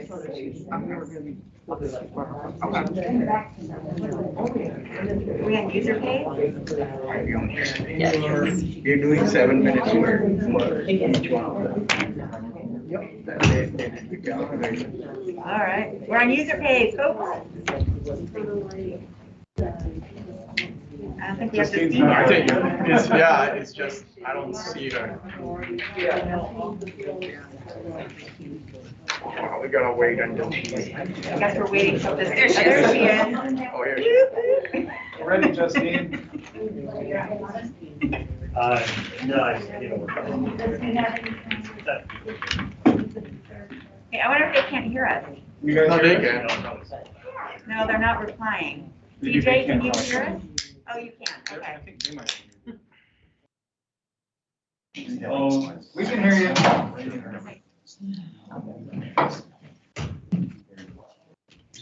All right, so as we ease back into discussion, as we're going through the rest of these principles, there's been many comments that you all have made that are very relevant to the new topics that we're going to be covering. Trust us, we as a team are going to be able to go back to 2 revenue concepts ago and pull forward where there was a really pertinent comment tied to the concept of user pays. So no need to restate anything that's already been said. We'll be able to capture that as we're taking this discussion, pulling together the draft revenue principles that you'll all review at the next meeting. So to jump back into things with this, the user pays concept, is there anybody here in Carson City that would like to get us rolling again for discussion? This is Bill Thomas, Smart TC Washoe. And it kind of ties back into Jace's presentation. Selfishly, for somebody who's responsible for providing roadway construction, maintenance, and transit, a fee sounds intriguing because my understanding of fees, based on what Jace had said, is they're targeted to the specific purpose, whereas taxation can float and change every time an elected official or elected groups wants to move the money somewhere else. Mm-hmm. So I prefer if there was some way to structure it as a fee, because then it makes it a little harder for that to go away, particularly given what I said earlier, which is it's very hard to upscale and downscale infrastructure or transit systems or anything like that. So we need some predictability. I guess the one question I'd have, and I don't know if he knows, there was kind of a weird case, I think it was out of North Las Vegas, where I think they collected a water fee and then they used it for police. Was that like ever ruled to be illegal, or was that okay? Because that kind of goes against this idea of taxation versus a fee. Well, Anybody know? That's Southern Nevada water. I thought they did say you couldn't do it. Understandable, but I mean, for the record, Paul Enos, Nevada Trucking Association, when you look at the gas tax, that is a tax that's constitutionally prohibited to be used for anything else other than roadway purposes. So, I think in one sense, we call something a tax here, if we want to use it for that purpose, you're fairly protected. Now, I know there's questions about, do we want to expand its purposes, beyond highways for transit and other types of transportation. But when you look at the dynamics we have here in the Silver State, I think we're fairly good in terms of how that revenue is used. Now, of course, that differs from our conversation earlier today on GST, governmental services tax, which since its inception has always been kind of that general purpose form of taxation, with the exception of a piece of it over the last dozen years or so. Great. Well, and to tie to what other states have done in similar positions to you all, this user pays concept is a popular one that comes through in many of their principles. So just to give you a taste here, I couldn't help but bring it up because it's so related to what Pennsylvania did earlier this year. So their principle along these lines, and just, listen for these words so we can be reminded how we're going to take some of this more detailed discussion, but bring it back up to that principle level.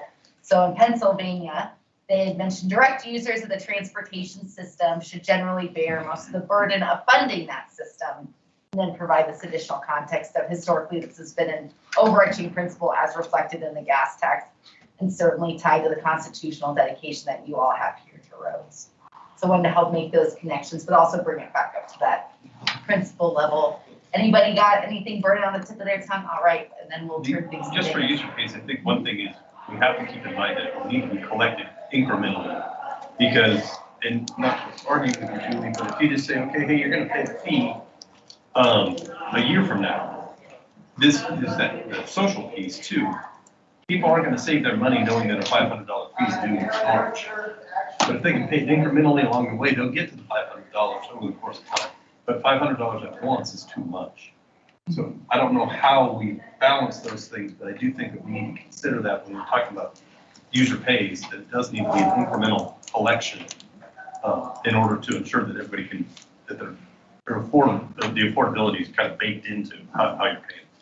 You know, and this is Julie, I appreciate that from DMV and the department. There have been various bills over past legislative sessions to allow people to pay their vehicle registration in installments. The logistical challenges of that are, you know, so do you issue them like a quarter of a sticker? And like, what do? Like, you pay it in quarterly installments, and then it puts additional burdens on our collection staff. And I mean, there's some logistical challenges. I get that, but the logistical reality of that is much different. So, I mean, what we try to do is, what we do is let people know 60 days ahead of time, hey, this is what your vehicle, what it's gonna cost you to re-register your vehicle for the next year. I mean, hopefully that gives them ample notice, but, you know, you're right. I mean, it's a struggle for some people. On the back end, it's a struggle for the department to administer. So, and I don't know how you balance that. I don't either, but. Yeah. Great, well, let's turn things to Vegas.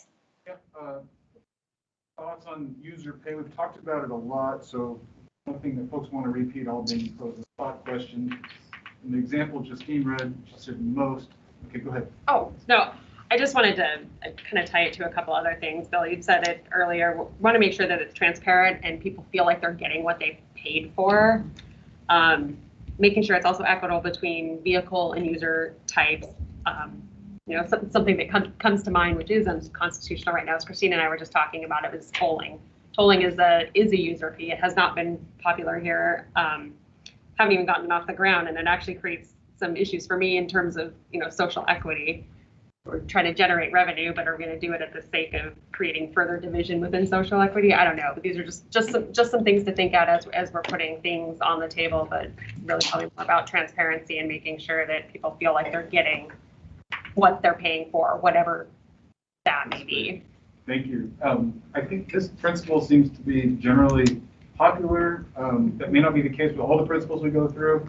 So I'll just ask, user pays, some, most, all, like where is the sense of the rooms on how much of the system should be user paid versus other types of revenue sources?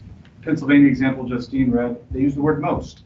They didn't say some or all. So that's sort of sticking out a little bit more clarity on the principle. Any thoughts on that? Paul Moranek with the Vegas Chamber. I think from our organization, the broader, the better we're off, so as broad as possible, because it's also will offer resiliency in a recession or downturn or changes and so forth. So the broader, the better you are, I would argue. Also, Kathleen Taylor, for the record, you may also want to include the type of payments or currency, because who knows what currency we're going to be using in 2050, 2030.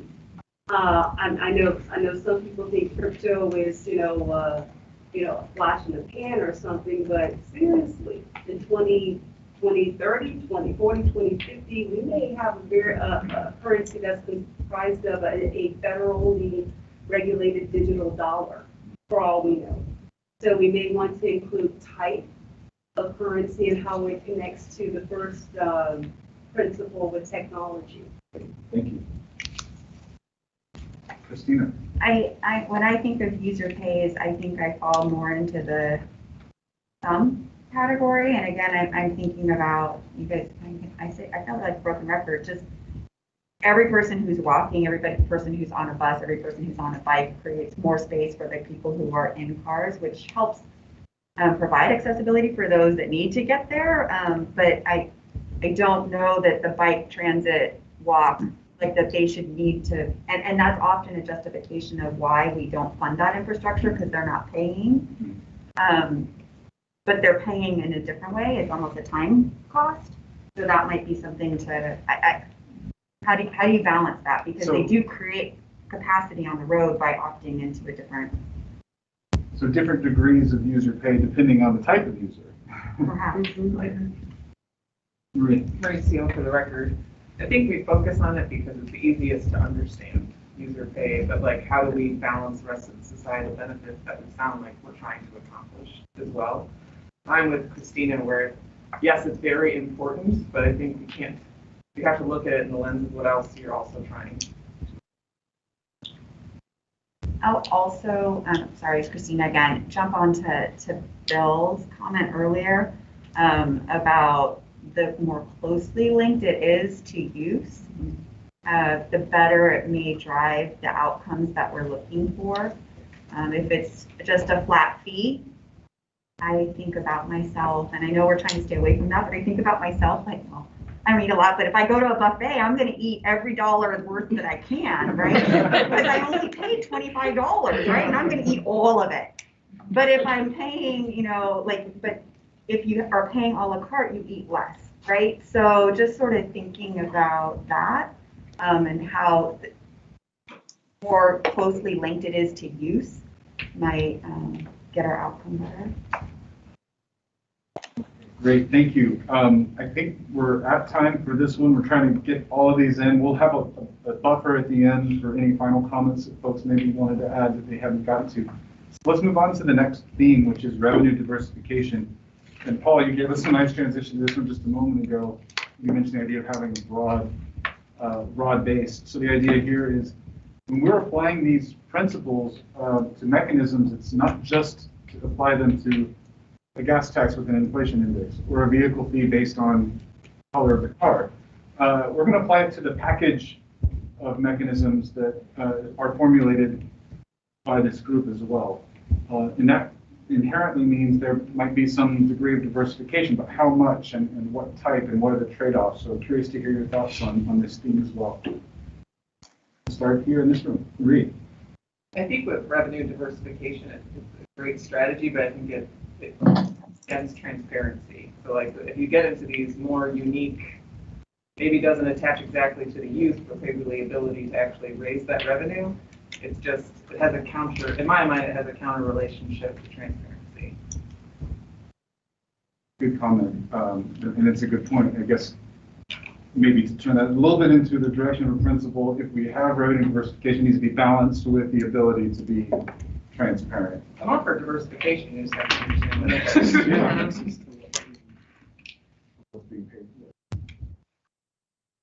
And looks like we've got a comment here in Carson City. So Paul? Hey, Justine, this is Paul Enos, Nevada Trucking Association. I'd be interested to hear from our friends at RTC from MJ and Bill in terms of revenue diversification and how you apply road credits to a new development. I know we sold, my Elks Lodge sold a parcel, and that was one of the questions. Do we get the road usage credits?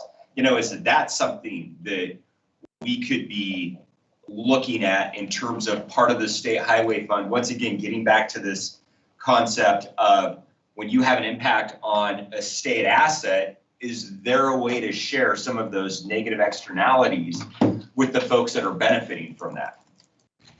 Is this under transparency or? This is revenue diversification. I was making a joke.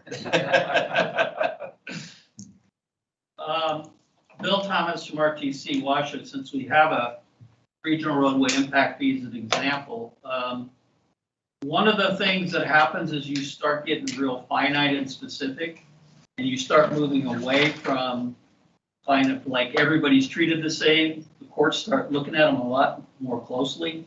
So the downside to getting this too fine grained is you end up in a situation where some class of people eventually could end up, negating whatever the fee is by saying, you're using my money to pay for everybody else's benefit. So it's kind of a challenge of making it transparent and flexible, but not doing it so that it's so burdensome in terms of, hiring 40 accountants to make sure all the money was put in the right place. And having DMV be a whole bunch of accountants tracking everything that's going on. So that's the biggest challenge I see, is getting too fine grained in how we attribute cost to individual groups that are different.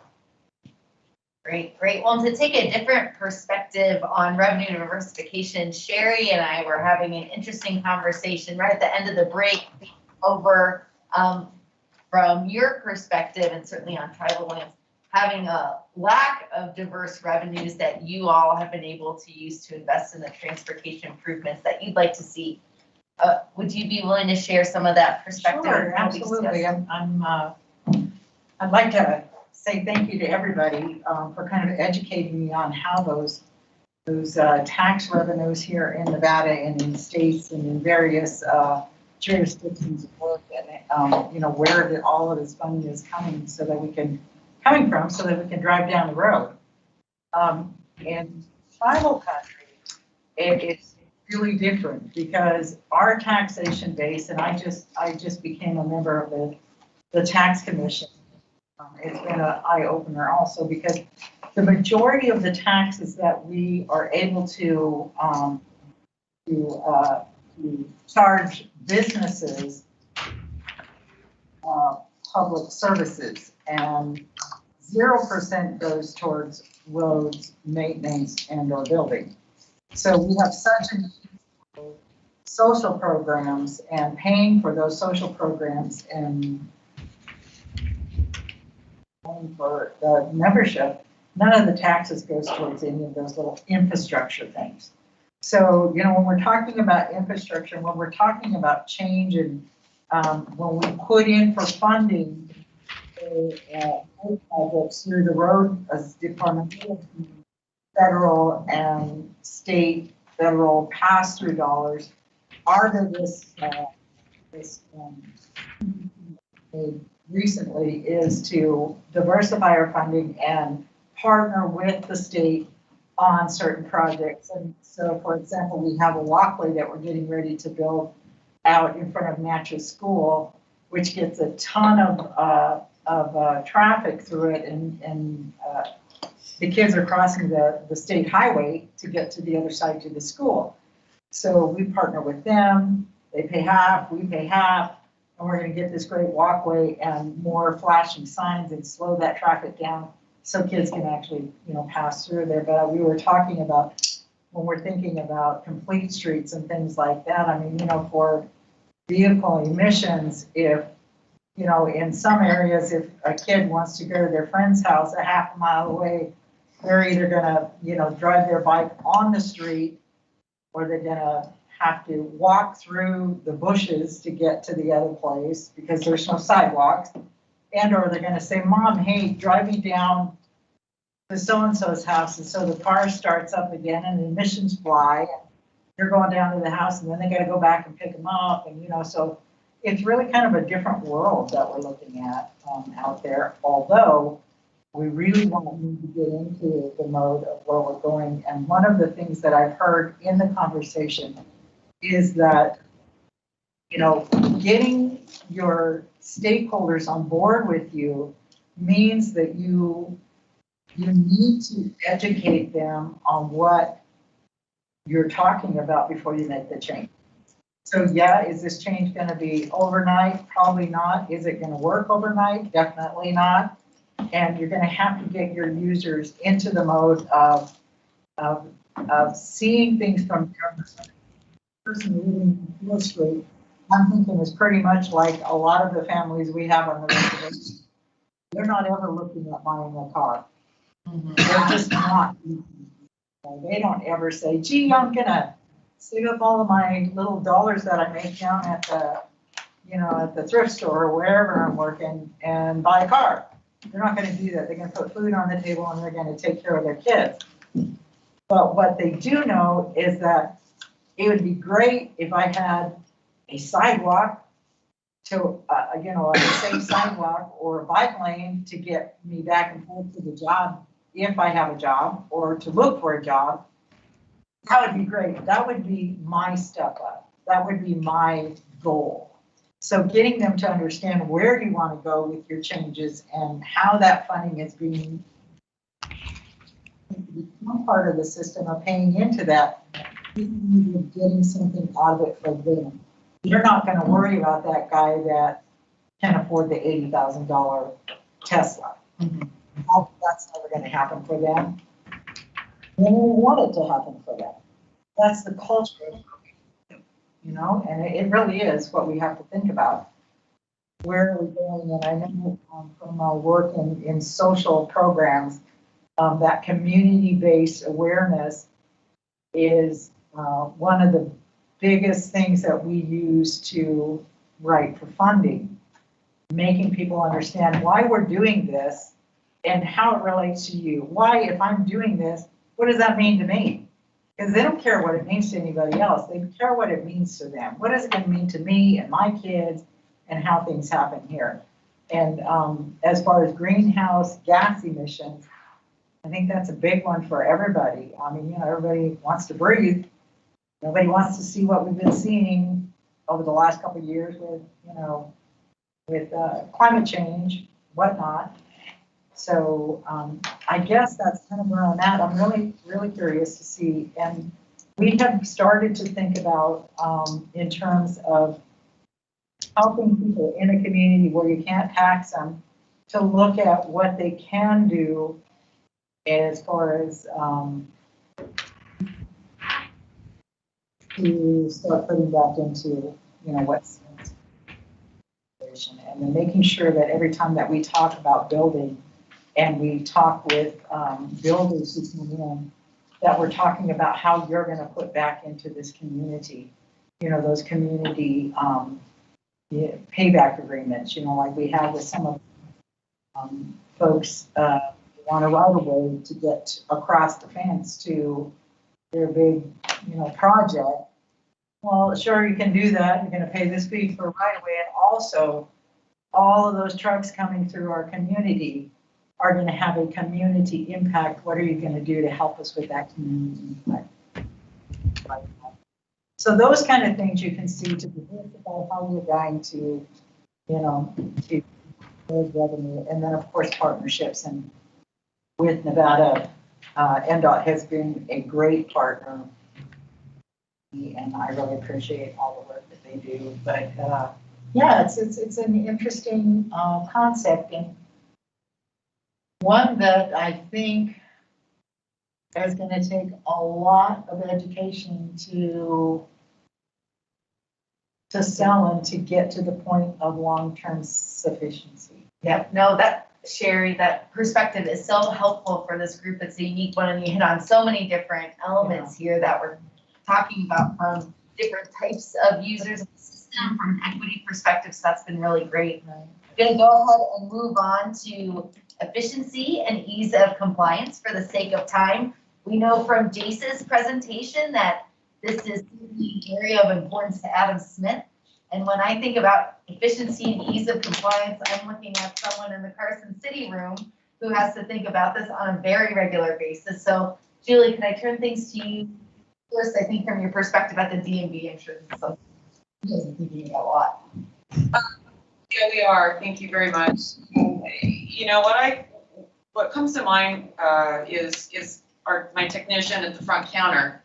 Everybody's got to interact with the DMV, and if we can't explain it in a manner that the public can understand, then we've lost. So that's to, is it a fee maybe indexed to something? Is it, rather than a VMT, which is explainable, but there's a real life feeling out there among some that it's Big Brother trying to track them. And, you can kind of try to explain that away and no, it's not, but there's still that belief out there. And, who gets angry? You get angry at the DMV. Yeah, the poor person just sitting there trying to do their job, is the one that takes the brunt of that. So to the extent that we can make this, easy to explain and easy to administer and easy on my staff to collect, I think the better. And that's where I get back to some sort of fee or by vehicle type or that kind of thing. Well, and even tied to Sherry's comments about the need for education and outreach, thinking about the outreach that will be needed tied to the recommendations from this working group.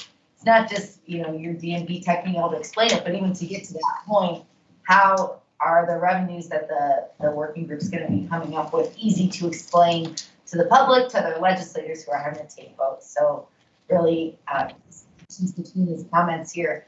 Anybody else from Person City want to weigh in before we turn things over to Vegas? All right, Travis, the ball's in your guys' court.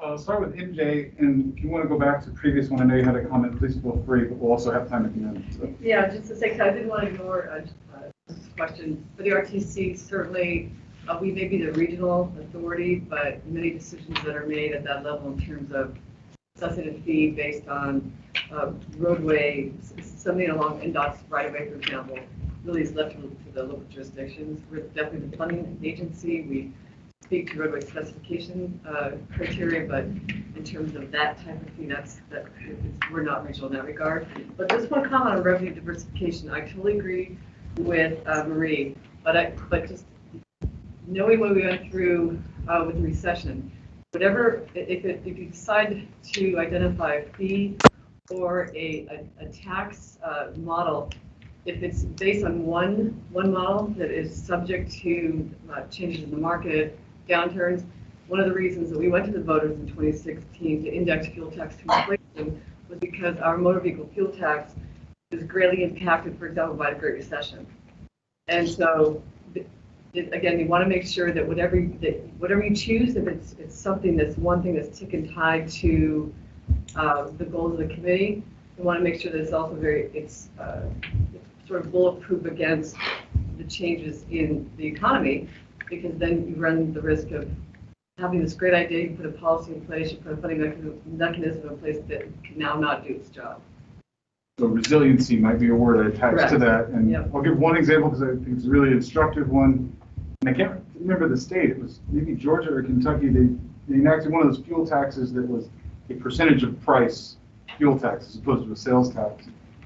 It's Kentucky. Okay, thanks, Jeff. And they didn't put a floor on it. And the price of gas crashed. Went from $3, $4 a gallon to $1.50. So the tax rate along with it, as opposed to an excise tax. So that was an example of thinking they had a mechanism that might work, but it's important to consider how robust it is against different turns the economy might take. Thank you for that. Kathleen, please. Yeah, another comment for the diversification of revenue. The comment that was previously made in reference to engaging stakeholders in the community to give back, or for an example, a developer, maybe looking at engaging the private sector, for example, in the technology and innovation sectors in Nevada, maybe engaging those stakeholders that have a type of product or service that is related to technology, that's focused on transportation in some type of way. For example, maybe, and this is just an example, maybe engaging in conversation with Tesla to see if Tesla could provide maybe a contribution to a seed fund that could possibly be built up by engaging the technology and innovation industries to provide additional funding to maybe fund or build an expansion of EV charging stations, for example. So in some type of way, maybe engaging the technology and innovation private sectors to get those private dollars to create an additional revenue option for Nevada's transportation system. Thank you, Kathleen. I'll scan the room on ease of use. efficiency. I know Jace likes it. Sorry, Travis, I think Bill had a. I'm sorry, Bill. please. Yeah, I've been on this particular topic, the ease of,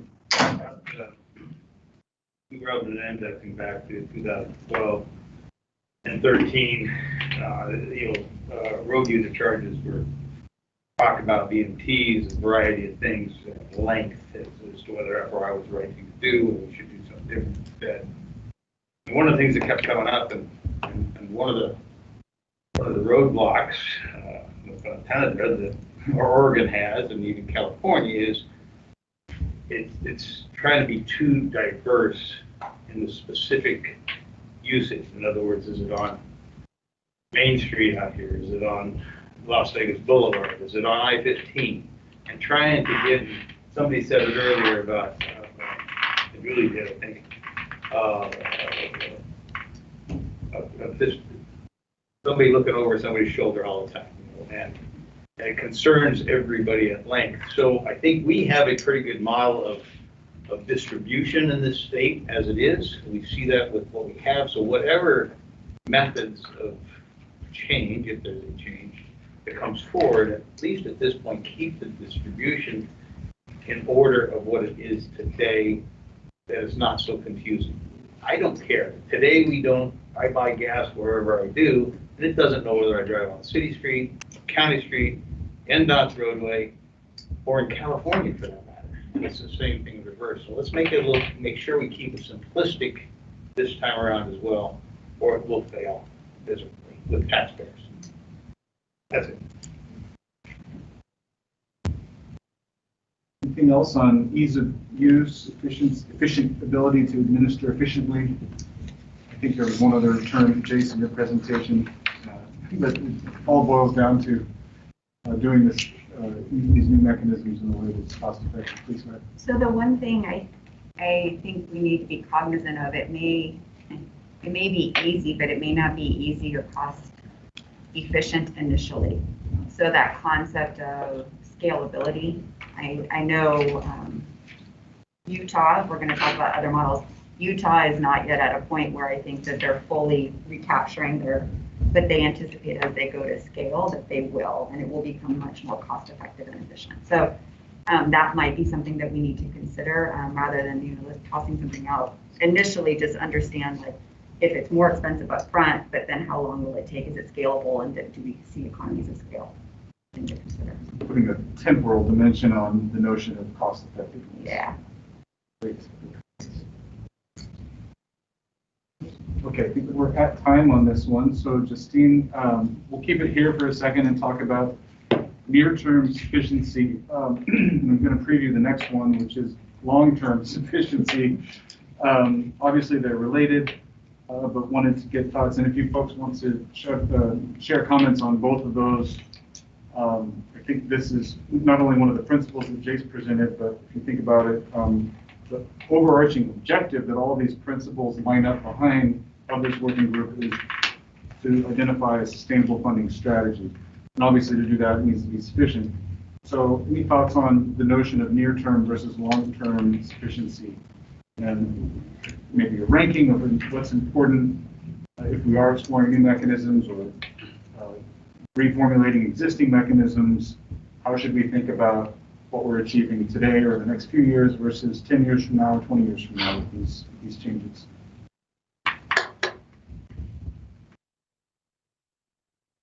It has to be both.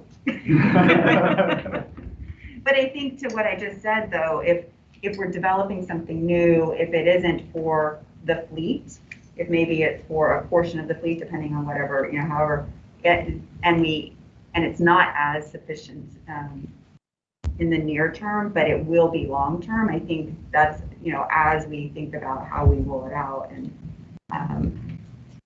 you can't, you already know that I have a $500 million shortfall.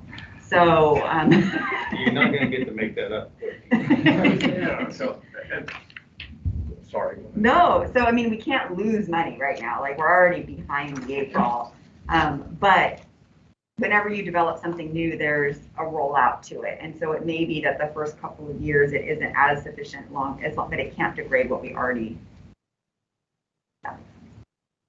I think she made the point I was gonna make in the end, so. This is Joey Paskey. I have a question for Christina. Is there a time component to this that we are trying to look to? I mean, is it over time in X years, we want to have this much of the fund recovered? Is there something like that? Or is that? We need the money now. Right, yeah. Tomorrow, but. I mean, I think that's the answer, right? Like, it is an annual shortfall, and that annual shortfall is likely to continue to grow as Marie rolls out all of her EV charging infrastructure. You know, and as we continue, I mean, we've had a lot of conversation about sprawl and land, like, so we need the money now. But I also recognize that a lot of times when states and the federal government have made these sorts of shifts, they've done things like it's X for this number of years and it's Y, and then it's fully implemented. And so there may be something, but that comes out of our recommendation or it comes out of the legislature. Marie Steele for the record for long things that going to the timeline of what we're going to do when has me worried a little bit about how much technology is going to change. In my mind, like I'd rather think about a vehicle than just an EV, because I think by the time something is rolled out, it's just like, think of vehicles as vehicles. And then as well, transportation services and autonomous vehicles, especially with how focused we are in Nevada, I just think of mobility changing entirely, that we're so laser focused on the problem of today, but by the time, I mean, I think we have to go to a constitutional ballot. We are very far out from an actual solution, that trying to remove ourselves, become more technology agnostic and very much more focused on the problem we're trying to solve. It's easy to think about it, like issues we're facing today, but when we're going to have the solution, it's not going to be. Yeah, and I think to Marie's point, we talked about partially this ACEC, we talked about resiliency as it relates to economy. But what about the resiliency of the solution as it relates to technology? And I think that's something to think about. Like all the discussions today, for some reason, is all focused about EV, but that's just part of the mobility. I mean, mobility is getting disrupted through a lot of different ways, whether it's connected and autonomous vehicles and the ride sharing and the combination of thereof. And there are different energy sources out there too. So I just think like, hey, the goal here is to replace the dependency on fuel tax, and how we do that. EV might not be the only solution to that. MJ, and then we'll send it over to Justine and Carson City. MJ May for the record. I think one of the reasons we're focused on EVs is it's my understanding that the two models that we're going to look at are really focused around EVs. Either incentivizing folks to EVs, which may have punitive effects on folks that have internal combustion engine vehicles. So the other one is about a road usage charge for electric vehicles, because they currently don't pay anything. So I think that's one of the reasons why. So if we get another model that we get to look at that isn't just focused on EVs, we'll probably have a more varied conversation. But I think that's why we're talking about that, because we're aware of the two models that we're going to look at. And I think, too, in terms of the RTC position, I agree with you. We use a phrase at the RTC, we go slow to go fast. And I think if we look at if something in the near term seems to solve some of our problems, as long as there's a deep dive analysis done into what the impacts are in the outer years, that'll be very beneficial. Justine, anyone in Carson? Are we limited to only So Julie had a question about if the working group is limited to just models without, I'm assuming you're talking about road usage charging another, but No. Those are ones that have been discussed, but I don't think the purview of the working group is not focused on any one or two set of revenues. At this point, it's broad, and the working group will work together to narrow its focus over time. Just for the near-term and long-term sufficiency, one of the things that we have to consider is the Clark County RTC sold bonds based on future revenue of the existing fuel revenue indexing. And whatever we do supplant gas tax with needs to be sufficient in the fact that it will pay those bonds. So, and the bill you probably have. That's a good point. That's true. We gotta pay it off. Unless they wanna take all our buses away, but I don't know if they'll take those. Any other thoughts on near or long-term sufficiency before we move on? Maybe Bill Wellman, maybe I just comment on that. I think what I heard, Craig, when we drafted or planned out FRI is a hopefully 23-year plan. So it's self-sustaining because with the FRI revenues, RTC can only bond for 20 years. We cannot go for 30. So what we had is the first 3-year demonstration model. And those 3 years we're able to bond for 20 years. We've got 10 more years on top of that. It does not sunset. It stops growing, but it doesn't sunset on purpose. So we get this next 10 years and now you got 13. And hopefully we come up with something better. But if not, we get 10 more years with a positive vote in 2026. Then it's a 26-year rolling model, if you will. So it becomes sustainable. It doesn't get to grow anymore, but you get to keep re-rolling it, which will help, for many, many terms to come, if you will, roll of bonds. So that's something you just need to keep in mind, I think, is what's being trying to be said, or we need to talk about specifically, is how that can roll accordingly. Because so many times we hear of a woman that everything does sunset, and that becomes a problem, a bigger problem. Well, but to long-term sufficiency, it stops, right? It stops at that whatever, but that doesn't mean construction cost inflation stops. And so we need to be thinking about that long-term, and then the other thing I was thinking about long-term, and I don't know if it was Marshall or Marie, one of them said something that triggered me into the space with autonomous vehicles. There's a lot of people who think autonomous vehicles will reduce driving. There's a lot of people who think it's going to just continue growing driving because you can sit in your car and ride wherever you want. But we probably need to, at some level, be aware that, what if some of the actions we take do result in less driving? We still have to maintain the roads, or so just something to think about in the externality pieces. If you're successful here, does that end up threatening your funding model in a different way?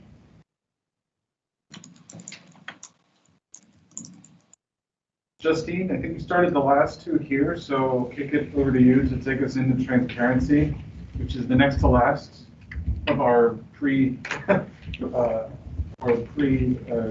programs principles anyway. All right, transparency, Carson City, who wants to get us rolling?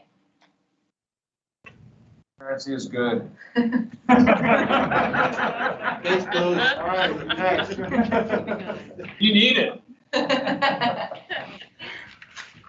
Well, Adam Smith would agree. That's right. So we're on the right track. Unless it slows us down so much that we fail or meet our timelines. So Okay. it can be an overreach too. The process needs to be transparent for sure. So I'm hearing the transparency for process as well as being clear on how those funding should be used. Right? Well, it goes back to what Julie said earlier. People have to understand what it is they're paying, how much it is, and why they're paying. So it does need to be simple enough to have, the second grade math. Okay, I get it. Just add this. That's what it is.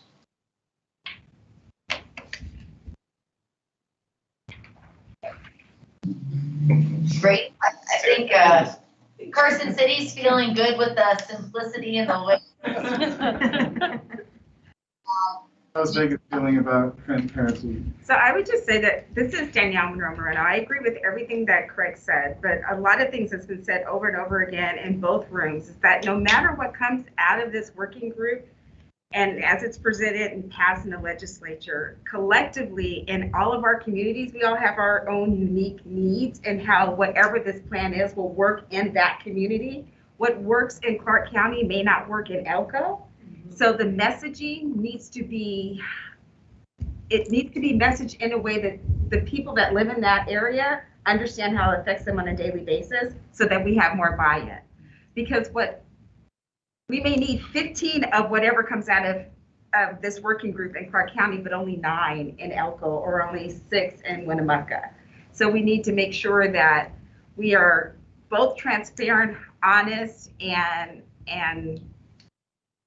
as we talk about, and make it simple. Second grade simplicity so that everybody can understand. So the kid at school can go home and say, Mom, we're supposed to be doing such and such kind of thing. And this would work. And this is why it would work for our community. So.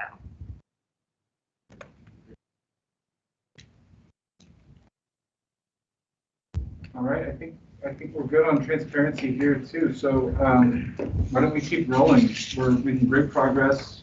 The last one that we have programmed for discussion is flexibility, which we've already touched on in a few prior principles. So any thoughts on the notion of flexibility as a principle to apply to revenue mechanism? Kick it off.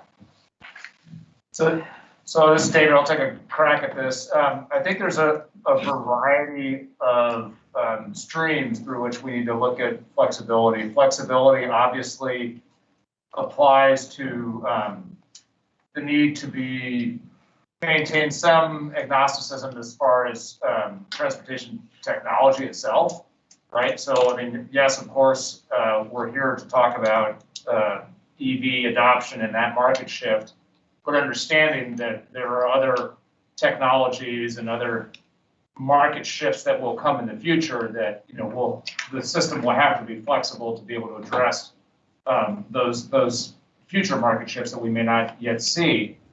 But I think also more immediately, this understanding of the market shift in front of us right now, which is to electric vehicles, we are at one end of what is potentially a hockey stick of adoption. And so there's something to be said for the need to potentially shift the revenue tools themselves to be responsive to when a certain level of EV adoption has so on the one hand, I said earlier, we need to be careful that we're not impeding the market change that is coming. But at the same time, I think we can also recognize that there will be a level of maturation at some point in the future if all the collective efforts are successful, which then could allow for a shift in how those EVs are paying for highways. Can I build on what Dave said is, I think we also need to make sure that it's agnostic enough, contemplates fuel source, right? Today's, electric vehicles, but if it's going to be hydrogen or some other component that we just need, whatever we create needs to be flexible enough, things we're not contemplating. Absolutely. Yep. It's a beautiful thing on the current fuel tax right now. Paul Enos, Nevada Trucking Association. When you look at how the special fuels tax is constructed, every energy source, whether gas or liquid, is based on a diesel gallon equivalent. You just do that energy conversion. So it is flexible. Diesel's at the top because it has the highest energy density. And then every other fuel is taxed based on its energy content as well. So you can do that with electric. You can do that with a kilowatt hour. That with hydrogen. We've converted to propane and LNG and CNG, and that's all in statute. So we do have a mechanism that is there, just as Kyle talked about. We have, in essence, a carbon tax in the fuel tax that is extremely flexible, that is efficient, and can take into account what you're suggesting, Craig, is looking at these other types of fuels. No, I agree with all that. I think that you boil it down to the energy equivalent. You just have the right baseline. But I think it's really, if you craft something that has that flexibility, that we don't necessarily have to contemplate what technologies come along, because we're all basing it off the same, it's all coming with the same baseline. The other thing I was going to say as it relates to flexibility is, well, I recognize the importance and agree to, in many ways, that there's going to be regional differences in how this is implemented. I think we also need to keep in mind that if we're coming up with a solution that requires local implementation, if that local implementation, then it affects the overall success of the program we come up with, then that has to be thought about as well. Like if you know, a couple of different counties don't implement their portion of it, then it means that the entire, you know, state plan, that can't really, then that's not flexibility that we want to see.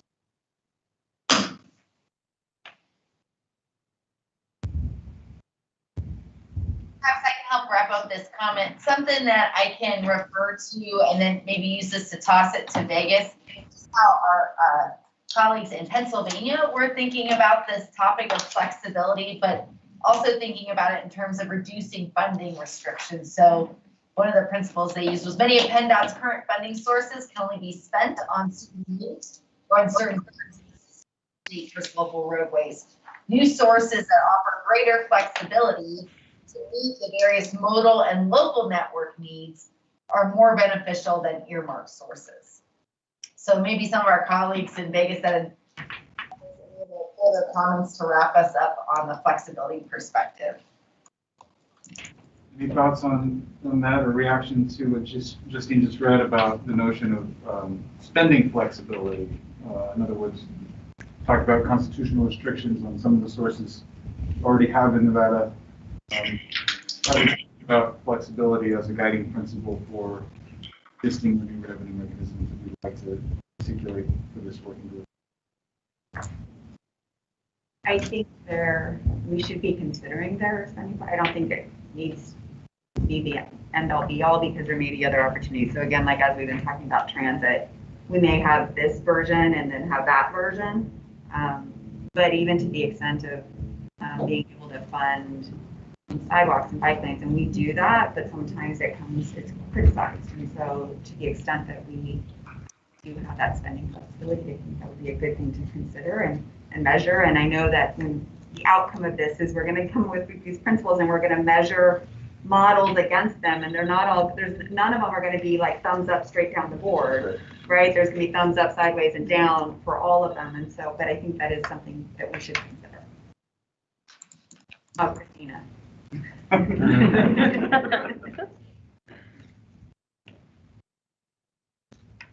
Go ahead. Right. And also what I see in the future is with this pandemic, Carlos, Renati Chamber, they work from home. So that means less use of the car, either EVs or fossil fuel. But also technology is approaching also opposite. So you don't go to work. Okay. And then the school is coming online, it's coming digital. So there's will be less people moving around. So that either EV or fossil fuel that will bring down the revenue. So we need to think about the future because the future is less personal, less traveling, less use of vehicles, whatever it is, or converted to electric bikes, motorcycles, electric motorcycles that move around on the scooters and you name it. Now the revenue is, so we need to think in the future, the revenue is going to be less because of that. Go ahead, Kathleen. Yes, Kathleen Taylor for the record. I would say with flexibility to be flexible to align with the perspectives of other industries such as air, because air is a type of transportation mode, and how that ties into technology. We may very well have drones delivering our packages to our homes. You never know. Just like robots, and I think Paul mentioned that earlier today. So with just being flexible with engaging with other industries with their various modes of transportation in the here and now, and also from a futuristic perspective. Very good points. We have gotten through all of the pre-programmed themes, so I have a few wrap-up questions I'd love to hear, especially from folks who maybe haven't spoken up as much in both rooms.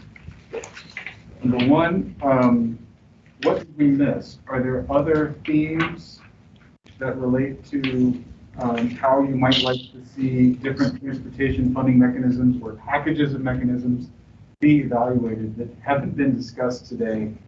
And then my second question is there anything that has been discussed that there is a general sentiment that is unimportant or of small enough importance that we should remove it? I'll just kind of throw those two questions out for folks, both here and in the other room. Think about what did we miss and what did we hear that we didn't like or maybe don't want to keep around for projects we need to go back and work on. Kathleen, Taylor, for the record, is it possible with the group consensus to add maybe a principal category for economic climate? I think this pandemic has taught us that we have to be prepared for some type of, economic upheaval. So funding resiliency? That's a good concept. I think we actually heard that thematically we heard something like that in a few of the comments, but it wasn't categorically called out. So it's a good one for us to focus on when we're cobbling these together. Thank you. Feedback on that or others that maybe were missed? I know we've got a comment here with in Carson City with Lisa. Yeah, there's quality person at MPL. I tend to, some people have heard me say this and they look at me like I'm coming from happy hour.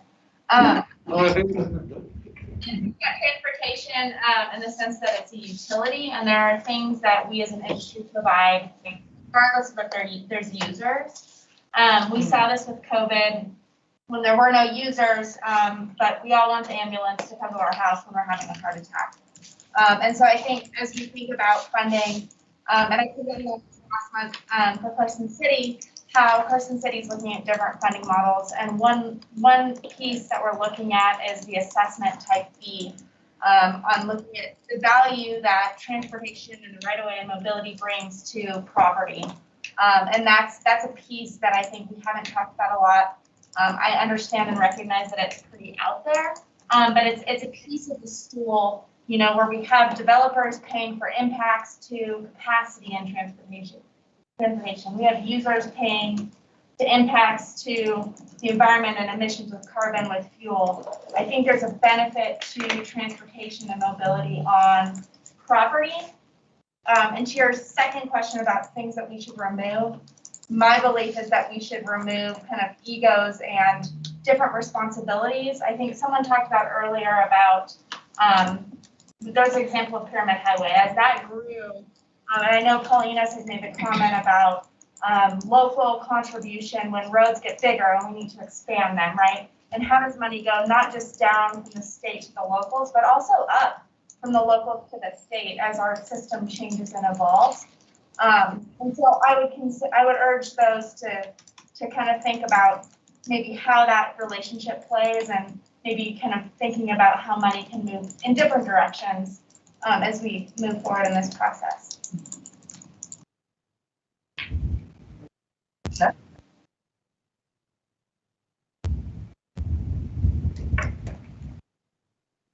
I think we've worn them down here in Carson City. How are folks?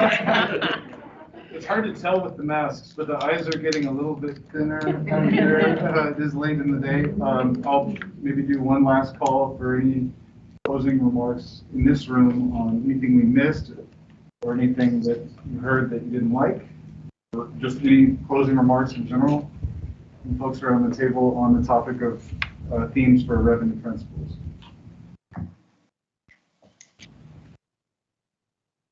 Also open to those on the phone. We have our work cut out for us, Justine. I think we have about how many pages? 23, 24 pages of notes. So. Certainly seems like a great place to end discussion. Yeah, I think I got distracted after somebody said happy hour. Well, with that, we'll conclude this agenda, and then we'll move into the second public comment period. So if anyone has any comments? Any comments? I do have one. Starting tomorrow from September 15 to October 15 is a Hispanic Heritage Month. So I'll be available Mondays, 9 to 12, and after that, I will drink my Corona.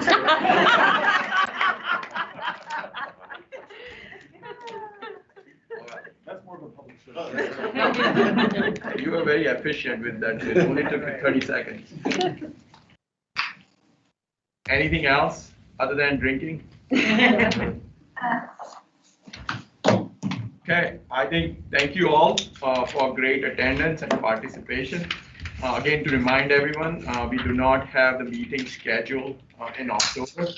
How many pages of notes we have to go through to come up with some revenue principles, and the consultant team will present that to us during the November 9th meeting. And then, so the next meeting is on November 9th. So we'll see you all then. Again, to remind everyone, it's encouraged to be here in person. That's something that was expected from all of us. So, thank you.